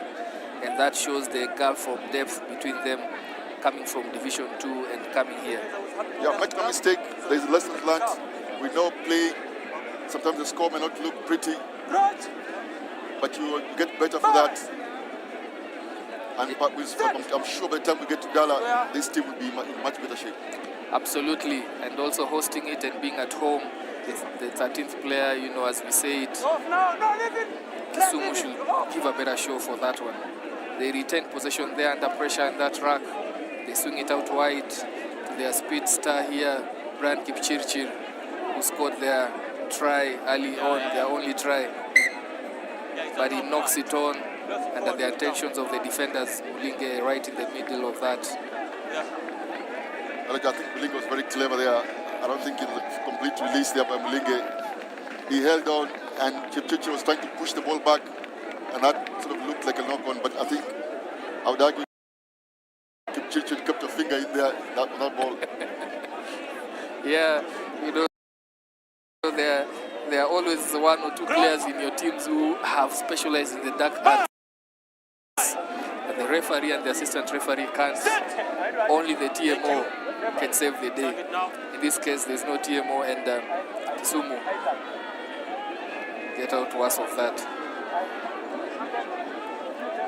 Mulinge there just attracting Kipchirchir, the winger, the Kisumu RFC winger, to himself, creating space for his winger, but the cover defense was on him. Again,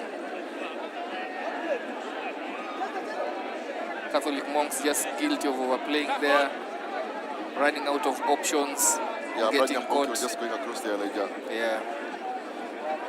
But they're still mixing it up here, Elijah. I mean, they're still playing heads-up rugby and offloading. It's not sticking, the pass is not sticking, but they're mixing it up. We saw earlier the first try, they were doing pick and go, and that was sort of sure because it's close quarters.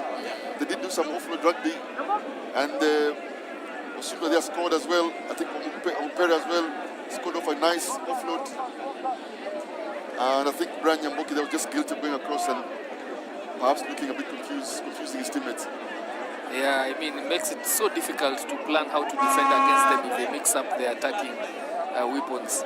As Zephanes Boaga comes in the last minute here, just to close off this game for Catholic Monks. Kisumu with ball in hand. Will they seal it off with a try? But that is a messy scrum, and Catholic Monks penalized for shoving up. Should always shove at a horizontal body position at all times. Attempting a dummy switch there, didn't work. Kipchirchir with ball, tracked very well by Mulinge there, and throws the ball in, it's still live. Kisumu do well to retain that possession, go back to the short side with a support player. Finally, seems like Kipchirchir scores the second try for Kisumu RFC. That was a good try there and support play by Kipchirchir. He did support that try. Barry Opondo with the show and go there, Barry. And a good pass, presence of mind and awareness, Barry. What he did there also, he missed Agri Kito. Perhaps maybe having more trust in Kipchirchir, or he saw that Kipchirchir was in a better position. Nonetheless, it was a good decision by Barry. Yeah, that tends to happen at times. And as spectators, you might say, why did he miss him? But back in the backstage, good for Kisumu, helping them to close strongly in this match. Coming out of the losing end, but Catholic Monks picking their first win, 2010, and they finish the day. Looking forward to the knockouts tomorrow. I think that was very clever play there by Catholic Monks, realizing that Kisumu are finding out very, very quickly, and then kept the ball tight and doing pick and go, and eventually coming out winners. Next game coming up, this will be interesting. Mwamba versus Impala. Mwamba already have 2 wins. I think they've qualified for the quarterfinals, if I'm not mistaken, as I'm joined here by Walter Ngeri. Impala have to win this one. The biggest upset today. Seat number 3 coming from Driftwood, losing to Mwamba, who were 16th seed, were they?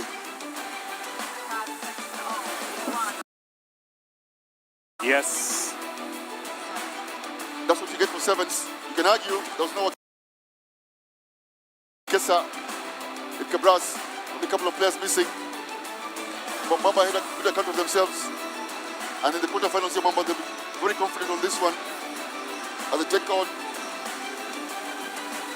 the Gazelles from Impala. Yes, they'll be confident, just like the crowd is confident. The Revelers have come out in numbers there. You can see the KCB fans, that is Shea Mobaigwa, just dancing to the tunes behind the scenes.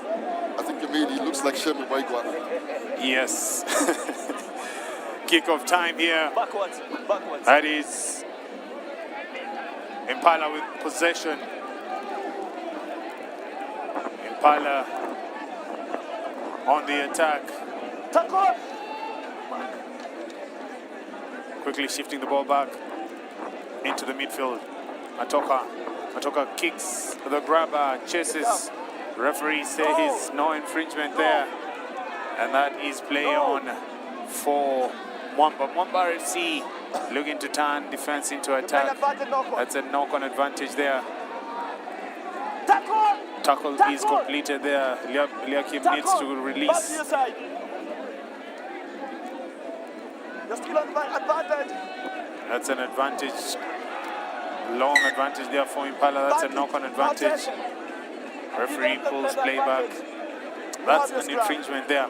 Well, Impala haven't settled. Mwamba haven't settled either. Good. Yeah, I think there's an opportunity there for Matoka. He had a man on the outside, chose to kick. To be fair to him, he has got a try by kicking. I think he should have, if he looked up, he'd have realized there was a sweeper there. And perhaps could have shifted the ball out and then play from there. But they still have an opportunity here, Impala. Yeah, it's a scrum down there for Gideon Makumi to feed. Gideon Makumi comes round, the open side, looping. Gideon Makumi handing the ball to Matoka. Matoka is tackled. Kinyari. Ball is passed backwards. Gideon Makumi goes a 360 turn. There goes Impala on the attack. Impala, player isolated, ball is lost forward. And a player playing the ball, holding on the ground, is the call by the center referee. Kalista Simiu was isolated there. I think if he just placed the ball down just under his torso there and got up, I think he would have had an opportunity. I think the referee would have given an opportunity to play that ball. But instead he tried to release it while Mwamba contesting. You okay with that? Okay, good. Here. There is a line out feed. Mwamba FC, the penalty kick, getting into touch. Taken 5 meters in. Mwamba looking to score fast, to continue that winning streak. Brand Tugi. It's an advantage, a high tackle advantage. Recycled. Jambo. Eliakim. Mwamba really took a good width here, Walter. Really good width from Mwamba, understanding the ball, letting the ball do the work. I think that was Matoka. Matoka was being penalized for that high tackle. Norman Nandambi goes over for the opening try. It is try time, Mwamba. Mwamba take the lead. That is an important score. The first score of the game. Mwamba kept possession. Asked questions there, Eliakim offloading it to Norman. Norman had a clean pair of heels, and that is the first try of the game. Norman still had a man on the outside. They're playing 5-to-5 here in terms of width, Walter, and the passes are really crisp passes. And sometimes that's the difference. If the pass goes right ahead of the man runs into the pass, then it allows the team to go forward and makes life really difficult for the defense. So Mwamba here with some good service rugby. And again, when the pass is taken, it makes it very difficult for the defense. Some good service rugby there from Mwamba. That is front foot rugby as you just described it. Nyangige Dahmish and go. Nyangige is quite an interesting customer. And he has a pass, but that's a forward pass. Right in front of our angle, our sitting area. You could see that directly. That looked for, I think, was it Makia or Makumi? No, it was sent to Makumi. But speaking about Nyangige, Nyangige is quite a good halfback. He is a good halfback. I think it was in the Kenya setup before. That tackle was fine. I think it was fine, that tackle, right at the pass there. I think he just landed, or he just exposed the rib area. Yes, he just, as he released that pass, I think it was ready to commit to the defender. The tackle seems fine to me. That's the risk you run, Oscar. You commit so much, you run so much into the face of the oncoming defender. you run the risk of those tackles that probably most of the time are not finished. Yes, and when you say sometimes the support play should also look at the running line. The running play there from this one was not late. That was Nyangige. Yeah, Nyangige was a good line break. Support play stayed out wide, meaning there were defenders in between, and Mamba did very well to get in between the sort of the eye line of Nyangumi there. So he had to commit all the way to see his teammate. For him to see Makumi, he had to go all the way to the tackle and then release and pass, and that's the risk he got there for. I'm sure if Makumi scored that try, he would have minded that tackle. But I think if some of the support players could have changed their line of support, maybe he wouldn't have had to go that far. Well, that's a forward pass there, scrum in favor of Mwamba. Jambo feeding. The scrum backpedaling. That's a penalty. Knock on offside. There's a good scrum there from Impala. They did well there to recover. They themselves have asked for a scrum. Perhaps they feel more confident that they are strong enough to take on Mwamba. Yes, perhaps that is what they mean, because they've been shoving them at scrum time. So it's a good platform. Have the forwards moving forward and then have the backs not under pressure as they receive this ball. Now that's clean ball. Gideon Makumi going the open side, flinging it out wide to Timothy Makia, who shrugs the first and the arriving defender, and that is lost forward. Walter, you know, I really have a hard time accepting that the ball can go to the end and then the player loses possession. Makia did very well there to get rid of his first defender. He was dealing now with the cover defense. All he needed to do perhaps is step back in, but he really pushed the line there to the edge and then lost possession. Now Mwamba have possession here. They're passing very well, Mwamba. As I say that, there's a missed pass there. It's a commentator's curse. But they do retrieve the possession. Broken pieces here, but Mwamba have to leave off what comes their way. Dayala to Jambo. Quick customer here. Looks at the last defender, goes round. That is Jambo, ladies and gentlemen. Eugene Jambo. Try time, Mwamba. That was a really good step. They're show and go there by Eugene. Remember, came off the scrum. He did show there, the defense was there, but there's no replacement for pace, Walter. A bit disappointing there. The last man couldn't make that last-ditch tackle. I think Nyangige there could have stepped up, perhaps put pressure on the Eugene Jambo. He waited for him there, and of course, by doing that allowed him to make a decision. Sometimes you can kill that space, they say in defense. If a sweeper can step up, kill the space, it forces a decision from the ball carrier or the person who's broken the line, either to kick or make a decision, whatever the decision, and then perhaps you may get an opportunity. But Nyangige just waited for him at the back there, which allowed him to make it. Then Eugene had the entire field make a decision, and eventually decided to do a good step and went to the corner. Doesn't matter where you score the try, as long as it's a try. Yeah, it doesn't matter where you score the try. Going high with the restart is Dennis, Derek, and company asked to attack from deep. Counter coming through. Referee had made it very clear, no hands. But that is coming in through the side entry. Now that is Impala asked to do the heavy lifting and claw back that deficit. Yeah, it's not too far, it's just 2 scores. If you can get a try here, they go into the half, perhaps with some hope, as they choose to kick it out for a line out. I'm sure Mwamba will give it everything here with Eliakim trying to put some line on defense, put some pressure on this line out. All they have to do is get the ball, Mwamba. With the buzzer going, I'm sure they're motivated to just get the ball and then kick it out, going to the lead. There is a good contest in the line out. Nyangige, another flinging pass up. It looks too good to be true, and that is why probably the winger has knocked it on. I can see the frustration in Oscar's face here. Well, that is the halftime. Last-ditch action. Mwamba FC going into the halftime break 10. Impala 0. Walter, if you've heard the phrase, You don't know which team will come out, sometimes associated with France rugby.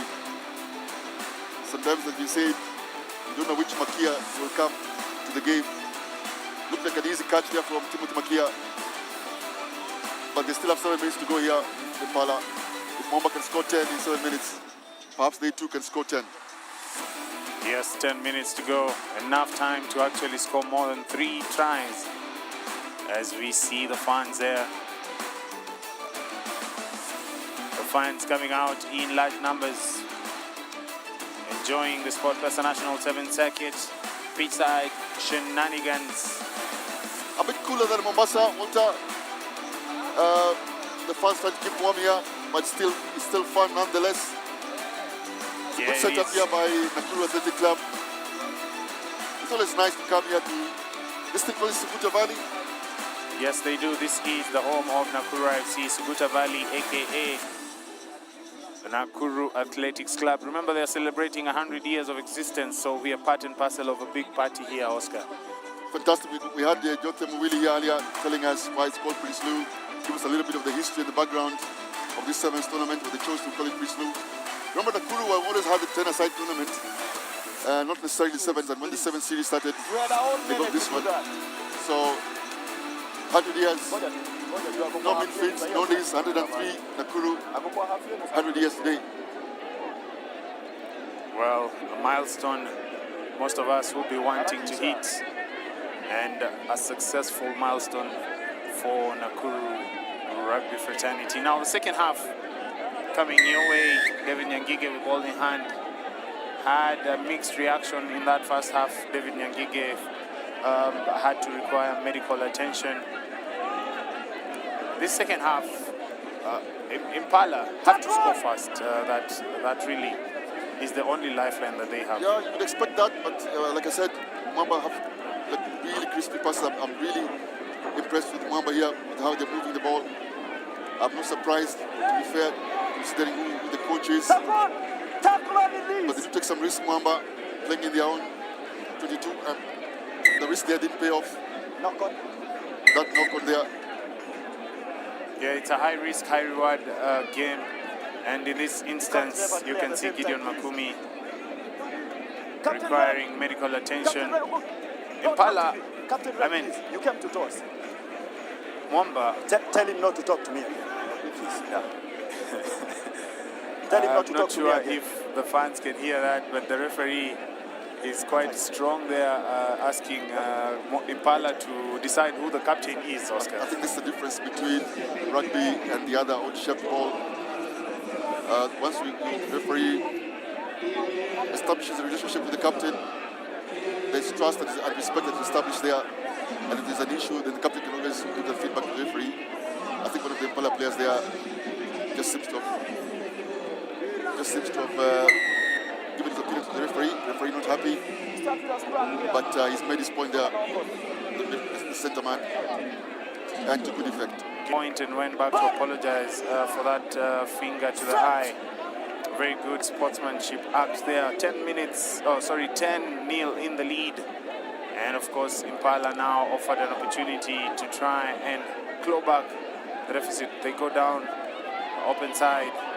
The winger waiting, the winger offloading to Derek. Derek has been warned not to talk to the referee, but not warned not to dive over the try line.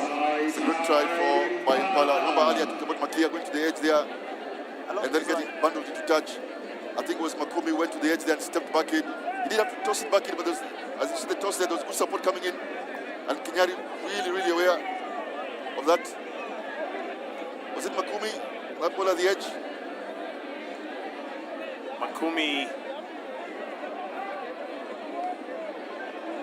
is still on the pitch. Yes, the conversion is successful from out wide. Matoka getting the extra 2. Impala 1 try away from taking the lead. That is 10 Mwamba, Impala 7. That try should give them confidence as long as they keep the ball. Impala, that one occasion when the ball went to the edge, they kept it back, kept it alive. He came back and then they got a scoring opportunity. Yes, there's something you did raise a few minutes ago, talking about which Makia will probably come to the fore when he is required to come. Which Makia do you want to come out today? Walter, any coach would want the good side of Makia or any winger. He's a really good number 14, this Makia. Really talented player when he's on the ball. He does have his moments. It's easy to criticize players when they sometimes make errors, but he does also have his good moments for Impala. Hopefully, those good moments can be now. Unfortunately, they have to go back 10 here. I think Impala in trouble here because there's another person talking to the referee. Yes, he's hard enough, referee. I agree with him. He did warn them.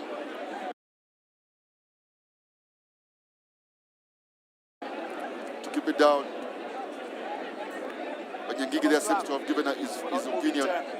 That is Gideon Makumi. Sorry, Makumi. And now he's been sent to the naughty chair. Yeah, they've given Mwamba an easy escape from their own half. An easy chance to execute 6v7. Scrum is set. Eugene Fitz going down the blind side, looking to take on Nyangige David. Steps, but he's taken care of there by the oncoming Nyangige and company. That looks like a turnover. Tapped quickly. Matoka. Nyangige covers the rack. An easy rack, and the counter rack is successful. Knock on there. Impala not doing so well to take care. I think Kinyari there was guilty of not loading that rack. He saw Nyangige there in the rack struggling for strength. I know coaches talk about know your player. I think Derek Kinyari needed to apply some KYP there for his teammates. I think he'd have put some muscle in that rack, secure that ball, and then come out and play again. Derek. Yes, scrum time. You can see Matoka taken and sort of bleeding. The rack is coming here. I think Derek should have sort of held onto that there. But they were isolated. They only had one man at the rack, and Mwamba had 3 individuals on their feet. Yeah, that's what I thought. Perhaps Derek should have assisted there. It's good stepping here. Impala did score first in the second half, Oscar, so they need business this second half. They also need to score next if they are to have a say. Yeah, there shouldn't be any panic here. I think there are 4 minutes to go. Mwamba seems to be conceding a possession and penalties here. And Mwamba have the opportunity to... I think Impala have the opportunity here to play. Nyangigi just being clever there. There's Makia. I told you, Makia, this is the Makia you want to see. Walter, he's a really good player on the attack. Makia, Timothy. And then takes his risk. Oh, Makia, no. Oh.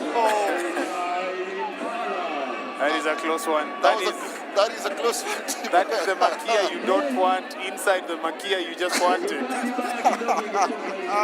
And your picture there, full flight. Timothy, Makia, did he place it down? Did he walk over? No, he did score it. Let's be fair simultaneous. Let's be fair to Makia, he did score here. He pushed it so close to the line. I rate him highly, Timothy, when it comes to attack. Impala leading here, 14 points to 10. Just under 3 minutes to go. Matoka with the conversions. I think it was Makumi who did Matoka. Let's see where Impala will go here. Will they go deep and perhaps put pressure on Mwamba when they're playing deep, or will they come short here? Well, they'll need to go deep so that they can be able to defend. And that is exactly what they choose do. to go deep. Let's look at the bounce. The ball goes all the way dead, unfortunately. He should have angled it at least towards the touchline. Yes, that's a free kick in favor of Mwamba. Mwamba now looking to score next. Eugene Ujiambo taps quickly. Impala have to go 10. Steve Sikuta passing it outside to the number 16 on the back. That should be a turnover. Yes, he did. Because he was a support tackler. Oh, no, he didn't take it to the mark. Nyangige. I don't know why he's complaining about Nyangige. He seems to have complained about his kickoff as well. I don't think he should complain about this one. He has a penalty. Just needs to take his time and be patient in Nyangige. Remember, the referee has already warned them. And penalized Makumi. Just needs to be patient here. Nyangige. It was a slightly ahead. Penalty for holding on. A minute and some 30 seconds. They choose to go for the line out. Remember, they got their last line out. They choose to go for that lineup because it's 1 minute left. They are in the lead, so they'll probably walk for 2 weeks to get to the line-out position. Yeah, perhaps not exactly 14 days, but maybe 14 seconds. They're taking the time in Impala as they should. But I'm sure there'll be a lot of line of defense here from Mwamba. It goes over the throw, overthrow. Mwamba have this one. Remember, Mwamba, I think, have qualified for the quarterfinals. They don't have decided to win this one. But I think a win they'll be one to secure their win here. You never know. Because Cabras already have 2 wins. If Impala has a win here. The idea is to actually top the pool. Correct. And it must be part of the conversations within the Mwamba hierarchy or the coaching unit that they need to win this for them to, show the fact that that win against Cabras is something that will count. Yes, of course, but they've done well, Mwamba, to be fair to them. They've done really well, Mwamba. Just something else in the racks here, what I did mention earlier to Elijah. Players seem to be sealing. That's gone forward. And it's over. Impala win this one. Cabras beats, I beg your pardon, Mwamba beats Cabras. And then Impala beats Mwamba. That means it's mathematics in that pool. Yes, I think Impala need to have won one more game because Mwamba's won 2 games. Yes. And I'm not sure that Impala did win the 2 games. I think we'll just check the numbers there. But one thing to note here, Walter, is that teams do improve as the series goes on.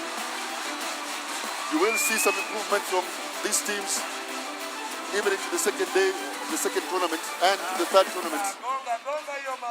And I'm not surprised that Mwamba played very well in the second tournament. But the fact that they went on to beat Cabras, that's a little bit of a surprise. But of course, a pleasant surprise. And then in the end here, losing the last game to Impala, they too also improving as well. And then here now we have the home team taking on the series defending champions, Kenya Harlequins. Yes, Kenya Harlequins coming up against the homeboys. That is Nakuru RFC in their brand new kit, proudly sponsored by Smart. Hawa ni Wanyore Smart, Oscar. Wanyore Smart kabisa. Ayabas Javan Otieno with ball in hand, looking to kick us off. Receiving is none other than the Kenya Harlequin side. That's a high kickoff. It meets the required 10 meters. Bring him down! The required 10 meters. That's a scrum.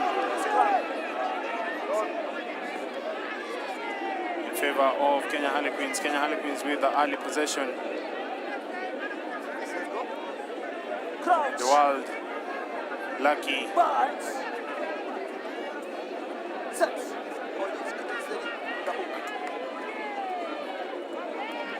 Lucky. Wainaina. Risho beats one, but has to square it out with Chris. Chris has to release. Does so. Going down the blind, insisting on that blind side. Kenya Harlequins strong on the attack. Quickly recycled. Queens, remember, need to win this for them to top the pool. Yan Rembel Boya. And that is a line-out feed in favor of the Kenya Harlequins. Kenya Harlequins, as I was saying, need to win this. Nakuru also need to win this for them to top their pools and hope sides in the cup quarters. And as such, this is a very, very important game. Remember, this is the last session of the afternoon. Match day 1, the Sport Pesa National 7th Circuit. Princeloo 7th. Queens battling it out. Yan Lucky steps back against the green. Taps, goes. I think The tackle. That was a good tackle. I think it was okay, that tackle. I think it was okay. Right at the kick. Yes, it was a good tackle. I think it was Felix there did a good solid tackle there on Dewald. It was a good idea for Dewald to step back in, but should have perhaps done the kick earlier. Good tackle there, solid tackle. Big man going low on a very diminutive figure of the world woman. Yeah, it was a good tackle there by Felix about excellent execution of the tackle there. Steady, police. Queens, Lucky.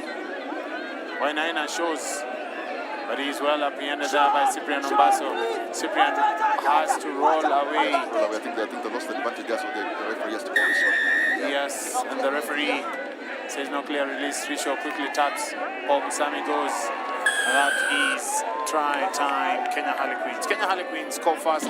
Paul Musami emerging from that dust, rubble with the ball. Kenya Harlequins 5, Nakuru 0. That was really quick thinking there by Kenya Harlequins. Quick tap there on the penalty, not giving Nakuru time to get back. We've seen teams doing this when there's a penalty and Musami just punches over there for a try. Still had an extra man on the outside, but I think he was confident there. Went low and hard and gives Kenya Harlequins the lead here. Well, Kenya Harlequins in the lead.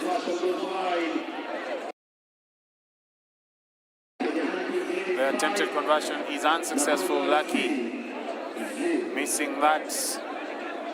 Kenya Harlequins last weekend didn't really do what they did in terms of what they wanted to do in Mombasa. That is winning the Driftwood 7.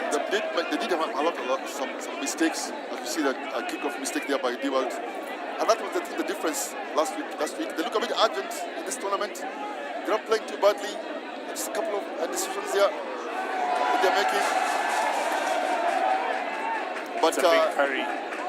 Sorry, Walter, but I think they have an opportunity here. They're leading the home team. They are leading the home team. Yes, Nakuru have to do something about this. Chris passes it out wide to the wing. And well apprehended into touch there. Kenya Harlequins defense They're playing quickly taken. again. Yeah, they play quickly. I think they've recognized that they have to play quickly, Kenya Harlequins. And they're playing the right at the territorial player. I thought they would have kept that in hand. Mutami chooses to kick to the corner. But I think here, Harlequins seem to recognize that they want to play quickly and put the home team under pressure. And the fans are quiet. Well, the fans are quiet because they are anticipating something from the home side. However, they have to do whatever they need to do quickly so that they can up the spirits, the crowd. The crowd feeds off what is happening on the pitch. Yes, they do. And Kenya Harlequins are playing really hard press rugby. I'm really impressed with how much pressure they are putting. Maybe that's a strategy. Walter, score against the home team, keep the crowd quiet, allows you to continue playing. Again, solid line speed there from Queens. Yes, that could be a ploy, take your opportunities, but also most importantly, make sure that the line speed is up on the defense, on the attacks faces. No, they have an overlap here, Nakuru, if they can get out the pass goes slightly behind. And again, Queens are up there. Good lined up defense there, line speed defense there. And again, they get a turnover. This is really good defense rugby. This is sevens rugby without the ball. It's very easy to play with the ball. But when you don't have the ball, there's also some rugby being played when you don't have the ball. And Kenya Harlequins have displayed that here very well here. Some good line speed defense. Twice we've seen that line speed defense from, I think it was Albert Alela. Twice pressing hard. That is Ramadan Masete. Is it? Yeah, that is Ramadan Masete on the wing. Oh, it's Ramadan Masete, yes, I beg your pardon. And he's gotten the turnover there. Don't hold the hand on the hooker. Don't hold the hand on the hooker.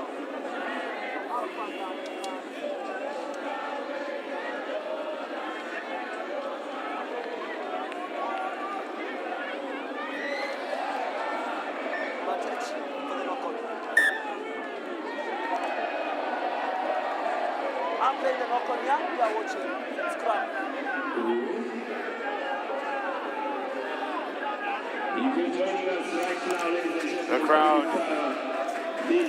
definitely awaits Nakuru FC to strike. However, Kenya Harlequins have ideas of their own. Just looking for Nakuru to execute from deep. Cyprian Rombaso will be feeding that scrum. That is an early hook there by Kenya Harlequins. Kenya Harlequins need to drop the ball and make 10 meters. Quick tap. Nakuru, Wilson Makete, Cyprian. Beg your pardon, that is Chris Ejuang. Giving it to his gasman on the outside, who eventually passes it to Chris. A loop around. Cyprian goes, passes and goes, bundled into the ground. Nakuru looking for big contact on the outside channels.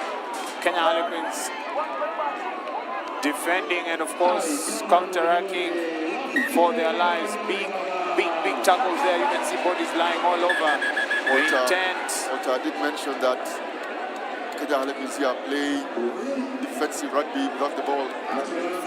This is a real good show of display of rugby here for viewers. If you're always watching rugby, especially where the ball is, I think this is a good example to watch rugby. Felix there taken, tackled, bundled into the ground. Good defense here by Kenya Harlequins. They don't have the ball, but they're not panicking. They don't have the ball, but they are playing really hard here. Mutsami there on the rack, and they continue with the defense even when they seem to be running out of numbers. Really good defense. I'm impressed with the Kenya Harlequins defense. Yes, Kenya Harlequins defending very, very strongly there, as the clear images show that as we head into halftime. The halftime scores: Kenya Harlequins 5, Nakuru RFC 0.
The evening draws closer. The day is drawing closer to its conclusion. Match day 1 of the SportPesa National 7th Circuit, Princeloo 7th. Second half of the Kenya Harlequins versus Nakuru RFC game. And the halftime score being Kenya Harlequins with a slim 5-point difference, 5-0. The current scoreline. Kenya Harlequins will be kicking us off in the second half, and we'll be keen to see if that intensity in the first half, the line speed, the tackles, and of course the defense, as Kenya Harlequins have been doing that in the first half, will continue in the second half. Yeah, that was again another huge shot there by Queens. You have to be a bit patient here because there's an overlap. Like Chris. Just uses his footing there, and Harlequins are quickly on the ball there by Dual Puma. Yes. Again, Harlequins convert defense here to an opportunity. That's what they've been doing since the first half. Yes. And again, they play quickly. Walter, this is just a script that the Harlequins have used from the first half. Try time. Put line speed on the defense, from defense, and then play quickly when you get a penalty. Yes, definitely that is Kenya Harlequins, and that is none other than number 23 on the back. That is Franklin Mukaisi, number 22 on the back for the Kenya Harlequin side, scoring and celebrating. Kenya Harlequins have been very, very strong. They've denied Nakuru an opportunity to play, whether it's ruck time, whether it's scrum time, whether it's open play. It's been a very, very hard task for Nakuru FC to play here. Now, this is some tactical sevens rugby here, Walter. They're kicking off, they don't have the ball, but they're working really, really hard. Remember the primary need for you once you don't have possession is to get the ball back. That's the primary goal. Oh, it's a poor landing. It's an extremely poor landing. Unfortunate landing there. It's an unfortunate landing. I think the medics will get it very quickly. He doesn't have to move. It's a good contest with the ball there. But they played good contest. Dave Moura just landed badly. Yeah. But it's a fair contest in my view. I know the referee is consulting with his assistant. I think just unfortunate moment there. I don't think it was intentional from the Nakuru player. We do have the replay, and in a few probably will be having that, just to see that last action there as Dave Moura gets a Queen's player in a realistic position to catch the ball. A Green player not in a realistic position to catch the ball. I am telling you the facts of what I have in mind. I am telling you the facts of my no, from my end. He saw something different. I am seeing something different. I don't have the number, otherwise I'd given out a yellow card. So I'm just going to give a penalty. He's getting agitated. Just listen to the referee. I think there's a good contest there from the ball. As the referee is trying to explain there, the Nakuru player was trying to be defensive. Absolutely guilty. I think just a penalty is enough. I agree with the referee there. I agree with the officials. I think both were going to contest. It's an unfortunate fall. To be fair, Walter, these players are conditioned. If you can hear the referee saying, I just missed the number. If I had the number, I would have given a yellow card. Well, it's very thin lines. The landing there would have easily earned a red card for that Nakuru player. Walter, we say when it's dangerous for the opponent or dangerous for the attacking player, whatever the player, the case, then of course the reaction from the referee is more punitive. Yes, it is punitive. Kenya Harlequins looking to turn that opportunity into some 5 points. And that is Lucky looking to feed the scrum. Yeah, it was only a penalty. The threshold there was just a penalty. Again, Dewald just gets it from the blind side. Felix tries to get him all, but it's a try from... Yeah, it is a try. Yes, having waited try time, Kenya Harlequins. That is a deadly, deadly strike there by Kenya Harlequins. Lucky Dewald, he goes over, created a 1v1 on the outside and executed it well there. You can see Joel Mboya just diving, just trying to get the ankles of Lucky, but Lucky toying with them and eventually grounding the ball. That is Nakuru trailing now with a 3-try deficit. Current scores, Kenya Harlequins 15, Nakuru 0. Walter, I don't mean to overburden our viewers here with what I'm calling some nice tactical play here, some clever rugby, 70 here from Kenya Harlequins. Dewald did look up here and noticed that there's no one in the blind side and just quickly used this space there. And they're scoring tries simply by using just some smartness here. As far as rugby is concerned, as you see, line break here by Nakuru. Banyore have to do something. And if that thing has to be done, it has to be done now. 3 minutes, 14 seconds on the clock. 3 converted tries would earn Nakuru something out of this. First things first, Chris has a job on the outside. Javan, Otieno Javan steps back in. Javan is quick. Javan is fast. Javan is tricky to handle. That is a try for Nakuru. Walter, last weekend I was very, very impressed by Christian Udwang. And if I'm not mistaken, he didn't make part of the team for the tournament. He said that played very well last week. And he did one of that try. And you see the conversion here. Game on. 7 points. Nakuru. And the clawback. The scores here, Nakuru. As you see a replay of that try. Yes, Nakuru scoring their first try, looking to score next again. Hoping to get the second, having gotten the first. high hanging wristed there, tapped backwards. What you'd expect Felix with his height to do or to be able to do. He's successful at that. And the ball is fashioned back. Referee tells Kenya Harlequins to release. Nakuru Felix tackled. They need a scrum off. They get a scrum off. Cyprian Mbaso passes the ball to Chris Ojuang. Chris will be needed to carry his side forward. Kenya Harlequins know the threat he poses. Nakuru back the open side. Victor Matiko. Felix is needed to run. Oh, that is Javan once again against Dewal. This time round accepting and taking the tackle. That's a high tackle there. That's a dangerous tackle there. That could easily be a dangerous tackle, and that's a penalty try if the referees see fit. But what an attack there by Nakuru FC, who definitely had to score next. 1 minute 13 seconds on the clock remains. However, Javan Otieno in some dire strains there. Okay, Walter, this is a very interesting moment here with our just about momentum that 15 seconds to go. What happens here, the contact with the head, the threshold here, if there's no mitigation, this could be a red card.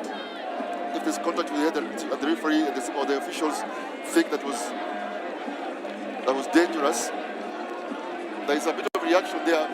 Looks a bit theatric from the Nakuru player. If the contact with the head referee says the threshold, there's no mitigation, that could be a red card. But I think it's just a penalty. Yes, it's just a penalty because I was concerned there that because the player was falling down, that's the mitigation. The player was falling down. As the tackle was coming across, the player was falling down. Because if that was a penalty try, Walter, it meant at least a yellow card. And it could have been 14, 15 of the minute to go. But Nakuru still have... I still think that should have been a penalty try. You can try and convince me the much you can, but it was just a few meters away from the try line, so that meant that was a try scoring opportunity that they didn't take. I do agree. They've now passed it forward. No, they still have a penalty. They still have a penalty. But the time is also running away, so... Yeah, they still have a penalty. If they score this now, they don't have to convert. Just have to score and then go back to the kickoff. Let's just score quickly here. The crowd is pumping up. Yes, Felix is not close to the try. I just need to score there. 20 seconds to score this try. Oh, yeah, offside. Offside advantage. Do they take the 3 no. and then come back for... Oh, yes, that's a good question. That's a good question. The clock needs to stop here. The clock needs to stop. This clock needs to stop, I think, because they do have at least 15 seconds, Nakuru. And the clock here needs to stop. Because the referee is having a word here. He's issuing a yellow card. What would be the decision here? I think that clock is at least 15, 17 seconds for Nakuru. Okay. Number 20 have to take off for throwing the ball outside. So I think we had that from the referee's mic there that it's a penalty there. You can't throw the ball outside nonetheless. Number 20, Albert. Mr. Albert Alela being asked to leave. I think Nakuru had 20 seconds here on the clock.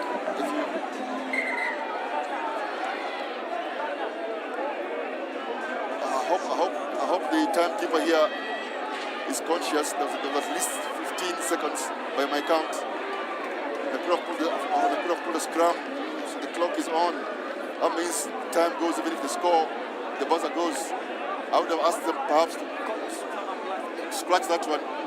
You know what? Teams call scrums and penalties, but on this one I would have asked the crew to perhaps take a quick tap and score before the buzzer goes. Because I'm suspecting here, if it's time on, oh, there goes the buzzer. Oh no. Oh my goodness. Some awareness here that will be required by Nakuru. It's a half penalty. They do score the try, Walter. But unfortunately, because the buzzer gone, they can't get a kick-off. Unfortunately, they scored the try after the buzzer. Unless the referee says that this clock is a time for kick-off. I doubt that, Walter. I did say there was at least 50 seconds. that penalty, in my view, Nakuru should have scratched back over the time before the buzzer goes. Then they have an opportunity to do a kickoff. But unfortunately, just that tactical awareness. They are complaining here, but I think they should have made that decision earlier to perhaps take a penalty. Yes, they should have taken a penalty. Done and dusted with that one. A successful hand there for the Kenya Harlequins who top that pool. Time now, ladies and gentlemen, for the Menengai Oilers. Another local side looking to take on Strathmore Leos. Finalists from the Driftwood Sevens. I'll be joined by Toeli for the next 14 minutes of nothing but sevens. Sevens rugby. Thank you, Walter. As we get to the business end of this event, look forward to great action.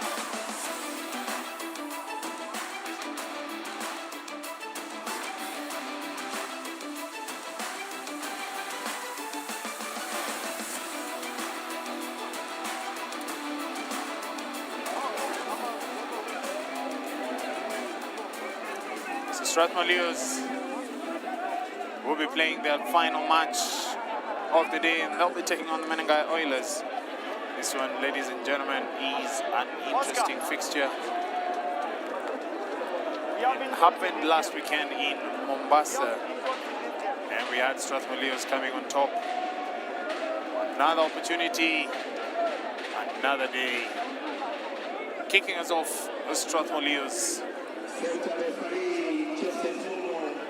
receiving Menengai Oilers.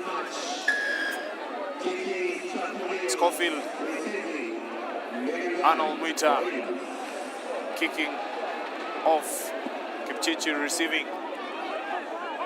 Oilers required to attack first. John Okoth to Alvin Havoli. Havoli takes contact. Swung back, Philip Okeo to Kipchichir steps, but Strathmore Leos take him. Referee says no hands. Philip Okeo swings it back. That is Moura to Philip to John Okoth. Philip now marshalling the midfield for the Oilers. Fortunaturo to Kipchichir with Abukuse on the outside. Abukuse has nothing on his mind. Trying to shrug off Brian Wendo's attempted tackle there. And that is try time. Alert. Menengai Oilers. Yeah, Menengai Oilers enjoying a huge support here.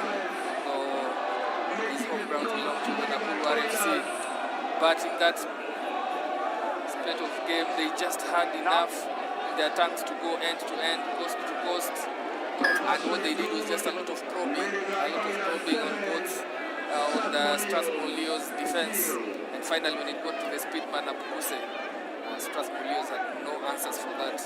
A good show from Oilers, setting the pace early on, having the momentum. And this one is not yet over, of course. Strathmore have a lot to say in this one. It has just started, of course. Strathmore have a lot to say. Strathmore, no stranger when it comes to taking on the Menengai Oilers. Menengai Oilers this time round knocked the ball on. Alvin Havoli went for the high wristed. There's a 50-50 chance there between. Did you pick anything but in the hair? Strathmore Leos and the Menengai Oilers. The two big men, Shemokola and Alvin, laboring back to their feet. That's a knock on in the air there by Alvin. And that is a strong feed for the Strathmore Leos. Remember, the Leos are defending this title, the Princeloo Sevens. And they'll be looking to set the mark early on match day one, albeit late in the afternoon. But these are early days in terms of the competition. Yeah, top of the table clash here. Straight shootout. Whoever wins this one goes to the top. And you will think it will be a better draw for them come tomorrow, the Cup final pairing. Yes, it's all about the Cup quarter-final pairings. Schofield to Elton Amalemba. Elton dances with Alvin. Elton goes back, looks for space, doesn't get any, comes back down the blind once again. Elton being the menace. Amalemba, referee says the players have to release. Oilers.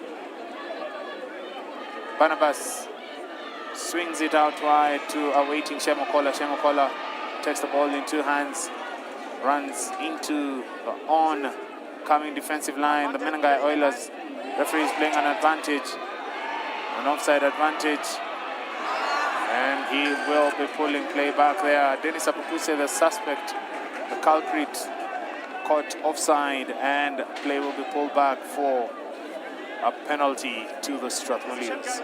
Leos trying to respond here with a try of their own, an attacking prowess from them, trying to keep the ball alive, taking cognizance of the fact that the referee was playing advantage, but Oilers just being streetwise there, getting themselves back into the game and cutting out that advantage play, so giving them an opportunity to reset here. Strathmore, of course, have the ball in hand. Strathmore Leos looking to score. Victor Mola dancing into traffic. Brian comes back. Elton dealing with Daniel Kipchirchir, shrugging him off. Oilers strong on defense. Barnabas. That looks like an intercept there. Gabi should recycle the ball for the Strathmore Leos. Arnold to Barnabas. Barnabas loses the ball forward. That is a very, very good defensive run there by Menengai Oilers. They've thwarted the Strathmore Leos, who looked for all money that they had an opportunity to score at least a responding try, having gone down. Yeah, Oilers remaining on their feet, not getting caught up in the set pieces, which and actually they have been sharp enough to observe that Strathmore are trying to keep the ball alive at all times, and they are creeping into the defense line and the attacking lines of the Strathmore Leos, which forces Strathmore Leos to play really close and not utilizing the spaces out there. There you have it, Fortuna Turo and company fighting for every blade of grass. Alvin Kavoli swings it to John. John to Abukuse. Abukuse now in the midfield, just cropping up everywhere. Abukuse, the man. Oilers go to whenever they need somebody to stand up.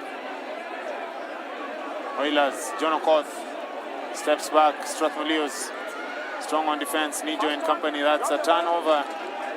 Referee allows a quick tap there. Barnabas knows very well that his wingman in the name of Victor Mola is quite dependable. Arnold Mwita passing it to Gabi. Gabi comes back against the defensive line. Oilers, everybody working so hard. Long busting defensive effort. Mwendo now decides to go to the boot. Everyone up. That means there is space on the backside of the Menengai Oilers. Victor Mola kicks the ball, chases, and could have grounded. Time for the referee to get some assistance from his assistant referee, and that means it is a knock-on. That's a knock-on. Yeah, Victor Mola just busting his lungs, chasing after that one. And it was not a bad decision by Arnold to kick the ball through, because they had been pinned down in their 22 in their half for the longest time in this half. And they had to change tact a little bit there. And at the very least, they get territorial advantage and get to apply pressure on Oilers in this defense. Oilers' defense has been quite good in between these referee whistles, but they will be tested here. What will be their options once game resumes? Strathmore really have been good with trying and ensuring that their racks are quite fast, trying to keep the ball moving. And I'm just quite impressed by how Oilers have been able to put their foot down and not have any line breaks accruing from whatever Strathmore Leos are doing. In the background there, you can see Division 2 live 7th rugby action. That is the Sport Pesa National 7th Circuit, Princeloo 7th Division 2 category. Beautiful faces all coming out. The weather being fantastic. Well, it's a chilly evening, but what do you expect from the Great Rift? Yeah, just the plains here receiving a lot of wind. Starting out, ending the way it began in the morning, a little bit chilly. But for the players, everything to play for here as we go to the break. Oilers leading 7 to Strathmore Leos 0. Well, it has been a cagey affair, in fairness. Menengai Oilers have been very strong on defense. They've had a glimpse of the attacking line. They've defended well, they've attacked well. Leos have labored, they've had the possession, however, they've not been able to crack this Menengai Oilers defense. And this is a step up from last week. Looking at how Oilers have been able to defend this first half. Yeah, Oilers, looking at what happened last weekend, they leaked in a lot of points. Their defense was not this solid. But what Strathmore have is that they have a lot of gas in their tank. They are very fit and they play literally to the last whistle. For me, that's what I'll be looking out for. If I was Oilers, I would be concerned about now match fitness. Are they able to sustain their defensive lines all the way until the 14th minute? That's where the challenge comes in.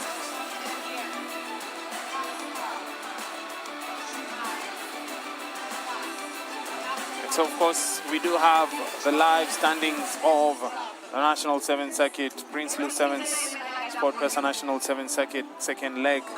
This is Pool A. Kenya Harlequins having beaten Nakuru in that last game, top of the pool, 34.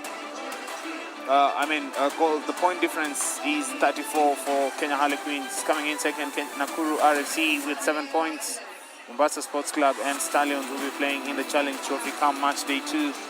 The second pool sees the Menengai Oilers taking on Strathmore Leos, currently tied at 6 up top. We have the Daystar Falcons and the Zetec Oaks who've already finished their match day 1 action, and they have already booked themselves a Challenge Trophy quarterfinal berth in the second day. Pool C, KCB, Catholic Monks have played 2-3 games each. There will be a few games coming your way, so keep an eye on these live actions, and you can grab all this on the TonyFiUp.com/live. That is the live stream for the results as they come out of the Suguta Valley. Yeah, Oilers kicking us off for the second half. They got penalized there. That set play affording Strathmore an opportunity to get out of their territory with a line-out throw right at the halfway point of this pitch. And they will just look to continuance from where they were in the first half. They had enjoyed quite a bit of possession, just never getting to convert that into points. A hint of knock-on there, but referee said it went back. However, the resultant pass was a pressure one, and it traveled forward. Yes, the ball was received there under pressure. Barnabas Owuor had to rise up and tap it backwards, but the ball went forwards in that attempted tap backwards. Strathmore Leos haven't taken their chances when they've been presented. The Menengai Oilers strongly on defense. This is a very, very good defensive effort. Similar to that, we have seen Kenya Harlequins just previously in the last game did quite a job on Nakuru RFC in terms of the defense. They do say defense wins you titles, and of course sorting out your defense on match day 1 would offer you the best platform going on to match day 2. Very true, Walter, and the Oilers very aware of that, even as they try there to have their own attack. Very nice offloading there in contact. Oilers quick to the races here, just ensuring that their ball is secured enough. They look to spread it out wide. Moura with a long missed cut-out pass. Out he goes, he steps out of that tackle, and the cross-cover defense is not there.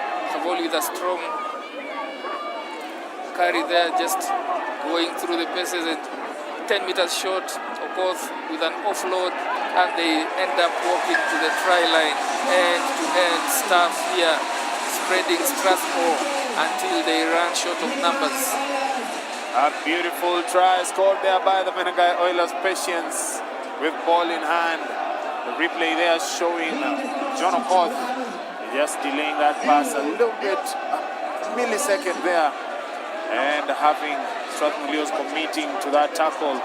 It meant Daniel Kipchirchir had a clear path to the try line.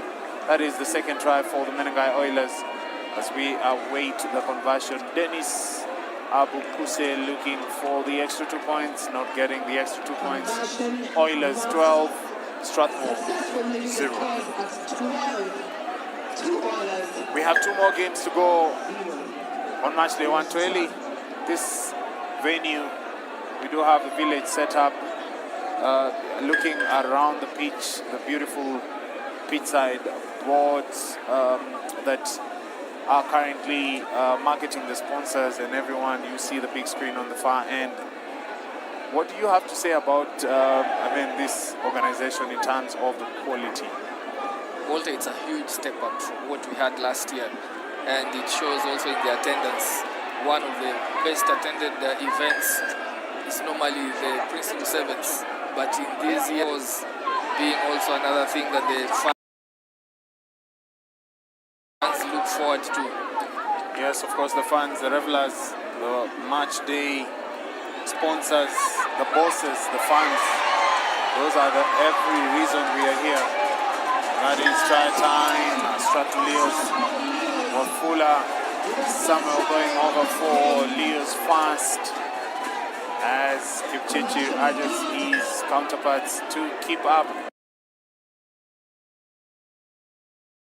with the pace of the game. Maybe having defended so much, it really takes a toll eventually. Toeli, you can't defend the whole 40 minutes. Yeah, Strathmore really is speaking about their fitness. They will keep going all the way to the last minute, and Oilers must be aware of that, even as they try to retain the lead in this game. However, another thing also is that Strathmore are one of the best attacking teams in the circuit, and so Oilers always had to know that there are defensive duties coming up throughout the game. Strathmore, of course, now pinning Oilers in their own 22. Well, you can say they've pinned them, but this is the most dangerous part of the game, where you probably think you've pinned them, but then there's one line break, and something happens and you lose it. So you can see there they've kicked the ball down pitch. Arnold Muita getting isolated, didn't have the luxury of coming round or running back the open side, and had to kick the ball into touch. Oilers looking to execute their line-out move. Ball there, and an opportunity arises for Strathmore Leos, who are lucky enough to have possession as we speak. Forced to play from deep in their own half. They needed to release. Player is tackled in the goal line area. That is a scrum 5 meters. Now, here's an opportunity, 1 minute 33 seconds out, for the Menengai Oilers to actually put the last nail on the coffin. Yeah, going by what we've seen in this match so far, Oilers, if they score here, it's pretty much game over for Strathmore Leos, because Oilers have been very strong in defense, and Strathmore really haven't made the best of impressions when it comes to their attacking opportunities. Therefore, this is something that Strathmore have to defend with all that they have. Look to turn over this particular scrum.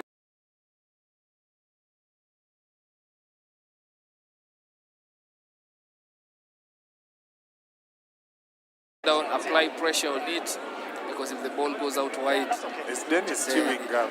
Yes, very interesting, very interesting, very risky thing to do. From that act of chewing, who knows? Samson had locks on his hair. Maybe Abukuse had just banding his way over the try line. Comes out and he's like, yo, this is me. You expect this from me. Builder Ogeta. Yeah, Moura opting to take the ball to the right there. His pace, once he picked the ball off the scrum, just ensured that both his opposing number 9 and the flyer were made to be on a standstill. And that created space out wide. Belda Ogeta, very strong ball carrier. Any day on one-on-one, he is bound to get the better of you. As we say, so time runs out for Strathmore. One of the few losses that they will get in this circuit, and it has been dished out in day 1. The Princeloo Sevens. You can see yes, Oilers have done the job. It was a tall order coming into this one, but the Menengai Oilers have finally cracked that loss. A very narrow victory, if we might add. Menengai Oilers 17, Strathmore Leos 7. Coming up next, we have another mouth-watering encounter, Battle of the Lions. Red Lion taking on KCB. KCB looking the business, looking the money team, looking like they've come here for nothing by the overall trophy. Our center referee for this one will be Victor Odruor from the Kenya Rugby Referees Association, doubling up as the Rift Valley Development Officer for the Kenya Rugby Union. Ladies and gentlemen, the weather changes here, but most importantly, I hope you have yourself something warm, or you're probably enjoying your Tasca wherever you are. Welcome on board. This is the penultimate match of match day 1. This is KCB looking to kick us off against Nondis. Manuel Opondo standing over the ball.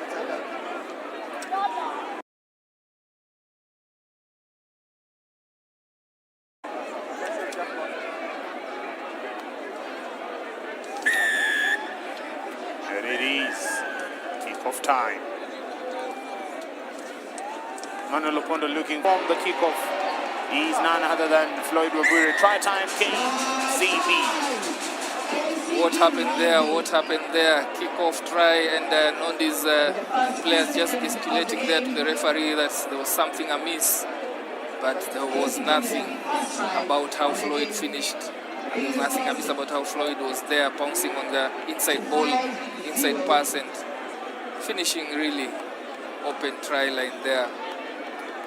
Shiasi with the attempt on the conversion. Open try line inside. KCB miss the conversion. That is KCB 5, Nondi 0. Daniel Okito lifted high.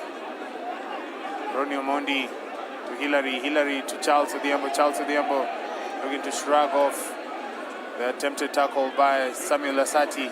Samuel Lasati making his return from the Simbas camp has been part of that Rugby World Cup qualifier attempt by the Kenya Simbas. Nondis stay strong. Brian Odwa jumping on the outside channels. Martin Tomaso Hillary. Hillary realizing that he has space to run into, but passing it backwards, losing possession. Floyd Wabure accelerates. A battle between Floyd and the ball now and the bounce. But the bounce beats Floyd. He beat the whole pitch, but he couldn't beat the bounce. No, the rugby ball always has the final say when it comes to the bouncing one. And in this case, nothing favors Floyd there. Floyd really needed some bit of patience, but he could feel the Nondis players tracking him and breathing down his neck. And he just spilled that one with just the try line back on, granting Nondis an opportunity to exit courtesy of this scrum down. They still have to work for it though, not this one. Nondis are good in stabilizing the scrum and getting a proper exit from that scrum down.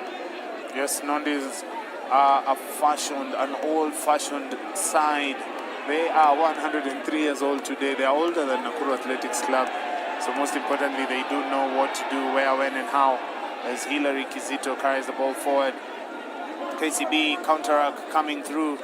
Juma Tomaso and Ronnie shifting it to Fred Shisia. Fred loses it forward. An advantage play there for KCB. Vincent Onyala looking to fashion an opportunity, a chance for KCB, and Floyd Wabwire strikes once again. Try time, KCB. Yeah, Floyd Wabwire at the end of that, scoring 2 tries for KCB. Remember, he was the top try scorer in the first leg. Just continuing biding his time, delaying the pass, knowing that Floyd is fast enough, releasing it at the right time.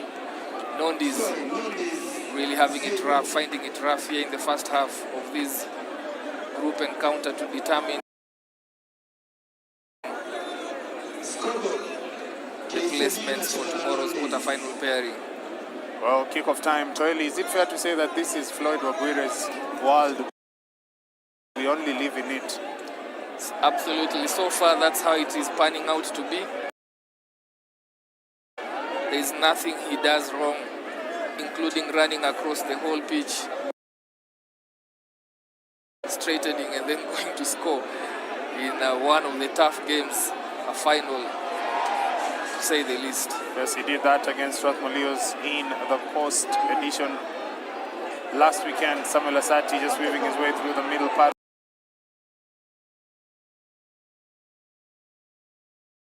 of the pitch. Bob Mohati.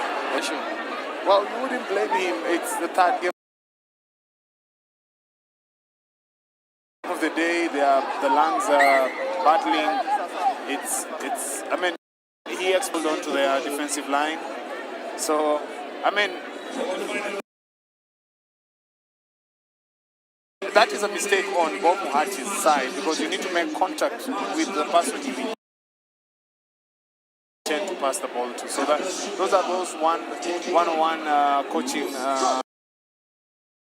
skills that he didn't look as he passed it. Another move there from Asati. Nadamiran came in Opondo, and this training ground move panning out well for Chiasi, who goes right at the center of those posts. Nondi is not laying a finger on any of the KCB attackers in this one. Yes, they couldn't lay a finger on any of the attackers, but looking at the replay, what really does this is just a simple switch, and every KCB player is literally skipping. Every other time they have the ball, they are skipping. So what Nondes is doing is they are also watching. Nondes are caught. That was a simple switch. There was a defensive cover that was coming across. All Nondes needed to do was just make the tackle, but they couldn't. They're caught ball watching. They're also probably mesmerized by the skills. Yeah, Opondo did everything to be a proper decoy runner there and open the gap for Chiasi to walk back into. And KCB recover that kickoff, and they are off, securing ball and playing fantastic brand of rugby here. Nondi is just struggling to do anything to stop them, and they go right back from kickoff all the way to scoring their 4th try. Really hot rugby here from KCB. Well, it is a beautiful try there by KCB.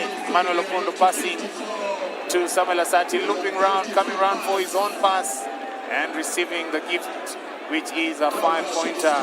Manuel Opondo, the confidence in the young man, he oozes a lot of class and quite dependable there for the KCB side.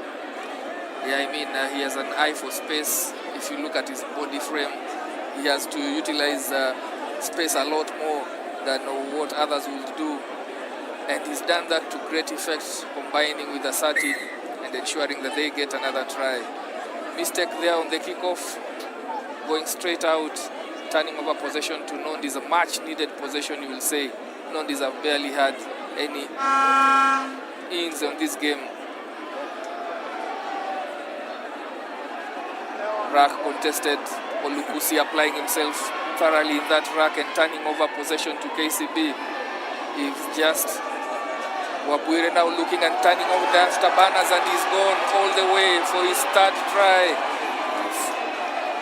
Nondis are just really shell-shocked here, literally turning possession over and going all the way to score his third hat-trick try.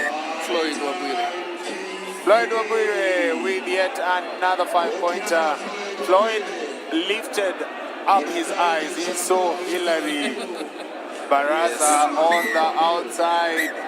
And what did he do? Went round Hilary. Clean pair of heels. I mean, the man is at the peak of his powers. And you can see there in your picture, Nondi slept off. And that was an easy conversion coming after Floyd Wabwire scored that center post try. The halftime scores: KCB 33, Nondi 0. Trailing a first half of 33 points. A very strong performance there from KCB. Now, what KCB are doing is the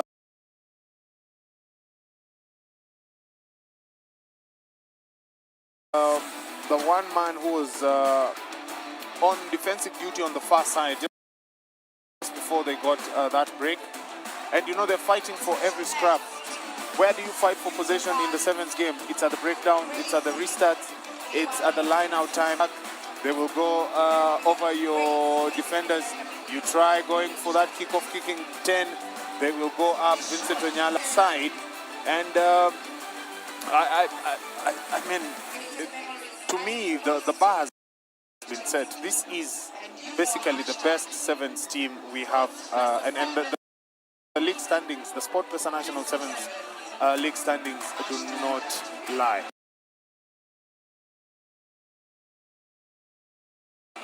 Absolutely, Walter. And Nondi is running a risk of running themselves out of contention for the quarterfinal pairing. Remember, they drew with Catholic Monks 22-all.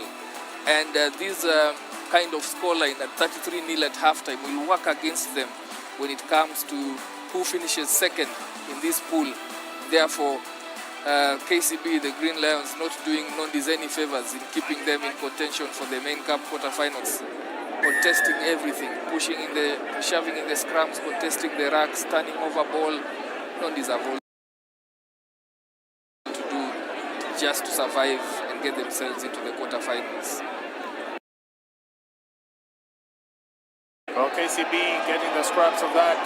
Festus Smadi, Shiasi being chased down by Setinyanya, but that is a clean way to the try line for KCB. Scoring fast in the second half. Everything going wrong from Nondis. Just had an opportunity there to retain possession, but once they tapped it, that was it. It went into the hands of Shiasi, picking up the scraps from that aerial battle, and he takes all the 60 meters to score his first try in this game. I mean, KCB. Shiasi takes a rest. So does Emmanuel Opondo, even as Sikutua converts the 2 points from out in the 15-meter channel. Asati also goes to the bench as the KCB technical bench rings in the changes. In comes Tyson Maina, Brian Wahinya, and Kipruto also coming into the mix. Wahinya with a restart there. Goes all the 10 meters, and Nondi is just fumbling that one. Referee penalizes them for an offside play there. Is he reaching out into his pocket for a card? Yes, he does. Yes, he does. And if just to make things worse, Nondis go down to 6 men. Well, if the problem wasn't small, it becomes a mountain. It's now time for KCB to pound Nondi's father. Well, 6v7, a scrum down, and with the lethal execution that this KCB team seems to have, this is going to be a tough one. Jenkins comes out, Brian Wahinya. Sikutua with Sunday on the outside. That is a threat on the outside channels, but opting to go back in and passing that ball to Daniel Okito, who was on hand to receive it and says thank you, but kicks the ball back. Nondi's not keeping possession. should have kept possession. One man down, Tyson Maina as well brought into the picture there. Good tackle on the man, passing backwards, meeting Wahinya to Sunday. Sunday looking for the outside. Tackle is complete. Nondi staying strong. 6v7, remember, but there is a hint of an overlap there. Elvis Olukusi running with the ball in two hands. Should have an offload, should have somebody on the outside, and that is Jenkins Kipruto, and easy does it. Try time, KCB. Yes, Olukusi almost made hard work of that try, but he had to first of all contend with that tackler. But at the end of it all, 6v7, you're already almost 40-0 down when you're full complement of 7. Things can only get worse for Nondi's here as you look at Olukusi there, offloading to Kipruto, just coming in, fresh pair of legs, puts down the 5-pointer. The conversion to come from Wahinya. Conversion doesn't meet the mark. Scores remain 45-0. 45-0. 45-0, and you have 3 minutes to go. So this scoreline could be anything. It could be the biggest scoreline we've had today. I remember we did have Kisumu, KCB dishing out the other biggest score, 48-0 against Kisumu. So let's just say this tournament is about KCB dishing out scorelines. They're about to beat their previous scoreline. Yes. 3 minutes to go. 3 minutes to go. You'll bet on them getting another score here. I would bet on them, but I wouldn't bet on them scoring 3 tries. I also don't think Nondi's look in the right frame of mind to at least get some points on the scoreboard. So it's all really to play for, and with the changes that have been made by the technical team of KCB, it's time now to see what the forwards who've come in are able to do at scrum time. I remember the first game that they played against the Monks. I remember KCB just started with a whole different lineup, and I think that was the last time they experimented on that. They have started with their strongest lineup ever since, and that has led to the big score lines we had initially of 48-0 and now 45-0 here, with the bench coming in to just ensuring that they close strongly. Nondis have not had a sniff into this game. They have not been able to string anything that can threaten KCB's defense, and it will be a tough outing for them if they go out this way and miss out on the quarterfinal slot because of this big scoreline in this game.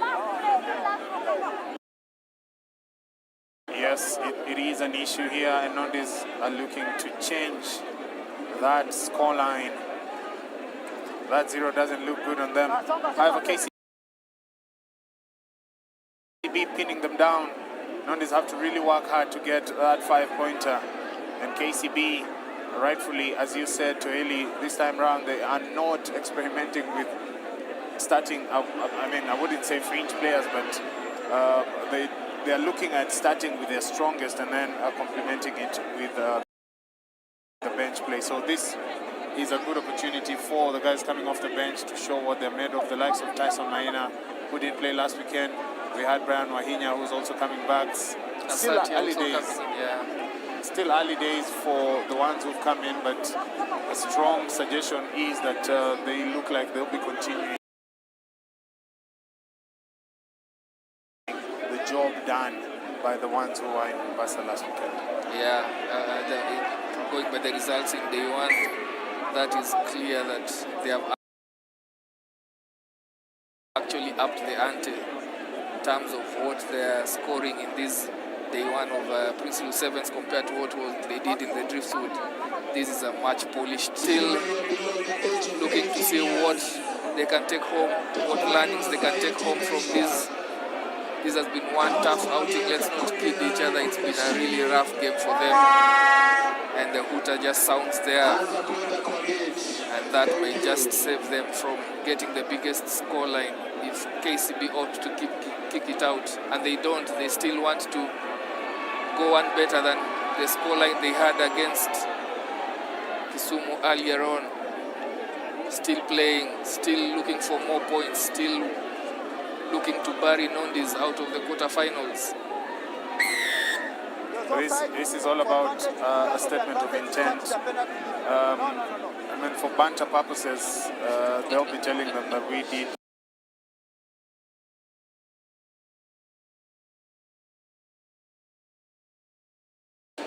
Get quite a big number on you guys.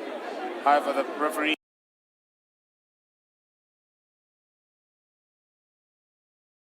awards a penalty to Nondis. Nondis offered an opportunity to at least get 5 points on the scoreboard. That's a knock-on. However, the referee, it's not really a lifeline, it's just a gleam. A very small chance that they could at least get some points on the scoreboard. On board to increase their tally for points scored, but if they let KCB score another try, it just goes to hurt their chances even more. KCB are looking for 50. That's a kick behind the defensive line, a tiring defensive line. Sunday.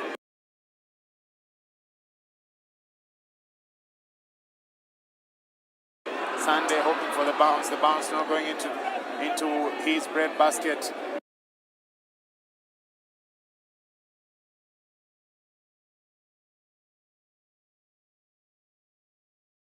Ryan Odwa looking to bring back the spoils. This game might just continue until tomorrow to early. Nobody wants to. I mean, KCB want 50, Nondis want at least 5. So yes. So everyone, unless there is broken play, sort of maybe a knock-on, and now you see KCB have counteract, and actually try time KCB. And we have officially we have the biggest score of this tournament. Half a century and an extra 2 to come. I mean, where do Nondis go from here? Tough day in the office for them for sure. We'll wait for the final quarterfinals pairing, but I think they're out of it. And Monks will just find themselves to their first quarterfinals of the day of 7 games, including the ladies. We have quite a number. We've gone over the 50 mark, so we've beaten KCB in terms of the games we've done today. But we've come down to the last game of the day, Lurambi Derby. Kabrai Sugar taking on Masinda Muliro in a poll decider. This one should be an interesting one. We've lost light, yes, but we have everything to play for. This is the final game as we draw towards the final minutes, final seconds of match day 1 of the Sportpesa National 7th Circuit. Many thanks for making it to the live stream today. Thank you so much for being part and parcel of this, joining us, keeping us company, letting us know your feedback, and also telling us who you support and what you think about the local 7 series. Now, ladies and gentlemen, we are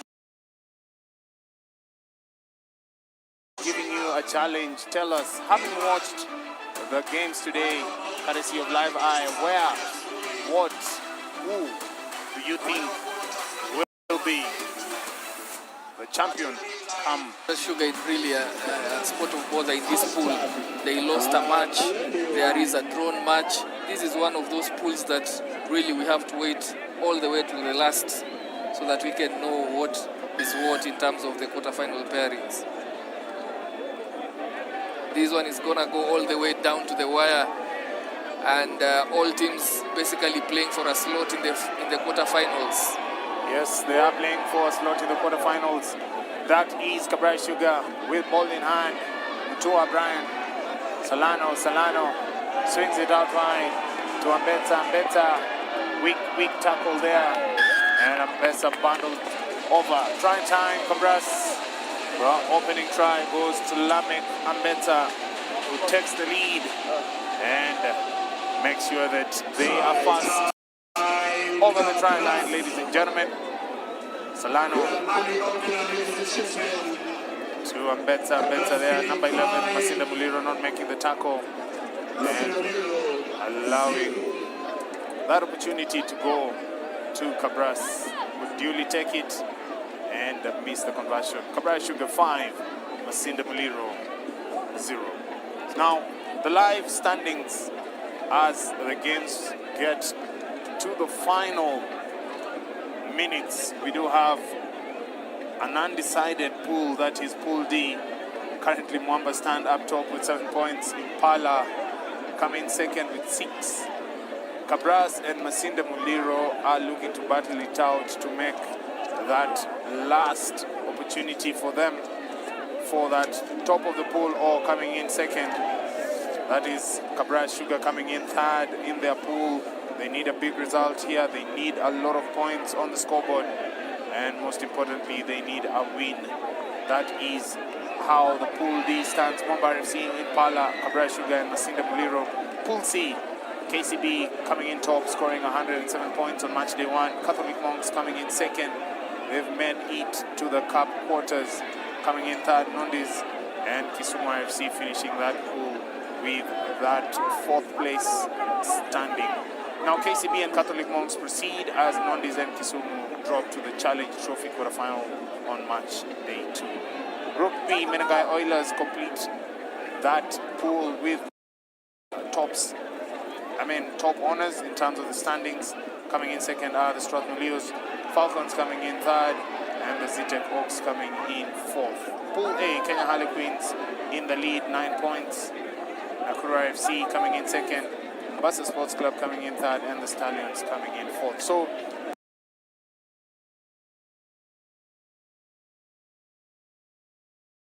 our quarterfinalists are very clear: Kenya Harlequins, Nakuru RFC, Menengai Oilers, Strathmore Leos, KCB, Catholic Monks, and finally Pool D, yet to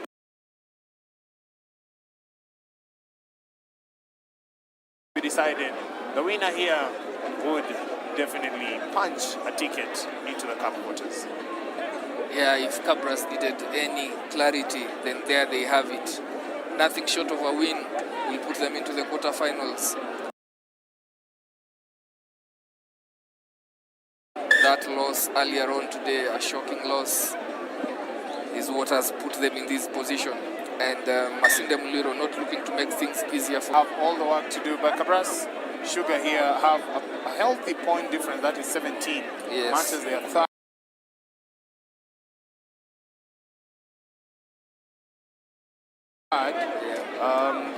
They could as well.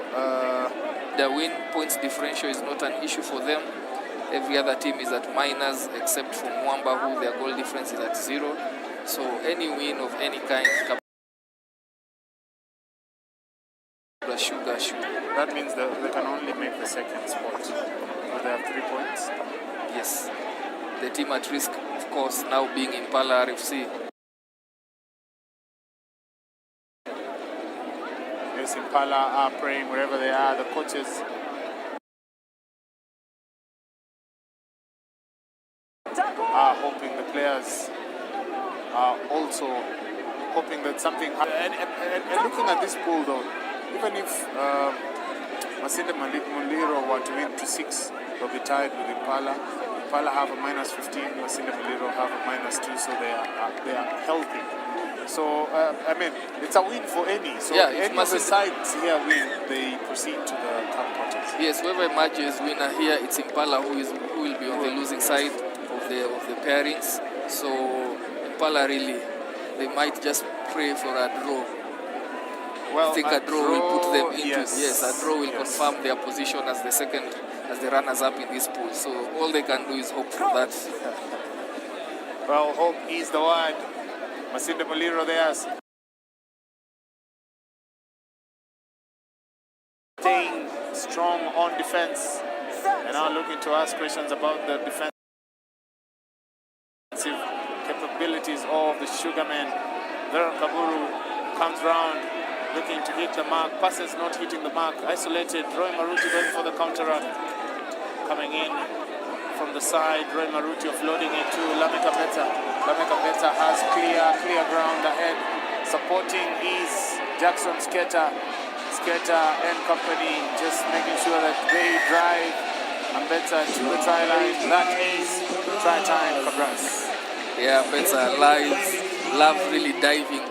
And this is a second dive we see from him today as he scores a very crucial try for Cabras to give some daylight between them and their neighbors. Masinde Muliro University. That was a quick thought there, tap and go before Masinde Muliro could set up their defense. Then an offload to Ambetsa, who has sufficient pace, more than enough pace. Capra stretching their lead to 10-0. Masinde Muliro, running out of time to put themselves in contention here. Not all is lost for them. They still have it if they can just get themselves a try before the halftime score, before the halftime hooter here. Yes, a try before the halftime hooter would do the trick. But nonetheless, it has to be a battle for you to score against Cabras. Strong carry there. Went, came back, went again. Yeah, definitely coming out better from that physical attrition there. But Cabras just roping the ball carrier back into contact. Just labored passes, but getting to hand there, and a lot of work being done here by Donald L'Italia, the wing.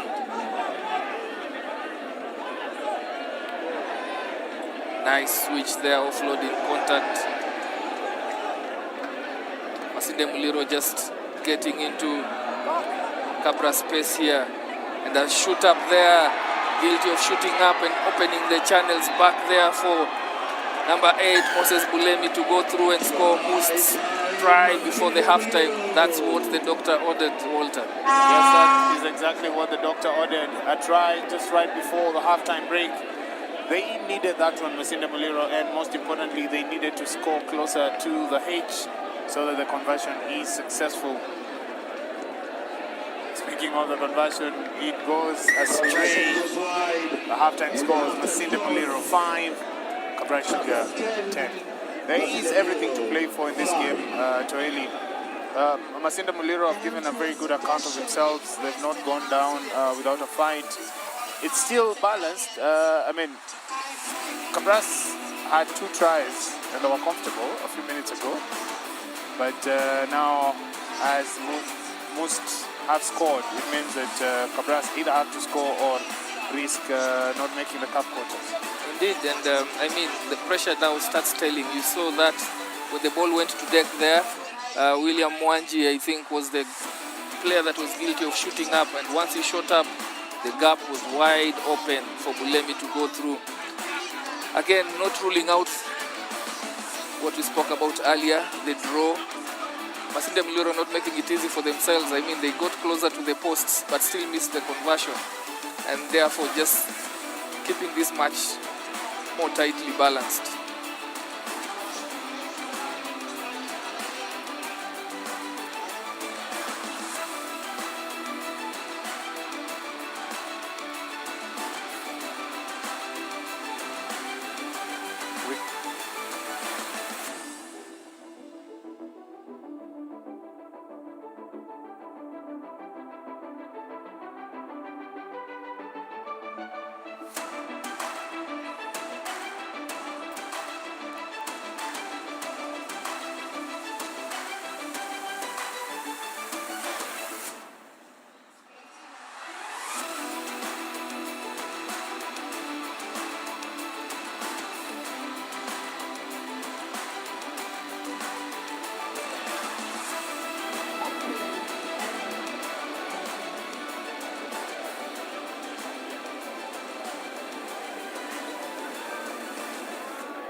Second half.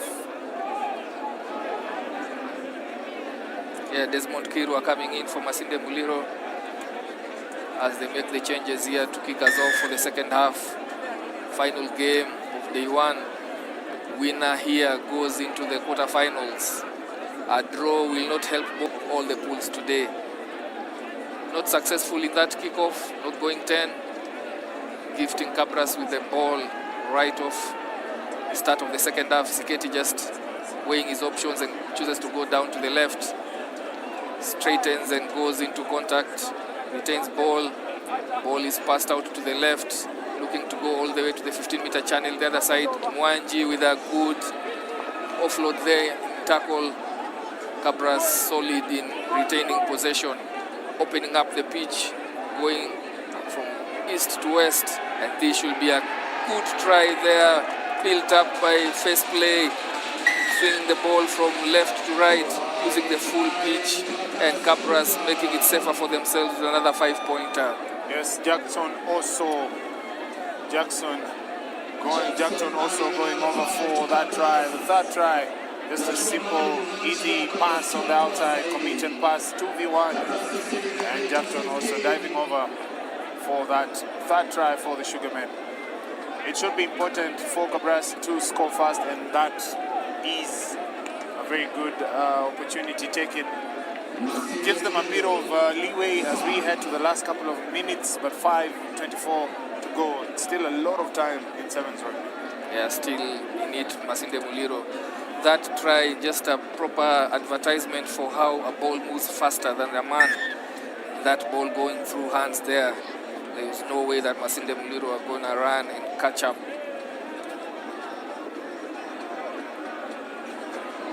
Waiting for this, for Brian Mutua on your screen there, the bottom right, to get some medical attention and a strapping on his left elbow. He's a serious workhorse, part of the Dream 7's team in from Princeloo last weekend.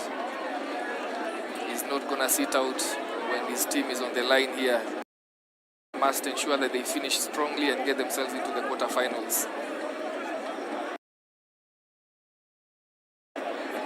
Sinde Muliro just trying to mix it up here, going for the grabber kick into the spaces behind Cabra's defense, but not successful in that one. It goes into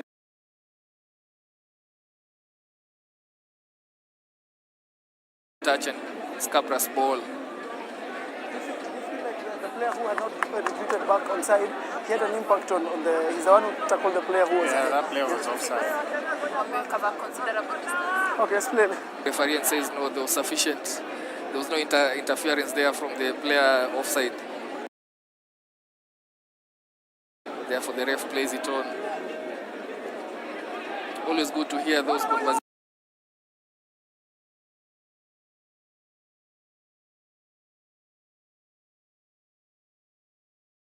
between the center referee and the assistant referee. Gives you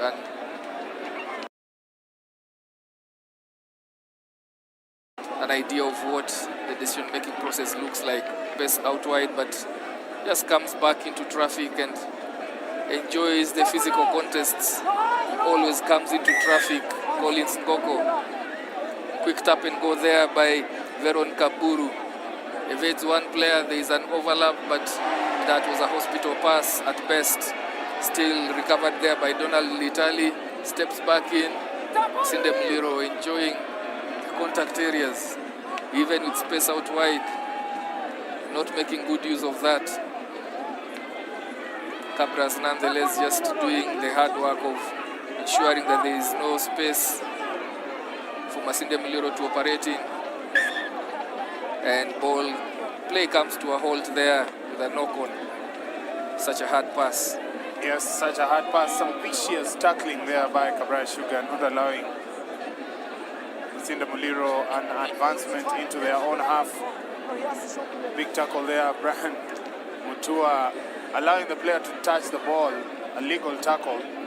Very legal. All he wanted was the man, not the ball, so he went for the man. Successfully completed the tackle. Now time for Cabras to set another attacking platform through the scrum. Osore comes down the blind with Jackson sketchy on the outside. Osore, a diminutive figure. Counter coming through. The ball was held for a minute there. Mutua with one person on the outside. 1, 2, 3. But Humphrey loses the ball forward. That is Asiligwa with that knock-on. That is an opportunity. Still, according to opportunity for a kickoff and then score again. And that means it's lights out for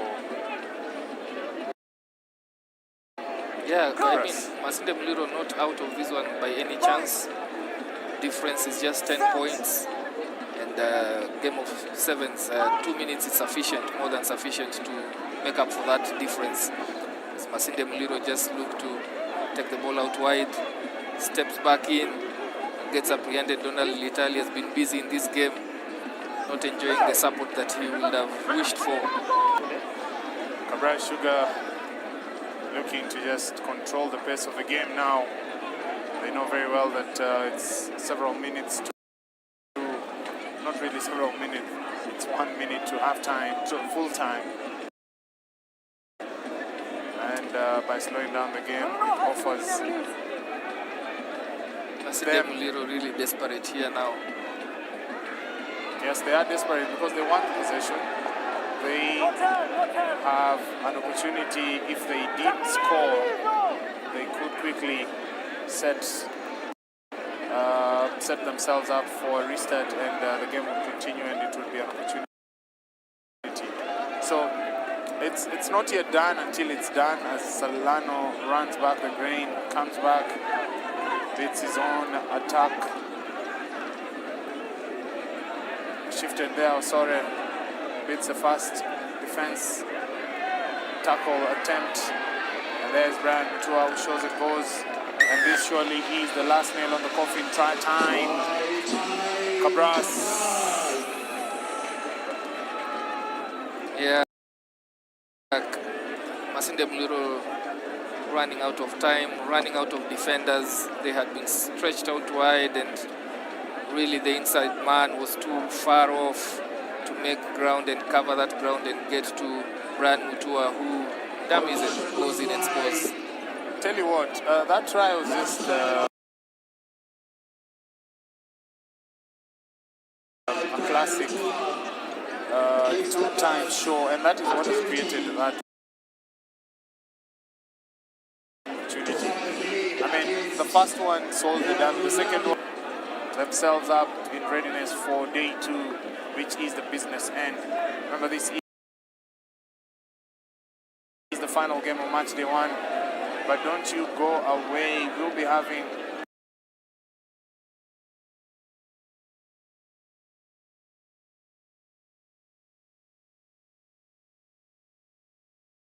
a show coming your way, a rugby show known as the Hard Tackles. In a couple of minutes after we are done with the actual play, the action on the pitch. It is Cabras.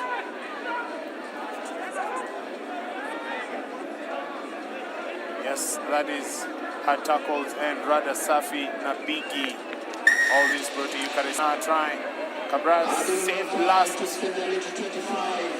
Yeah, they made heavy weather with this pool, but scraping through and getting through to the quarterfinals.